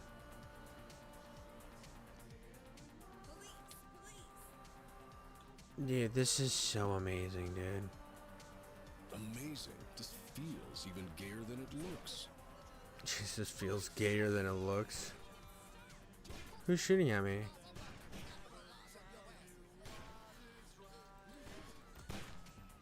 Why was that guy shooting at me? I also like the postal dude just can like murder everyone and nobody gives a shit. Like, when I mean nobody gives a shit, like the game cares, obviously. But like the fact you, that you went on to another mission. Yeah, dude, like the fact that I have like how many missions and how many games that has the postal dude just murdered everyone. This feels even gayer than it looks. All right, come here, you gay biker. Fair. What are they gonna do? You know, like. Yeah, dude, they gotta kill him if they want to get rid of him. Right, they can't do that very easily. No. Right. Postal has vehicles now. Very funny. Dude, I'm not gonna lie, I fuck with this Segway combat. This is, I will like full chest out, tell people to play Postal 3. This game's so much fun. Where's the turbo on this Like, thing? I'm putting it on my list to play. if you get it, I would make sure to get it off of Zoom platform. Okay. And it's a little weird on how to download it. So, if you have any trouble, let me know. Like, because the way you have to do it is you buy it on Zoom platform, and then you download, like, the Zoom file. And then, once you get the Zoom file downloaded, then you download 6 other bin files. Once you have those 6 bin files, you make sure that, I don't know if you have an emulator set up. Oh, dude, I got somebody A-posing. Oh, and he's floating. Let's go, dude. Oh, that was sick, dude. He said, remember the Alamo while T-posing. Where's the turbo on this thing? That guy's just fucking... This level's just all sorts of broken, dude. I'm seeing all sorts of goofy, game break... Or not game breaking, but all sorts of goofy little glitches. But... You then download all 6 bin files. If you have an emulator set up on your console, you will have the problem of... Where is it? You'll have the problem of them trying to auto load into that emulator. So the best thing to do is shut the emulator, or like make sure that you go into the file before you fire things up, and then set it to go to the Zoom file. Like, so open it with the, and like, because you'll have to choose the, you'll have to go out of your way and choose the like Zoom from your files, and then it works. It's a little complicated, but it's not like ungodly complicated. There was a part of me that was like, I think maybe pirating this game would have been slightly easier, but it's $6, bro. Right. And no telling what you introduce to your PC if you pirated Yeah. it wrong. Yeah, dude. That was what I was worried about, was introducing stuff that was bad to my PC for pirating. And when I knew that so Zoom actually put some work in to make this game run well. They actually kind of lightly remastered it, so I felt like I was paying for their work behind remastering it. Alright, come here, big, what's his name? Big Gay Jim or some shit?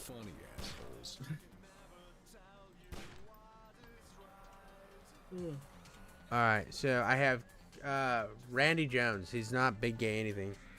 Crunchy salad bar. Okay. Gotta go to the salad bar. So, as a reverend, what are your hours? My hours? Yes. Most of the time, you know, on any given day, a lot of my days are spent either visiting. A lot of our shut-in or sick, like, well, not like flu sick, but like, you know, can't get out and do all that sort of elderly things like that. Mm-hmm. Or reading. I do a lot of reading, commentary-wise, preparing for sermons, or just office hours. And so on any given day, I mean, it's not, I won't say it's the most intense work ever on a weekly basis. Yeah. But I'm also on call all the time. Yeah. So somebody, you know, a church member gets hurt at 3 o'clock in the morning, you know, they know to call me, you know, and say, you know, hey, this is what's going on. If you can make it here, you know, get to the hospital, and just, you know, that's my prerogative is to be there, to be present. To me, that's the ministry in itself, is presence, right? So so it's up in the air a lot. That's where the running joke comes from, that pastors only work 1 day a week. Yeah. Is that our we don't have a set amount of hours per week like a lot of people do. We Yeah. don't have this, you know, the schedule of 40 hours. But what we don't have there, we make up in one, being on call all the time. Two, we're constantly working on sermons or reading, preparing Bible studies, preparing things like that, sitting and listening and counseling and doing all of that when that is needed, right? So we're not always needed, and that's the problem. You know, the thing about it is, so you know, hours wise, this is why I'm able to make, you know, to do YouTube and have, you know, decent amount of time to do videos. It's because I do have a lot of downtime sometimes, when I'm able to get my reading done, my studying done for the sermon and whatnot, or I get up early in the morning and I do YouTube stuff. Where's the turbo? Get, you know, just schedule it all out that way. But like, you know, most of my time is spent drinking coffee and talking to our elderly folks that want visits, and just listening and talking. I love it. Oh yeah, no, it sounds pretty fun. Amazing. Just Yeah. It looks. One of my church members, he's an avid gun collector. Oh, that's And sick. He and I spend a lot of time on his personal range, talking and shooting. Because I take my guns over there and I'll sight in my stuff, and we'll just sit there and shoot target shoot for like 2 or 3 hours. And the cool thing about it is I'm also on the job doing that. That is part of my job, is going out and spending time. Yeah. And fellowshipping, you know, so in many ways, you know, I it's awesome. I love what I do. And so, it's not, you know, I couldn't have it, you know, I wouldn't want it any other way. So, it's not without its, ups and downs. Amazing. Just feels It can be pretty rough at times. People can be quite cruel, especially the pastors. So it's really, like, how do you gotta give mean? and take there.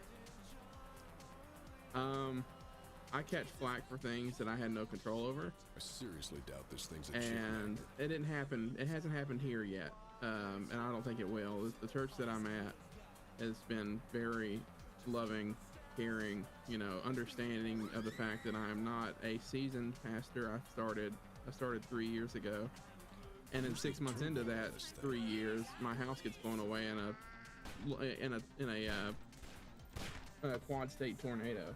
Oh And no. So 6 months into my first full-time job as a pastor, that tornado that came through in December of 2021 that wiped out a whole bunch of it like left a huge mark across like 4 states. Tennessee, Arkansas, Tennessee, Kentucky, and Indiana. Yeah, went right through my community, took my house, my neighbors, all my neighbors' house, and quite a few of the houses in the community. And so that's how I started my job right coming out of school. So I was 27 years old and homeless after 6 months. So, Jesus, dude. Yeah, it was not a fun experience. I wouldn't wish it on my worst enemy.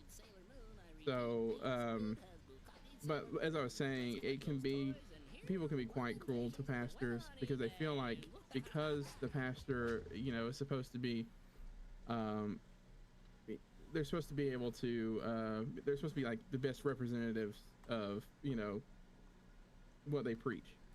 Yeah. That's the stigma anyways, right? Because I often try to level with my folks and saying, look, I try my best just like you all, but sometimes even I fail too.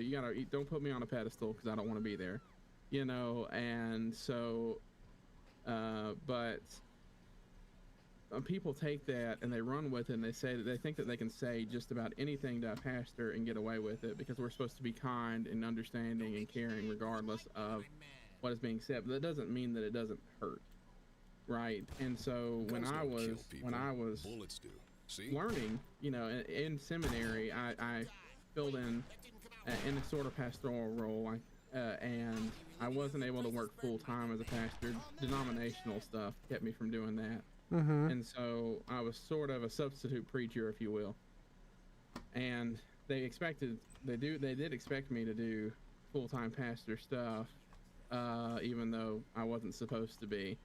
But one of the things that constantly kept coming up was that, you know, I was trying to learn, trying to figure things out, and being told all the while that this was the caliber of pastor we had, and you weren't meeting that, and you won't meet that.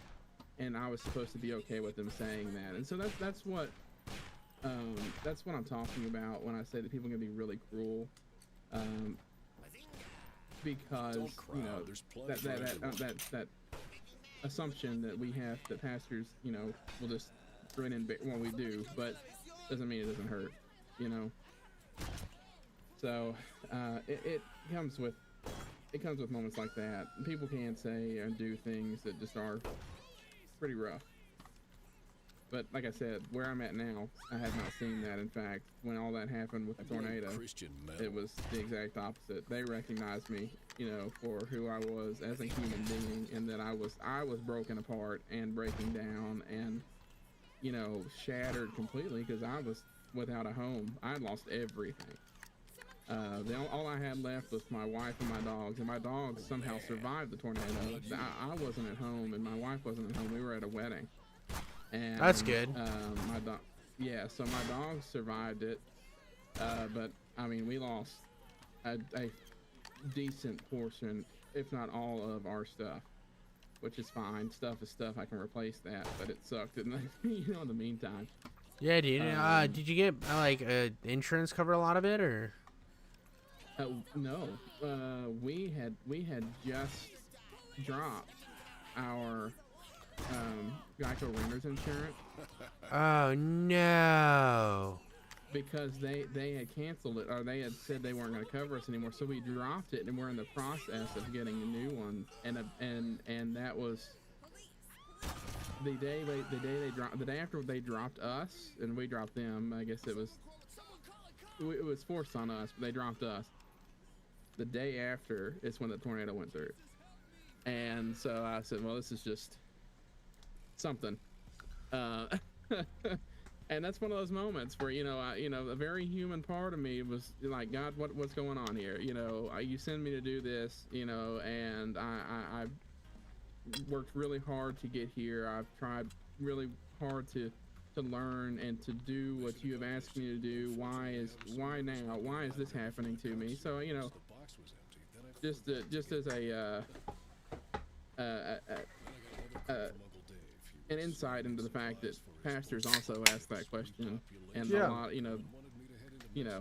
because I think there are those, and I think I said that in the in the Reverend video, that there are a lot that really think very highly of themselves, to the fact where they elevate themselves to a level that they shouldn't be on, and so I try to be an open book with that, and saying, look, it sucked. I was broken, and I was allowed to be broken because I had lost a lot, and didn't know how to handle that. Wasn't trained for that. Yeah, dude. They trained me in crisis counseling, but not when I was part of the crisis. Yeah, dude, it's a lot different when you're dealing with the fucking crisis. Yeah, dude, that's right. It's like I know what to tell people in this situation, but that doesn't make me any less pissed. It's right. like, right. Yeah, dude, that's like really cool insight. Give me 1 second, Rev, because I'm really interested in this, but I'm about to pee myself. Go for it. Yeah. But don't pee yourself, but go pee.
We couldn't afford cheesy glowing arrows, so it looks like we'll have to explore the shitty town and locate La Formica on your own. Don't let Dave's penis down. He needs that Viagra. There you go, Rev.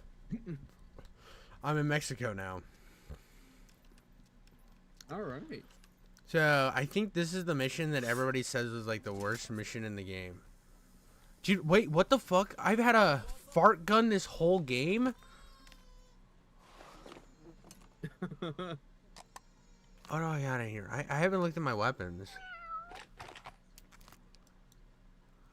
So how do I'm gonna actually look at options here. Mouse, keyboard. Alright, hold on. Secondary attack. Okay, that's just it. How do I put the cat on it, dude? Cat is now B. Apply. Alright, exit. Resume game. So now if I hit B. Whoops. Some dude, I pull a cat out. You pull a cat out in Mexico, they get hella pissed, bro. Just found that out. Noted. I will remember that when I go to Mexico at some point. A helpful pharmacist informed me that because our economy was pretty much jorked, the dollar was worthless, and the pharmacy. It's so crazy, dude, that you went through that. As usual, I was stuck trying to find some quick employment. It was not something that I ever imagined going through, but whoever does, right? You know, no, I think that's one of the things I've learned from that is so often we look at stuff like that, and we look at it happen on the TV, and we think, you know, that's good, you know, that couldn't happen to us, and that's what killed, you know, 13 people here in this area, was the fact that it, you know, there's never a tornado, this never happens to us, you know, and that couldn't happen to us, and that's the unfortunate situation. That's why so many people died because of this last hurricane, Helene, or Helene, I mean. Yeah. Is because this area does not get hit, dude. And like I have people that like I work with and stuff that weren't gonna go anywhere because they're like, it's not gonna hit us, and it luckily didn't hit us, but they ended like they're like luckily like the people that I worked with that kind of had that mindset, their kids Oh, dude, and then Postal 3 just crashed. No. Their kids were like, listen, you need to get out of here. You're packing up and you're leaving.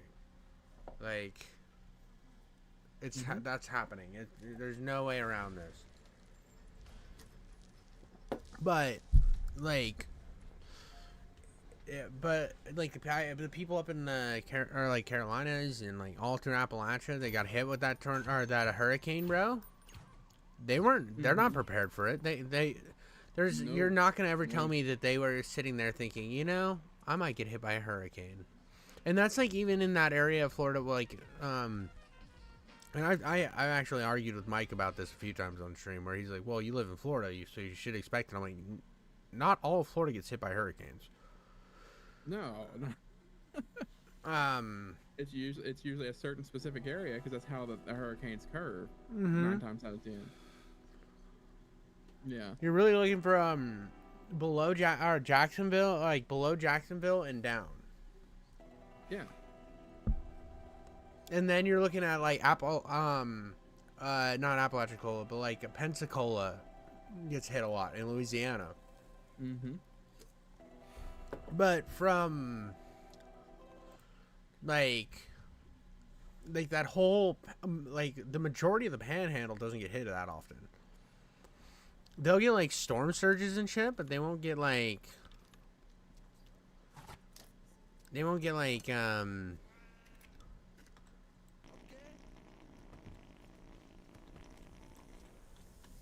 they won't get the full force of it. Dude, the fart guns knock people out. That's sick. I don't know where I'm pumping the fart juice from, but I think it's my butt. I don't know. But yeah, it's just like those type of crises you just can't ever predict. No, you can't. Like, you know, that's why it's just not safe to assume that it won't hit you. You know. Yeah, exactly. The reality is, you know, and I'm able to quantify that and say, yeah, 9 times out of 10, it won't. You know, the odds of us even being hit by that tornado was like 1,000,000 to 1. And here we are, 3 years later, we got hit by it. Yeah. So, you know, so even if the odds are high, there's still odds and they're still possible. You know, and so it's very easy for us to become complacent about that. And that's the unfortunate part. Again, like I said, it killed a lot of people because of it. And not just here, but all through, wherever that went through. You know, it was a monster of a tornado. I mean, they took a picture of it, and that thing was almost 2 miles wide. By the time when it hit our house, they had it calculated up to wind speeds of 200 miles an hour. No shot. Yeah, it ripped everything clean off our house, and our walls were standing. They were brick, but they was twisted too. And it was like somebody, you know, it was like it was made of Play-Doh and somebody had twisted it. That's how bad it was. And so, I mean, our neighbor's house had picked up their house completely and set it back down. They were in their basement. And it was a miracle they lived. Because they had like 15 or 16 people in their basement with them. And their house completely just gone. I mean, leveled the top. All that was left was the basement. And so it, yeah. I think I may have had a faith crisis, you know, through all of that. I was pretty mad for a minute. That's kind of cool. It's kind of crazy. Like, you're going to see... So, I know this is conflating it back to video games. But really pay attention to all the little minute details in Forgive Me, Father. Oh, yeah. Because it covers faith crisis a lot. Like the whole game Yeah, is I'll have to pay attention to that. Yeah. the whole it has a subplot that I might have read too much into, but I'm wondering if anybody else will get it too.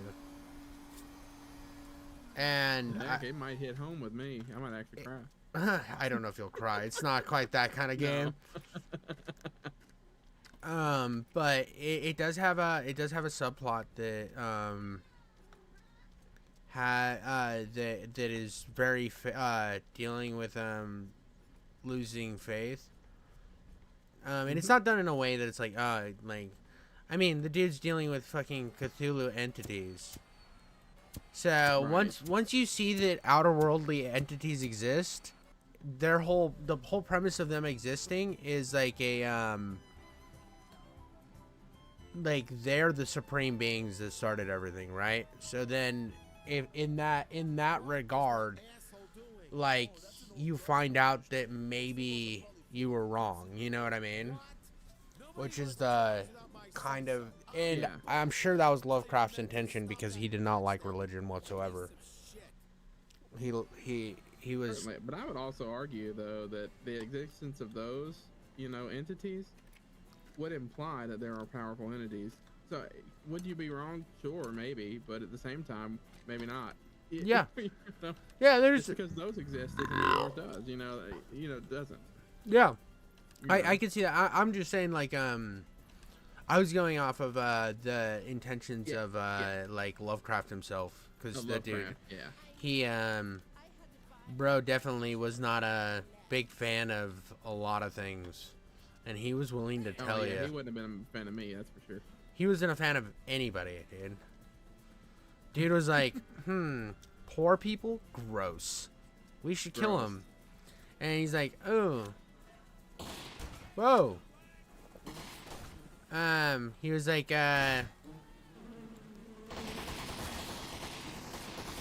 was like, oh, people of color, disgusting.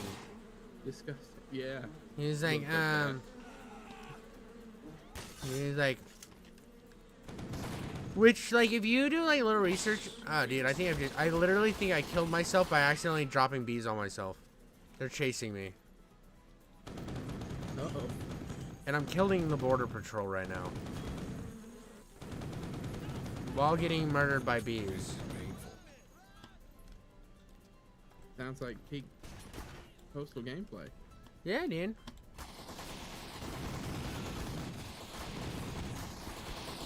Dude, I was just trying to throw illegal drugs over the border, bro. Why are you so mad? Dude, they're mad for no reason, dude. I am the death panel. Yeah, this is a free country. Well, actually, you're an American, or you're sending it to America. Yeah. Is that the premise? I'm giving the Viagra freedom. Dude. Yeah. You're doing a service.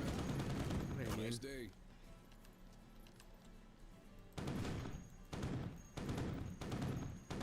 Why are they so mad about you spreading freedom? Yeah, dude. I'm bringing democracy to these heathens, bro. By taking their drugs and giving them to Americans. Because they're cheaper. And my uncle needs Viagra. Do Americans need Viagra? Yeah, dude. Taste my democracy bullets. Democracy bullets. Guns don't kill people. Yeah, dude. They thought, dude, they had this whole, like, intention that they were gonna beat me.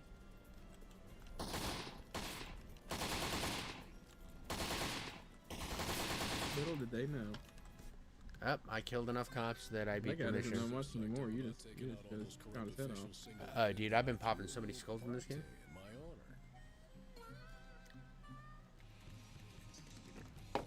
I don't think this is gonna work out in my favor. Going back to this Mexican bar. I'm gonna wake up somewhere and then I'm gonna have to kill a bunch of Mexican people. I have a feeling that's where this game's going.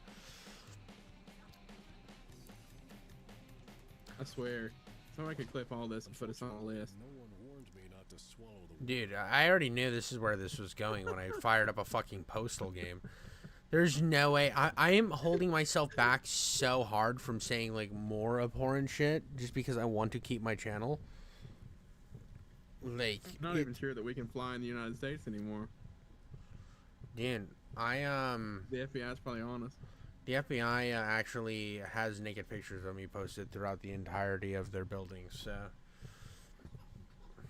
I'm chilling, Like, bro. is it an investigation or for pleasure? I have no idea, dude. I just walked in one time and I was like, "What's up, guys?" And then I just saw just a bunch of me spread butthole, and I'm like, "Whoa, how'd you get that?" And then they're like, "We have somebody that actually lives in your toilet," and I'm like, "I always knew aliens were real." So I woke up in jail, apparently. Some birds, man. Some birds are drones. As I pondered my snot and pubes-infested breakfasts, I was propositioned by some ecotologists for an escort mission. Unfortunately, due to my severe ADD, I totally failed to come up with a cunning distraction. But I did notice the Al-Qaeda guys in the corner always seemed so unhappy. Bro, I'm in jail, and the Al-Qaeda guys, With a hooker and a donkey to cheer 'em up, but I don't think they got the job. they're actually in their fucking, like, so I have the whole like garb, right? But there's no way that they could wear the fucking headbands and the garb in prison. They would be in red jumpsuits too. But this game's like, nope. No, stereotype only, please. Yeah, dude. Why do you hate America? Oh, I just punched the guy I'm supposed to be escorting. Okay. So now I'm fisticuffing, bro. I blame Christian metal.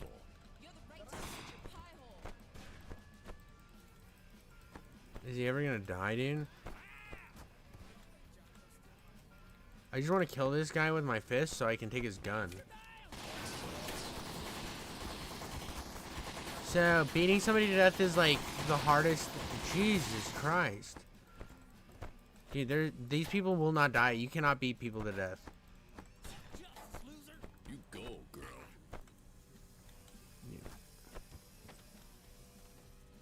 Yeah, I've watched you punch through a guy.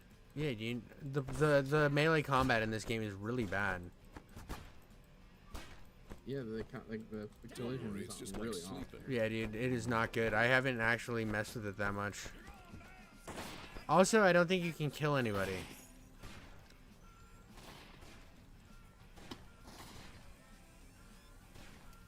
How are you supposed to get going? I don't know, dude. But I'm supposed to be saving Al, and I don't know where the fuck he is, dude. And I can't kill anybody. Why do you hate America? Oh, dude, I have all my guns. Dude, why? How do I have all my guns in prison? What? A really weird check-in process. Smells like cremated chicken. Dude, I just somehow have all my weapons. Okay, I don't have all of them. I just have a pistol. Somehow I got a pistol. I don't know how that happened, but I have a pistol, so. We call that the prison pocket. Yeah, dude, I guess I shoved an entire Glock up my ass. Wait, is it politically correct? It's got some extra Glock sauce. Ew, Glock sauce made it so much worse. Dude, it's like hot sauce for your gun, but it's just ass juice. It's at the mercy of Del Taco. I hope that's not going on my permanent record. Is that how you you measure the amount of juice per liter? Del Taco? Yeah. What sauce? I like that the game calls me a Del dumbass when Taco. the game keeps calling me a dumbass, bro, for killing people. It's like, oh, now you gotta fight the prisoners and the guards, and I'm like, yeah, dude, I don't care about the prisoners. Like, I feel like I keep siding with not so great people, and you're making me like try to sympathize with weird groups of people. Like, everybody's bad in this game, dude. There is no winning. Why is there a good meter in this game when everybody sucks? Why is there a good meter in a postal game? Yeah, dude. It's so dumb. Wow, I was sure I had the safety watches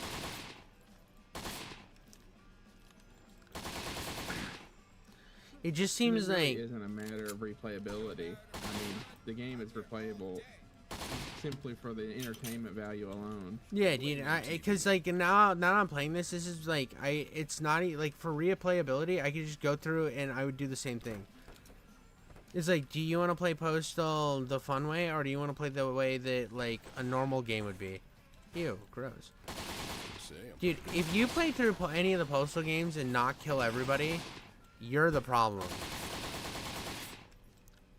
Dude, it's like those people that are like mad when a game doesn't have stealth options. Right. It's like, I remember Call of Duty Modern Warfare 2019, dude, came out, or there was like the game demo thing, and there was a bunch of people from IGN that were like, I don't like the fact that, they were like all uncomfortable because of that like Spec Ops scene where it's all dark and you kill that civilian. Well, she's not a civilian, but she looks like she's gonna be a civilian. And she's actually, pulls a gun. And you can kill her before she grabs the gun, or if you don't know if she's bad or not. You're just kind of killing a civilian. Yeah. And they're like, I wish there was a non-lethal option. I'm like, in Call of Duty? Like, at what point? It wouldn't be non-lethal in real life either. Like, at what point do, here we go, dude. First person, Postal 3. Let's go. Oh, did I break the game? Dude, I broke the game.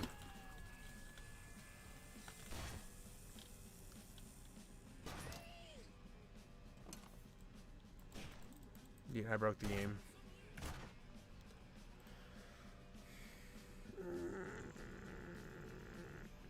Which one was the newest one?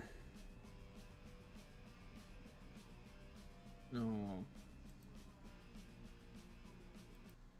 I think it's this I think the big guy behind you is keeping you... I was on the wall. And... Get away from me, bro. I was on the wall and, like, the cover mechanics is what locked me. So it was before he even, came up to me. Oh, okay. What was I saying before that? Oh, the Call of Duty thing, dude. It's just like, we've gotten to a point with, like, some of that shit where it's like, dude, if a game's not for you, it's just not for you, bro. Like... Right. You know, and the game doesn't have to appeal to every single person. Nope.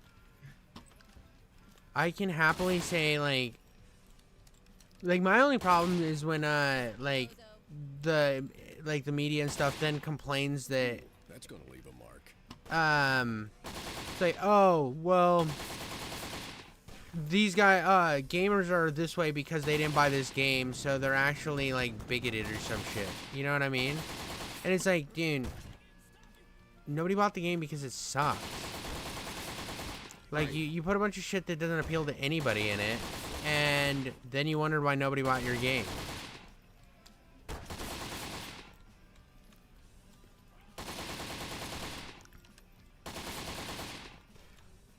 It's like, one of the new Dragon Age or whatnot. Yeah, the new Dragon Age. If somebody were to ask me if I played it, I'm like, no, I haven't. And the assumption there would, you know, maybe be, oh, he's a bigot. No, I don't play the Dragon Age games. So, yeah. I mean, I've been pretty, you know, so.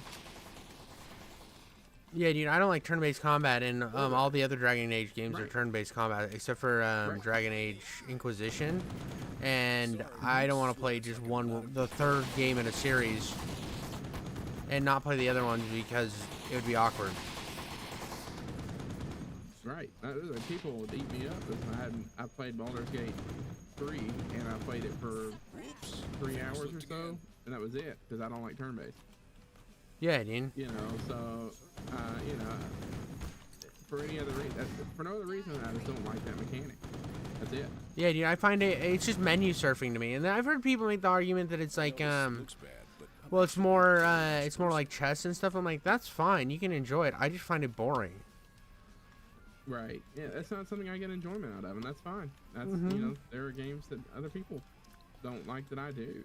Like, there's a. You know, I mean, the opposite was true, I guess, as well, because I played the mess out of Hogwarts Legacy, and apparently buying that game made you an awful person. So. Oh yeah, dude, so dumb. I got banned off of some subreddits because of that. Yeah. I was like, want to throw Avada Kedavra at a bunch of people. yeah, dude, it's like simple, dude. It's like, oh, you want to have simple fun? Well, you're an asshole. Right, now you have to get into the semantics of it all, the nitty gritty, and no, I want to play a game with wizards about casting magic, and I want to kill people with a curse. That's all. I want to ride a broom and maybe even a griffin. Dude, one of those fucking no, what's the ones that are the horses? Oh yeah, I don't remember them. Dude, I pre-ordered the game, so I got a horse from the very beginning. Dude, that cloak that you got for pre-ordering was so sick. So good. It's the best cloak in the game. It looks cool, and I like the thing that I like too is you can find something, and you can change it to any style you picked up already. So you don't have to like sacrifice like aesthetics. So, cause I've had that problem in like games like that before, where I'm like, oh dude, you know, it would be. I was like, I don't want to switch to this, even though it's better stats because it looks so cool on my character. But the cool thing about Hogwarts Legacy is you can literally put whatever aesthetics you've already found on your stuff at any time. So the only thing that's changing is your specs.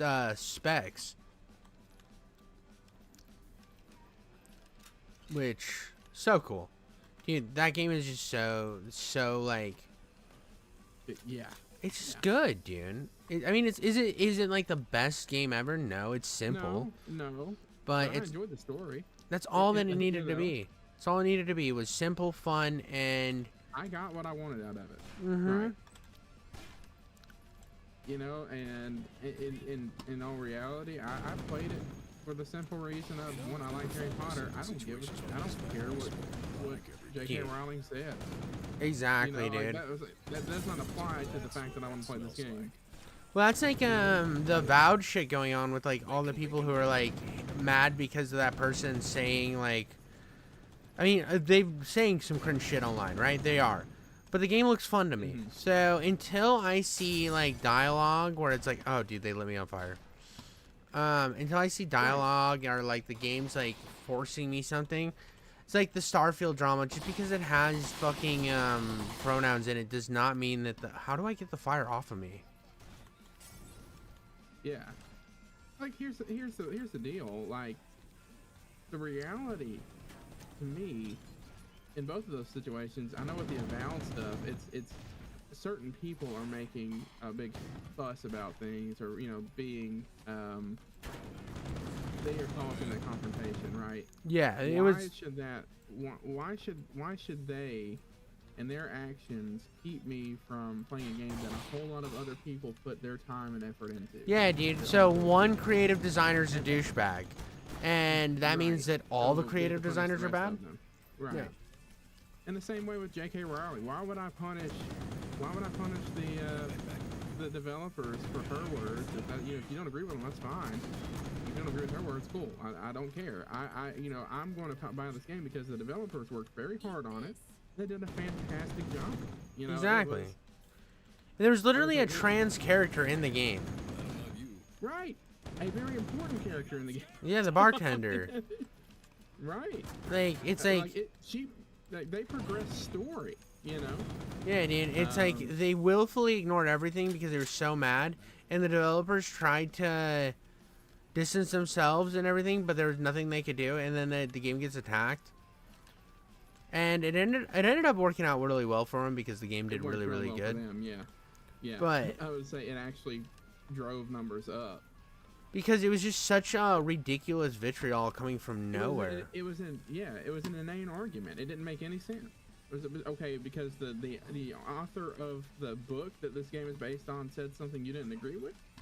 Yeah. Punish developers from a completely different, you know, working on a completely different storyline than that, but also they're not that person. They're not the author. Yeah, you know, exactly. Just because you created the universe doesn't mean you get to, you know, trash anybody that does anything inside that universe. You know. Exactly. That didn't make any sense to me. I mean, they're more than welcome to be mad at whatever they want to be mad at. You know. God damn it. That's the cool thing about this country. You know. Yeah. And you know, you're welcome to those opinions. You know, I wanted to play the game. I'm gonna play the game. Why? Because the developers did what they needed to do. They did really well. They worked hard. They put a lot of time and effort into it.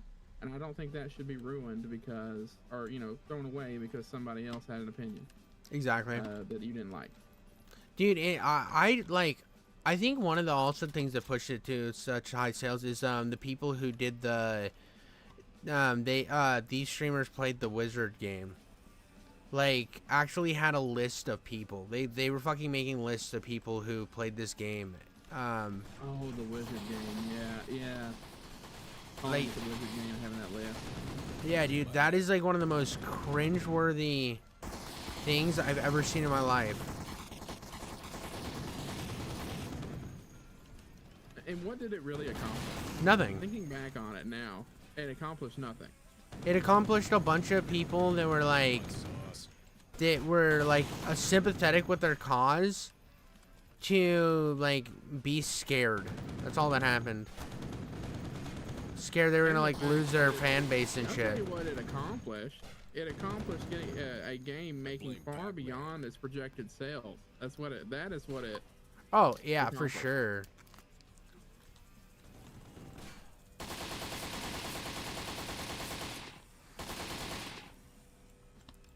I just imagine all of us sitting around here thinking about it now. Like, what was that all about? You know, why did we do that? Yeah, dude. That hindsight 2020. Yeah, it's just one of those things. It's like you accomplished nothing in your goals. You just made everybody. You made your cause look worse by just by literally just making this this ant out of them, or this ant out of a molehill, or whatever the fucking whatever the saying is. A mountain out of a molehill. Yeah, thank you. Oh, dude, he died again. Fucking dude, this is getting so annoying. It's just like one of those things that it's like, dude, you've accomplished nothing. You've made everybody look like everything look bad, and then you made your cause less sympathetic because now everybody sees you guys as like these psychopaths. Like, dude, I saw like the fact that you couldn't ask questions. Like, not everybody is like terminally online either. So like having people like tell you, oh, like you can't even talk about it. Like that was like, it was like to the point that if you said Hogwarts Legacy, like said the name of the game, bro, you were getting in trouble. Like people were jumping down your throat. Yeah, dude, it was weird. And like it's like, dude, I don't. Really immersive. Also, that other media. It was like they were acting like J.K. Rowling murdered somebody, bro, when she just said some edgy shit online. And it was like not even edgy. It was just normal feminist shit from like 10 years ago. Like 100%. She just was saying like her normal feminist shit, and it got lumped in with fucking.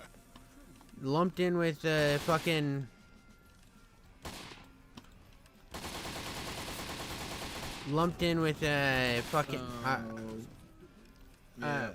like it was like you took somebody that would have been like lightly sympathetic to your cause and then made an enemy out of them, because like that's happened a lot with a lot of these like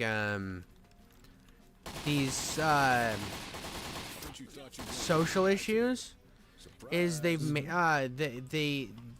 hyper inflate them and then make it to where like people who are like fully sympathetic to your cause all of a sudden now you made these giant enemies out of them and made their lives so annoying because like of the harassment and shit that they then go over to the side that they didn't really believe in.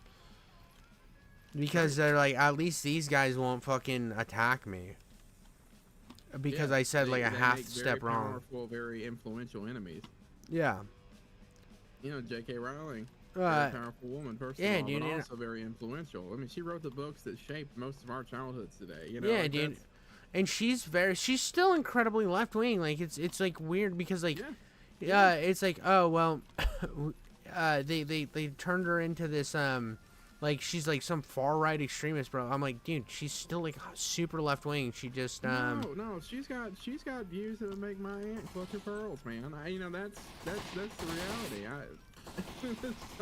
Yeah, dude. She's got It's like There's plenty for it's like the idea of like people being like, oh well, they're right wing. It's like I don't even think you know what that is, bro.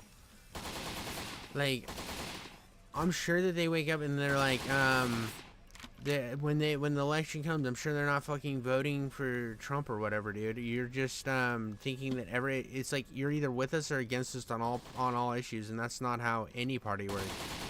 Well, that's not how any civilized society works. Yeah, dude. You know, unfortunately, with the rest of us, we keep moving the goalposts anyway. So it's you know what is considered right wing and left wing. Continuously, we move the goalposts on. Oh, all the time, dude. And that's annoying in its own right. Like, if you're gonna put labels on something, keep it that way. You know, quit moving goalposts. Well, making one thing another. But it's one of those things that it's inevitable when you have a two-party system. Yeah. Like there is no there's gonna be more the problem is you have two viewpoints that are built up of a bunch of different viewpoints that like encompass a myriad of different ideas and stuff, because like inside the left or like the Democratic Party you have people who are more like socialist and then communist, and then like you also have people that are like moderate leftists, and the same thing on the right wing, dude. You got anywhere from your libertarians that to your fiscally conservative. It's just like such a wild balance. And then there's some people that are like economically conservative but socially liberal, and so you're gonna have like these, and when it's a two-party system you're gonna have swinging different directions because it's really whoever's winning in the general mind guys. Yeah, that's I know what you're thinking, but I don't even like video. I have always been a very, very moderate, like as moderate as you can get. If I'm honest, probably moderate left leaning, which is surprising a lot of times when people hear that. As a pastor, you know, immediately the assumption is moderate right leaning. No, you know, I have things about both sides of the political aisle that I don't agree with, and I think that's all right. You know, no party's perfect. No party should ever claim it's perfect. You know. Yeah, exactly. I would like next time, you know, if I was going to vote Democrat, I'd like to be able to choose the candidate we put forward. That would be nice. Yeah, dude. You know. But that's yeah, that's a whole other topic. Like my whole thing that really kind of pushed me was like the way that they treated Tulsi Gabbard, bro, during the Democratic primaries. And I've never been a Bernie guy, right? I've never been a Bernie guy, but I always like liked Tulsi Gabbard this is before she switched over or whatever. Like, I didn't agree with her her gun policies. I never liked her views on guns, and like, cause I'm like I'm first and second amendment absolutist. I think we've already done too much on guns, dude. I think like it's like any place that's like started the gun bans and stuff, they're the place with the highest gun crimes. It's like, yeah, unfortunately all mine got lost in a boating accident. Yeah, dude, I don't own any guns, dude. They're there was a a giant conglomerate of bees, and the bees, that's why they disappeared, is because now the bees are having gang fights with my guns that I used to own. Yeah, actually, my excuse is gonna be that the tornado took them. Yeah, dude. I mean, you gonna argue with that? I can go back and show you pictures.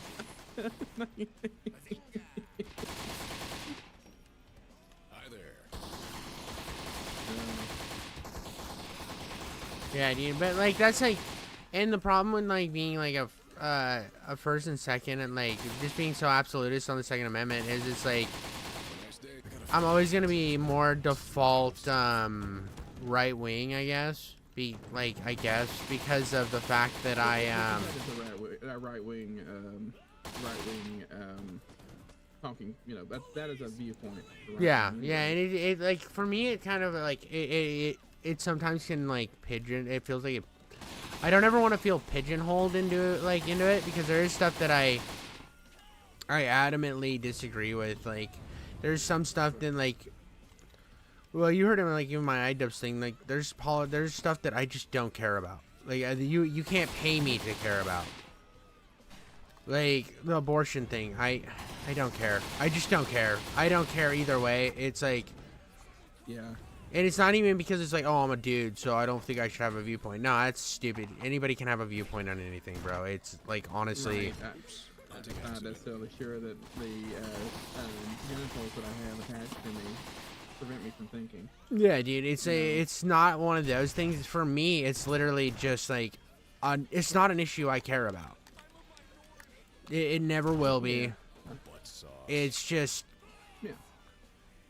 I see it. I know it's divisive. I know that it's like they're like, well, you should care about it. And I'm like, okay, well, I don't. So, what are you gonna do about it? What is Well, you know, personally, you know, as a pastor, you know, you don't care. You know, I know, like, you don't care that we talk about it. You know, for me, I hold the church to a standard. You know, they celebrated Roe v. Wade being overturned, and okay, yeah, I was like, okay, cool. But my problem is we do that, and then we offer no recompense for, or, you know, no solution to the problem of the adoption process being so wild. You know, there needs to be something better in the adoption process. If you're gonna do it, like, this is my thing. This is the only time I have any opinion on it whatsoever. I think if we're gonna have Planned Parenthood be funded by the state, I think the state should also work with different religious outlets on the fact of like they might be able to help with like early adoptions and work with adoption agencies. It's not even churches. Just work with different adoption agencies. Try to get like, let's fix that problem, because like I want to like offer people options and not just like, oh, it's one way or the other, because that's kind of what it feels like it's boiled down to, which sucks, dude. And that's what bothers me, dude. Like, why I won't ever be like fully anti, because I was like here's my thing, dude. Like, why I can't be fully anti is like, okay, what's your better options? And then they say like adoption, and I'm like, well, you're talking about like one of the adoptions has got like so many problems right now, so what's your solution for making the adoption and like that stuff better? And the only solution I've ever thought is like, well, let's keep Planned Parenthood around, because they do stuff that's other than abortion. I think people forget that. And I think that it's like, if we keep them around, maybe restructuring is necessary, right? That maybe they could also have stuff that goes along the lines of like, oh, they help with adoption and stuff too. Like, I feel like that's not even a crazy viewpoint, but it is at the same time. No, you know, I think it's a pretty solid and sound viewpoint. Yeah. You know, again, for me, being, you know, what I do, and whatnot, I'm very, I guess I can say the word opinionated on the matter when it comes to how the church reacts to these things. Yeah. And how the church should be responding to these things. At least, by my interpretation, again, I'm just one pastor, who gives, who cares, but, in my mind, the church, above many other, organizations, ought to be the ones fighting the most for, reform in the adoption process, especially if we are as pro-life as we claim to be. Yeah. Because there's option that a young mother may have, in making sure that her child is taken care of. She doesn't want, she's not in a place to where she can, care for her child. That's okay. We can do that, no judgment. We have baby boxes, now, that people leave, their children in. Unfortunately, it happens, but they're safe and they're dropped off at, the fire department and stuff like that. And it's, a no judgment thing. We take care of them. I was really glad that was something that was put in our local area, and Safe Haven is what it's called. And it's come on, touch my monkey. You know you want. I think that's a good step in the right direction. But we have to be able to offer, as this nation, but I think the church too should be very advocating quite heavily towards making it more viable for young parents or young adults like myself and my wife who struggle with fertility. Yeah. To not have to go through hell and back, to go through the adoption process. I mean, it shouldn't be a walk in the park either, but I mean, it's rough. It's expensive. Like, and the sad thing is, it's like ultra expensive. It's like it, and there's like a point that it's like, why are we like? I get that there needs to be a process to like vetting and stuff, but like it's almost like it's pushing away people that could be like incredible parents that are in a financially like good position, but like not by any means ultra wealthy. Yeah, I mean, that would honestly be, a situation like my wife and I. I said earlier, my wife and I are comfortable, but I'm on a pastor's salary. I'm not talking Kenneth Copeland's salary. I'm talking a small rural church's salary, a pastor. And then my wife is a special education teacher. And that is, in and of itself, not necessarily a high-paying position. And so we do fine. I'm not complaining. But to fathom adoption at this point is just mind-blowing to me. Yeah. Knowing what our salaries are, our annual income and whatnot, and just everything that has already happened with us in particular, and having to deal with a literal, natural disaster, crisis, life moment, and having to recoup for that. You suck. Adoption just doesn't seem feasible for us right now. Yeah. And it might not for a while. And I don't know that it shouldn't be that way. It shouldn't be absorbent cost at the cost of the ones willing to adopt. First of all, but that want to take a child and love that child and give them a home and a life. And why does that cost? Why does that cost those couples? A lot of funds they might not recover from immediately, or ever meet the requirement to get. That's the thing I have a problem with. And I think the thing that the church should be, the church as a whole organization should be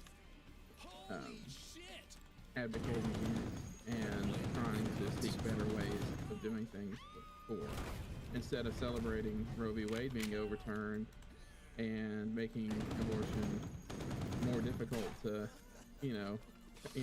deal with, or to, I'm trying to find the word here. Give me one I know second. what you're saying. To access, right? Therefore leading to more, young women having children that they can't take care of, and an adoption process that is so so expensive that it breaks the bank of anybody that's even thinking of wanting to. Exactly. It turns a lot of people away. It seems like a vicious cycle that continuously compounds upon itself until we're right back in the same situation that we were in, but worse. Sorry, I swear it's like I'm not in control of my own actions. Now, if only I could talk like this while I'm doing videos, Oh, dude. I feel you there. Sometimes, you think it's really good until you listen back to it, dude. Yeah. I'm telling you right now, there's so many I times don't wanna listen back to it. you listen back to it and it's just awful, dude. It's just so bad. Like, every time you pause and stuff that you're like... You can hear it. Yeah, you can, like, it's just like... You can feel the pause. Yeah, you can feel the pause in every time. Every time there's dead air, dude, you can fucking, like, feel the dead air. It happens to me all the time where I'm like, oh, dude, I cooked, and I'll be looking for the part that was, like, funny that I wanted to clip. And that's why I don't clip any of, like, the funny stream clips, is because I have to go through and listen to so much of my fucking playthrough. And it's just like, dude, I already don't like listening to myself. Yeah. And I'm now... already used to listening to myself, but that's, thanks to the job I do.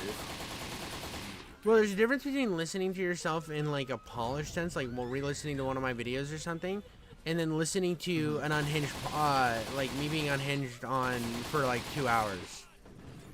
Yeah. Yeah. I am the death panel. No, I listen to myself all the time, sermon-wise as well, because we stream it and whatnot. So, I go back and listen. Oh, you guys do the whole social media thing with, your sermons? Mm-hmm. That's cool. Yeah, well, it's a good way to get our, get out there and enter us into the next, this century. Yeah. I didn't say that, but it is good. That is my thoughts anyway. And so, yeah, but I go back and listen, make sure the audio is okay. I ought to start applying some of the stuff I know now with YouTube and editing into the live streaming part. But that I will take care of later. That's a whole hill, a whole war I don't want to fight. So guns don't kill. Bullets do. Well, and also, like, change is hard. You get I'm gonna start chucking cats at this fucking guy. Ow. You another problem too, like with that, or another bonus of streaming it is people who can't make it to the sermon can watch it. Like, that's already a benefit to it. I don't feel so. You get to interact. Yeah, you get that which I like.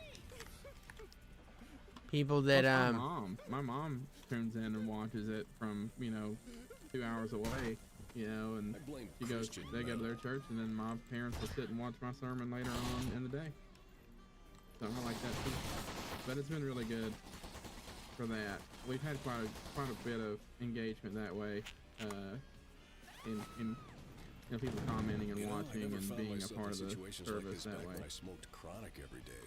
The problem is that people, a lot of people think it has to be one way, and the fact that they're not sitting in the pew is a problem. And I was like, look, you gotta recognize this is not the same world you were in, Yeah, dude, you're always evolving and changing. I mean, far different. Yeah. I mean, even like having just a social media social media presence at all is important anymore. Like, I have that issue with my parents all the time. They're like, well, you don't need this stuff. Like, and they don't because they're fucking retired and shit. But, like, they'll be, like, talking about TV and they'll talk, like, ask if they watch it and they'll tell me what channel it's on. I'm like, yeah, dude, I don't have cable. And they're like, and, like, I was like, yeah, I went to, like, whenever I bring up that I have, like, Netflix or anything, or I watched it on something, they're like, yeah, but you, like, people don't factor in, the cost of their internet into their TV. And I'm like, yeah, dude, but at the same time, no one, I mean, other than you guys, everybody has the internet in their house. You guys don't have it because you don't need it, which is fine. But you don't live in today's society anymore. You guys live in, like, your own little world, which is cool and whatever. But in the modern day, internet's more important than you think it is. They have this attitude almost like internet doesn't matter. Like, and it's like, I don't think you understand how much is done on the internet now.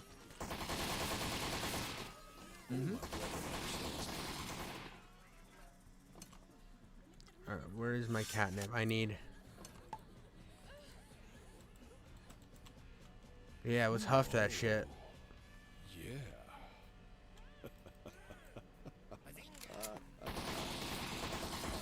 Oh.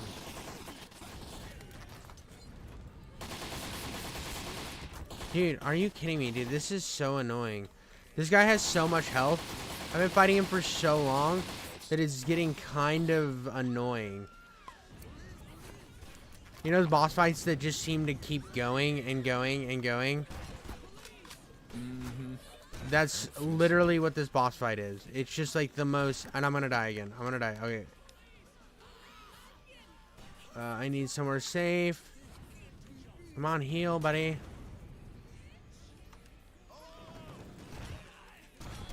Why do you hate America? Okay, alright. I'm at half health? Okay, I might survive this, dude. Oh my god. I did not want to start this bitch over again. I'm so close to beating him that it's like... The problem is it's spamming enemies and the boss has like a huge health bar already. Right, so you're trying to keep up with clearing out the little ads, Mhm. the, little enemies, also doing damage to the big boss. Yeah. And it's just a bullet sponge. It's like nothing... There we go, I beat him. There's nothing else interesting about it other than it just being in a mall with a lot of health. Well, it was kind of funny that you're fighting a giant wiener. Yeah, now I'm wearing it. I haven't seen that part yet. Children would cry if Kay didn't show. Plus, it was a paying gig, so the hunt for champ would have to wait. All right. I think that's my last mission because it's 1 o'clock and I gotta get to bed. Ugh. Yeah, I was about to log off too. Yeah, dude, I can't. I gotta. I'll wait till this cutscene's over and then I'll be off. Oh god, dude, more. They got more. We got another gay Randy, and then the mayor. The mayor's just fully embracing being gay now, I guess. And the mayor also looks like Ron Jeremy. So that's No like way. it's like throwing me off because yeah, like he does. this is pre Ron Jeremy going to jail for like 80 rapes. Uh-huh. Was that named Bearbacker? Yeah. Is that a rhinoceros? I don't know. Hey, mascot, you're late. Your job is to amuse the kids and clean up the shit and condoms, and no kids showed up today. So get to it, scrotum. No kids showed up. So it's just cleaning up shitting condoms. That's my job on this day. Alright. Click any key. And then exit game. And go to bed. No, it's just a bowl that's really weird shaped. Just a really weird shaped bowl. Oh, okay. Save game. New save. Save. That is the first time I've saved. Luckily it has auto saves. Or is it a rhinoceros? Hold on, I'm gonna chase it down. That it is a rhinoceros painted like a cow. You're right. Huh. I thought maybe I was going crazy. Yeah, it is a rhinoceros. Why am I doing this? Why am I doing this? I gotta quit. No. Don't